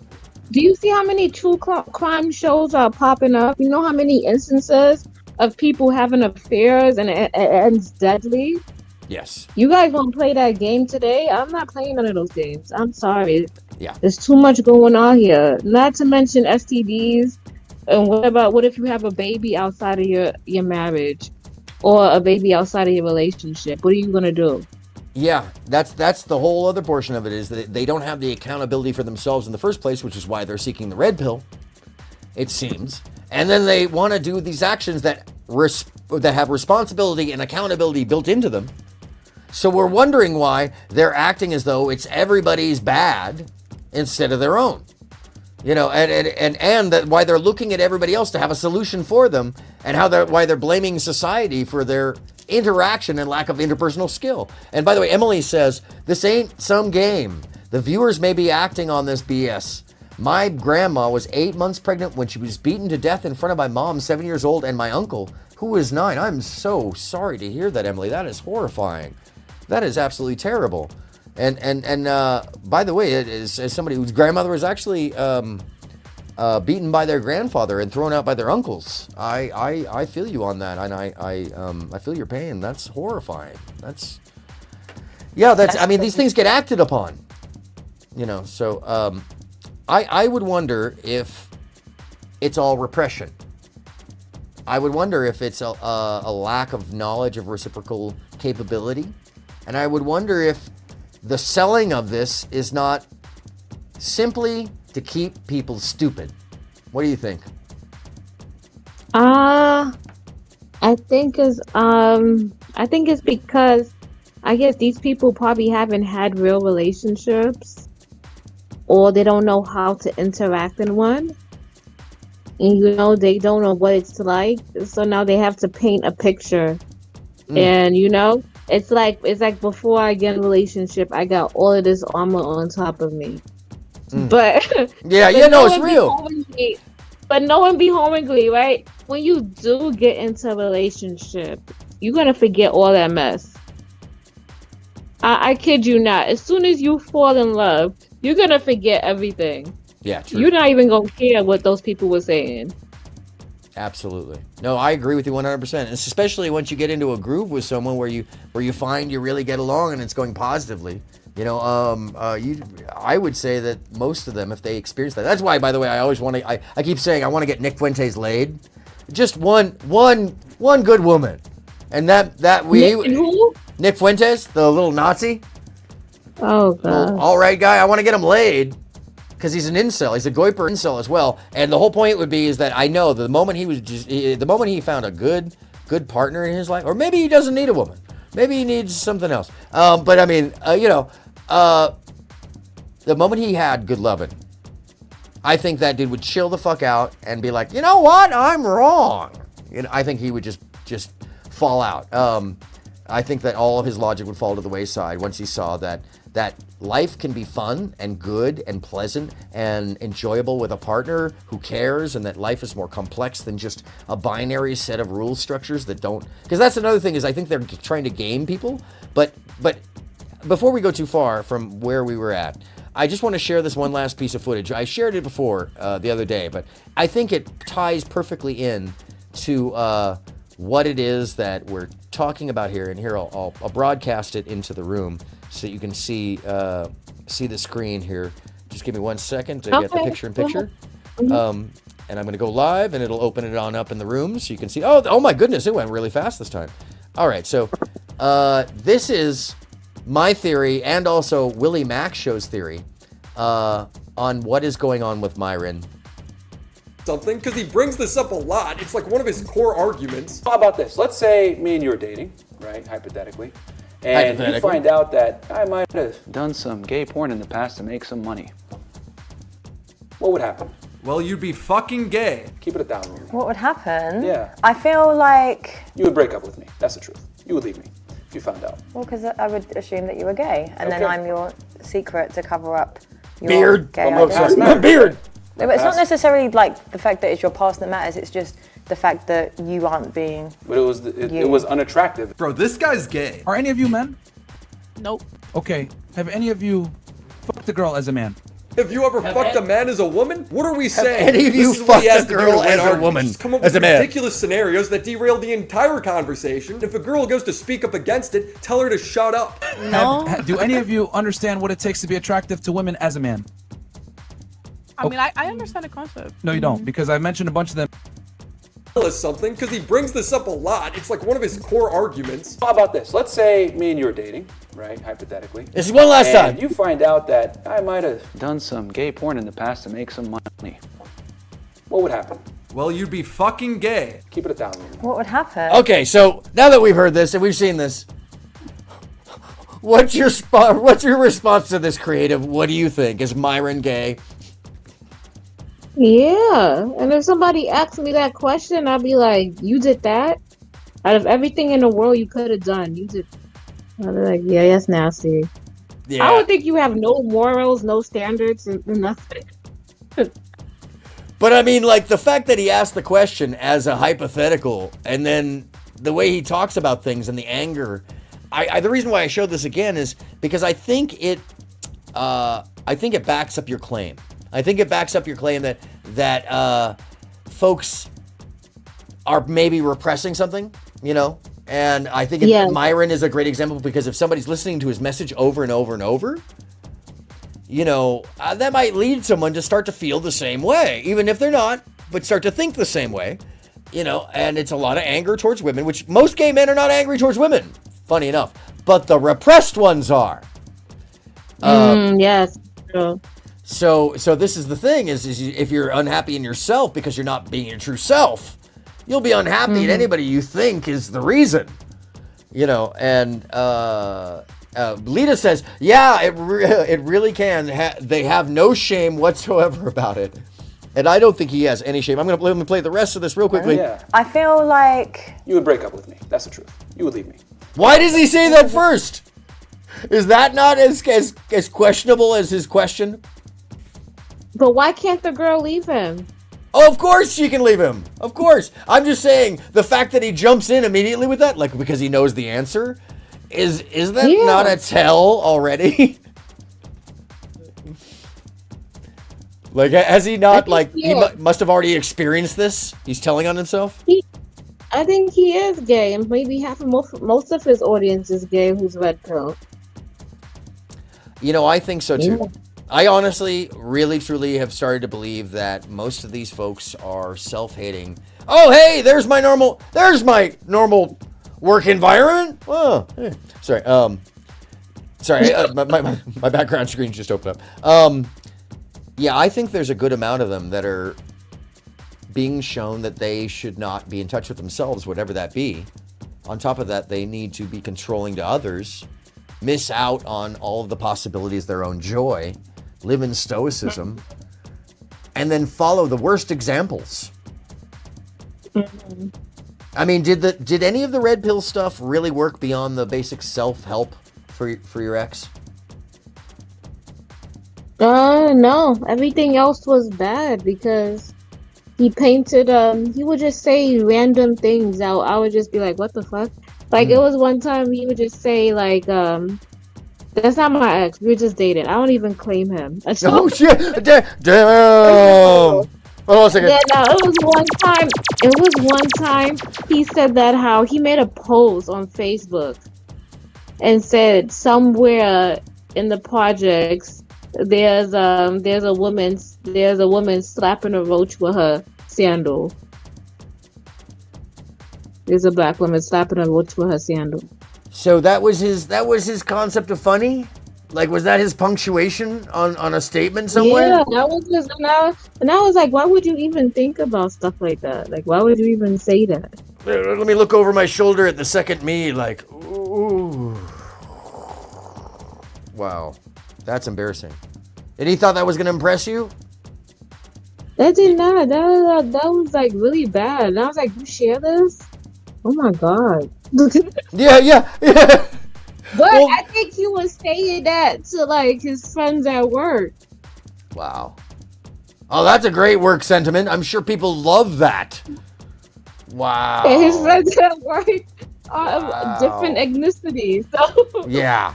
Yeah, no, that's not a good plan. That's not a good plan. Well, the more people you work with, they're like white and Spanish.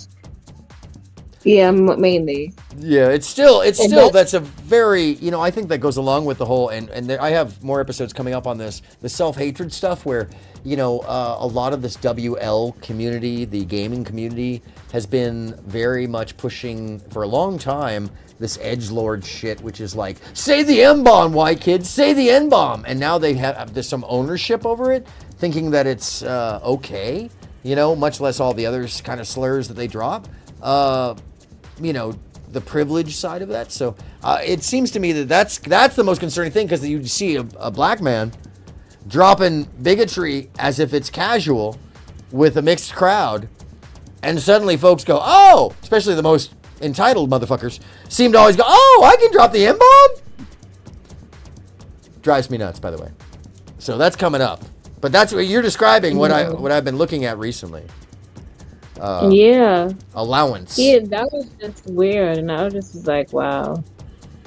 I don't know what to say to that. I just have to, No, it's. I hope I don't meet people like that again. It's fine. It's something that's hard to know what to say to, because it's bad influence, and it's like there's been a lot of conversation around the net as these edgelord kids who were 16 when it was fun are now like 22, 23, and it's no longer acceptable because they're at work trying to drop edgelord humor and realizing that, in real life it's not okay to be the white kid dropping the N-bomb like you're a gamer, or you shouldn't be echoing the black guy at work who thinks it's funny too, so there's a lot going on with that, and I think this is all related in the difference between, what they think is real and what they don't think is real, what they don't know the difference between.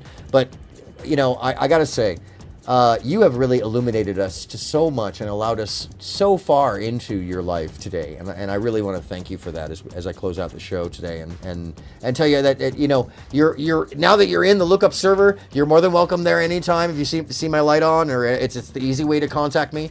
You can add me as a friend there. You're more than welcome to, and you're welcome on anytime, like I said. And I really appreciated your outlook and your input. And I feel bad that you had to deal with that dude at all. Obviously, you took away good things from it in the end, even though there was kind of some sour stuff. And I don't know if you're seeing anyone at the moment, but I hope that it's positive if you are. No? Oh, you're single? Make me your friend for sure. I'm not saying anything. I may be saying something. Dated right now at all. Oh yeah, I haven't been dating in quite a while as well. By the way, my last experiences were fucking horrifying. So I've pretty much kept all the dating to very light and like casual stuff. I don't even tell my mom about it, by the way. But when I that's my rule as an adult man. Yes, even now, folks, it is healthy and proper to tell your mom or your parents, whichever you're close to or whatever, what the fuck is going on with your life. Be a good person. Be a kind person to those around you, and keep your family involved. It's important, because sometimes they'll tell you, like my mom will tell you, oh, and when she goes, oh, it's a bad idea. It's a bad call. Trust in that. Not that I do anything she tells me. Trust me. That's not the case. That's true. That's true, though. It's always good to tell your friends and the people who you trust who you're dating, and how it's like, because you won't know because you really like them. So you're gonna, bypass all the red flags. Yeah, absolutely. So they're gonna tell you. And by the way, just so you know, Creative, when I'm really like into somebody, I'll call my high school ex, who like almost never responds to me. And almost every time in the past maybe decade, when I've just written a quick description of, oh, hey, I'm starting to date this, she has given me the accurate response of what is going to happen in that relationship every freaking time, goddammer. And I think it's important. And people wonder, Emily says, and people wonder why folks out here losing it, you got all kinds of weird bullshit being shouted to the masses. Yeah, absolutely. When in reality, it's simple. Talk to your friends. Trust in your friends. They're going to give you they're going to try to give you the truth unless they got a fucking agenda for you, right? So, but I think it's helpful to let people in that you care about, who are going to tell you the truth, whether you like it or not, in on what the fuck's happening with you and who you're doing whatever with, and I think it's important because when we build structure to our community, we also make each other more whole, I think. And that's just me. But I do believe it's an answer to the red pill stuff. And even though you're not dating anybody, I just want to tell you, you are a fantastic woman, 100%. And that's awesome. Not that dating someone makes you not a fantastic person, but I'm saying, like, basically, I'm just trying to show the audience how you positively hit on somebody. It's okay. But thank you for having me. I'm not trying to keep you on here. Oh, no problem. I've been running the show because we've been having a great conversation, but I am going to end it up because I have a pair of children myself that are furry animals behind me who are literally pacing back and forth behind me because they got to get fed and I got to walk the dog. And I also got to go watch Mike's show because it's a smoke show tonight with Mike TV, and I'm probably running straight into his show. I missed so much last night. I was so upset with, because Austin, I was really wanting to watch that Austin Holman stuff. So, and I know you guys are missing it too. So thank you so much for being here. You're welcome anytime. And by the way, please do make me a friend on Discord. If you click on my icon up there, in your Discord line, it'll show you a whole selection of things. And if you go down, it'll give you the option to make me your friend. And then you could literally call me anytime. Okay. Which you're welcome to, by the way. Okay. All right, thank you. My pleasure, thank you. And just so you know, there's a little button down in the way. When you scroll down the screen, you'll see there's a hang up button because I can't kick you in this one. I got it. Okay, cool. Have a great evening. Thank you for being here. You're a wonderful human being. And there it is.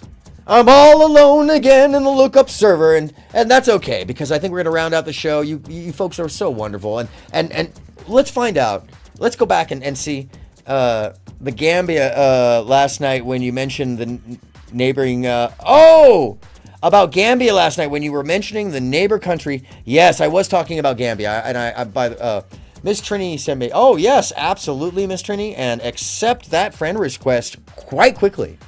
Like, shoot him! Hold on a second. Let me get the. Oh yeah. That was my response to that one. Thank you so much for being here. What a wonderful person. Literally could listen to that accent all the time. I was talking about Gambia. Yes, Lita. I was not getting the nation right. I was looking at too much information and also trying to stare at the camera and the screen and all sorts of other stupid stuff. So yes, thank you for reminding me because it wasn't Ghana, it was Gambia. And oh, by the way, at home, just for fun as we leave on out, test yourself. Try to name in under a minute 10 African countries. Go for it. Gambia, Namibia, Zimbabwe, Ethiopia, Botswana, Sudan, South Africa, Tanzania, Cote d'Ivoire. Say it in the chat. And no one told you. Yes, I know. I couldn't remember. I knew it was the G one. Ghana. Oh God. Gambia. Did I already said Gambia? Oh no, I'm gonna fail this one. I'm almost there too. Hold on a second. Don't tell me. I already said Botswana. Hold on a second. It'd be Sidcota. Oh no. Oh, I'm failing this one. I'm so failing. Oh, Easter Island and Liberia and I did it. That was 10. Hey, almost said Djibouti. Thank you. Parallax, welcome. You just came in at the end. Oh my God, ladies and gentlemen, let me just hold on a second. Another instant mod. Parallax, you didn't know this, but you're in a room full of armed people, and I cannot allow that to happen with you, sir. You being someone I actually personally, kind of parasocially, personally know. And thank you so much for being here. What up, dude? Just cheat. Yeah. Yeah, speaking of which, we were talking about red pill today and, the negative aspects of it and having a lot of different Madagascar, Egypt, South Africa, yes, etc., etc. That's the way the person who did it on the show. It was actually Africans versus African Americans and the N-bomb on Jubilee, I believe is what it was. But because you're here, and thank you for being here, I can't allow you to go very much longer without giving you an auto mod. And I'm so glad that you joined, but unfortunately you're here at the end of the show. So there will be a replay. You can watch all 4 hours. I'm sure you will. I'm sure you'll absolutely do that, Parallax. Spend all 4 hours doing that. But either way, first you get an air horn, which I know you love. And secondly, because we are here in a world where everybody is armed around you with a wrench, a big old wrench, and I like democracy, I know you're going to love this and hate it all at the same time. Oh, look at this. Oh, did you just light up? Oh my gosh, am I forcing this on you? Yes. Everybody's a moderator, except for those who aren't, and everybody's basically a moderator. So you'll see that you now have a wrench. And at least did I do that right? I think I did. Oh, let me just double check to make sure I did that right. Yeah. Oh, no. Did I not add you as... Hold on a second. Add as moderator. Yes, standard moderator. Save Amish. Yes, Amish, you are the newest of all the moderators, which is basically everybody here. Boom, boom, boom, boom. Yes, sir. Air horn for that, too. And the zap. May their dancers be praised. So, basically, what did we learn here? Let's find out. Oh, I know. That's the beauty of it. I know. And everybody else, that's the thing is everybody's armed here. So when those wild ones come in and like start wildly acting up, they suddenly realize they're like, wait, hold on a second. Is everybody a mod but me? Yes. Yes, exactly. And you do often. Parallax often breaks right through the shit. I can't hide it. We may not agree on all things, but this dude breaks through just like cuts through the shit like you wouldn't believe. So you were always welcome here. And so before I get too far off, let's find out what we learned today. Come on over here, and let's get the beat really happening. Hey, what's happening, folks? We're in the corner now. Let's drop the bass like we hadn't earlier. Got that groove rocking. All right. Well, what did we learn today? We learned that the red pill would sell a bad idea just to sell it to you. And they don't care the outcome. And they don't care your result. That's first and foremost. What else did we learn?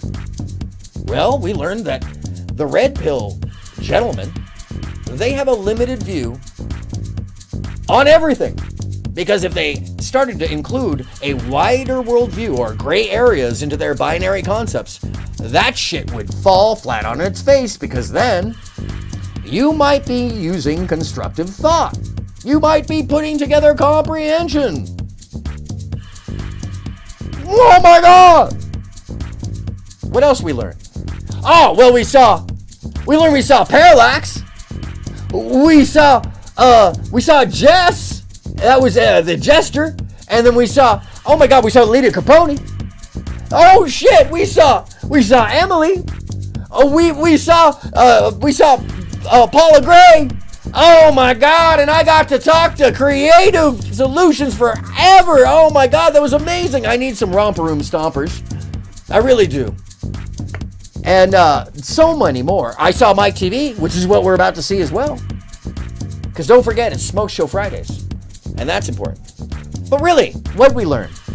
We learned that these folks have a good for the goose and not for the gander point of view. In other words, they want you to endure things that you shouldn't be enduring.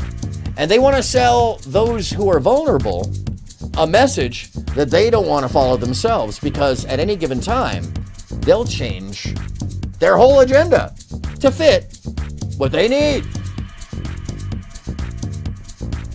Now, is that fair to anybody who's vulnerable? Fuck no. No, that just plays on people's fears. Which brings us to our next lesson.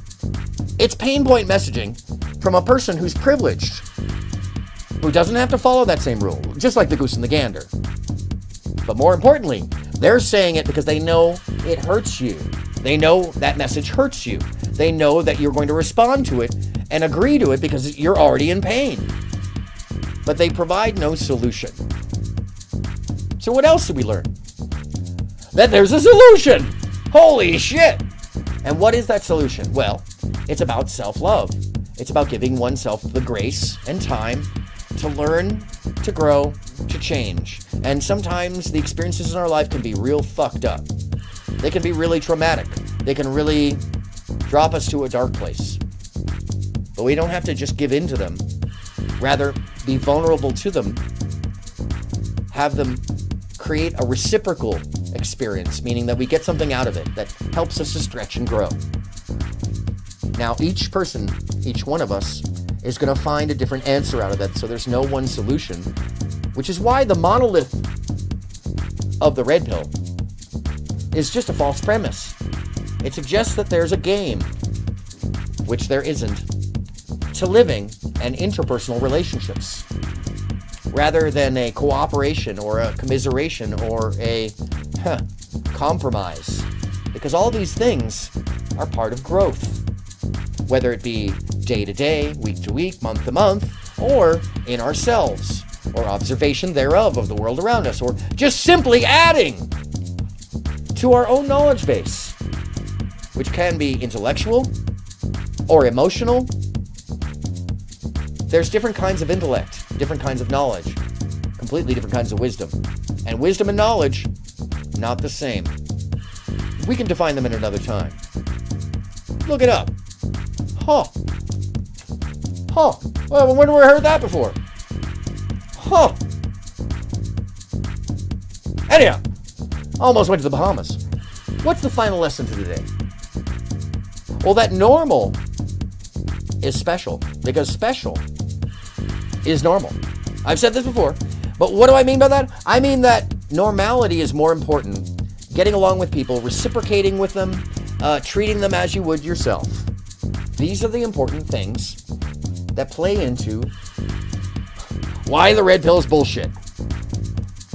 That they can't match being cooperative in a date. They can't match being a kind human. They can't match giving oneself the grace to give the time for learning, for pain, for joy, and going through the evolution and arc of life. Because you want to experience more and to give yourself the grace to be able to do that. Because these things, in all manner, whether it's good or bad, relationship or pain, life or death, they all have their time. And it's not, most of the time, up to us, because we experience it. And we're within it. So the only thing we could do is take the lesson and try to implement it in our daily lives of what we got from that. And that's individual to the person. Individual to the context of the situation. And for someone like the Jay Wallers and the, well, if you already got a pregnant wife, if you really need to put the babies out in the world, you just go find other wives. That guy, Kevin, what was that his name? Pythons as big as his head. Well, they would sell you just a line of bullshit that they themselves haven't actually achieved. And that they can't practice anywhere but in their one little sphere. And I would gather most of the time, it doesn't work for them either. Because if it really did, they wouldn't be preaching it. They'd just be doing it. What does this really mean? The answer and the solution, my friends, is individual to the needs and the context of the person, but it is built around being earnest with yourself first, being loving to yourself first, gathering and creating a safe or healthier than not circle, whether it be your family and your friends. These things are individually tailored. They are sartorial to you. And they don't take a shooter to understand. Now, what does that mean? That was actually code. I was talking to somebody specific who's in the audience this evening. And thank you for being here. But besides that, it's about loving oneself so that you could love others. Most importantly, to give yourself the grace to learn, to stretch, to be you, to be free, and to be individual. Whatever that means. Whatever that means. So if you gotta be a hateful individual and somebody gets along with that, well, okay. Some people, the red pill might work. Okay. But really, at the end of the day, the greatest truth that we can ever take is love yourself, be reciprocal to others, and have respect for the world around you, and you'll learn more, you'll get more, and you might even be just a little bit more than you were yesterday. You never find out till you try. Positivity does win the day, and stoicism has its place. Oh yeah, both can be true. That's why the red pill is just bullshit, because monoliths don't exist in the human world. They'd have you believe that. They'd sell you that all day. But they're basically standing there in a stank-filled, abuse-laden, repressive, Borat, one of 3 suits they own, which is why they smell like Axe and BO. And pain. They smell like pain. Because that's what they're projecting to you. And that, my friends, that's not a lesson at all. That's an example of how not to be. Come on out of here. Let's get out of that corner. Let's wrap it up, folks, and let me tell you, it's been a long one today. I only got to use the effects once, and it's because I didn't have pow to scream at. No, I was screaming out the red pill! Alright, that worked. That was fun. That was fun. Anyhow, I thank you so much for being here. As you well know, I'm AronMSound, and this is the show where I interject myself into a conversation that not a single sane person asked me to be a part of, and by way of a hoping that I extend it. And hopefully I did take it somewhere that it wasn't meant to go. And I want to thank my co-hosts today, the Lita Caproni down there. I want to thank everybody for showing up, and I want to thank Jesse for coming on over and teaching us a little bit more about some stuff, and definitely want to thank Creative Concepts for coming here. What a lovely person. And definitely, since you're in the LA area, let's talk. And that's how you do it, folks. At the end of the day, there's only one thing I can ask you all, and only one thing that I would hope that you do for yourself and hope that you do for others. And it's not a mandate, it's not something I demand, it's not something I would do other than to hope that all of us, as we head out the door, just understand that there's more to life than the limited choices that some folks might have you believe, when they in themselves don't believe those options. So this is all I really ask, really, and I do this at the end of every show as I prep us heading out the door. Thanks so much. Make sure to like and subscribe if you haven't already. But as we fly away into the horizon, there's only one thing I can ask you, and only one thing that I hope that you carry with you, is that you don't forget that the most important thing we could do for ourselves, much less each other, oh, I think you know what that is. Don't forget, folks. Do you want to say it with me? Come on. Look up!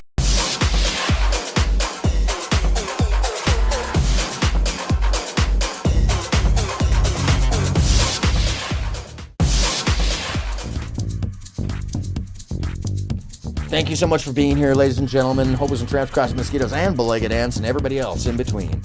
I'm AronMSound. This has been the show where we try to take things a little further than not and find individual solutions for each and every one of us, because we're all our own voice. You are the flowers that spread the seeds into the world, and each and every one of us are responsible and accountable for our own selves. So as we do that, hopefully we spread this word of joy and love and care for ourselves that makes an example and spreads into the wind like all that pollen coming off our flowers. Plant that seed one at a time, folks. One at a time. I'm AronMSound. See you soon. And don't forget, look up.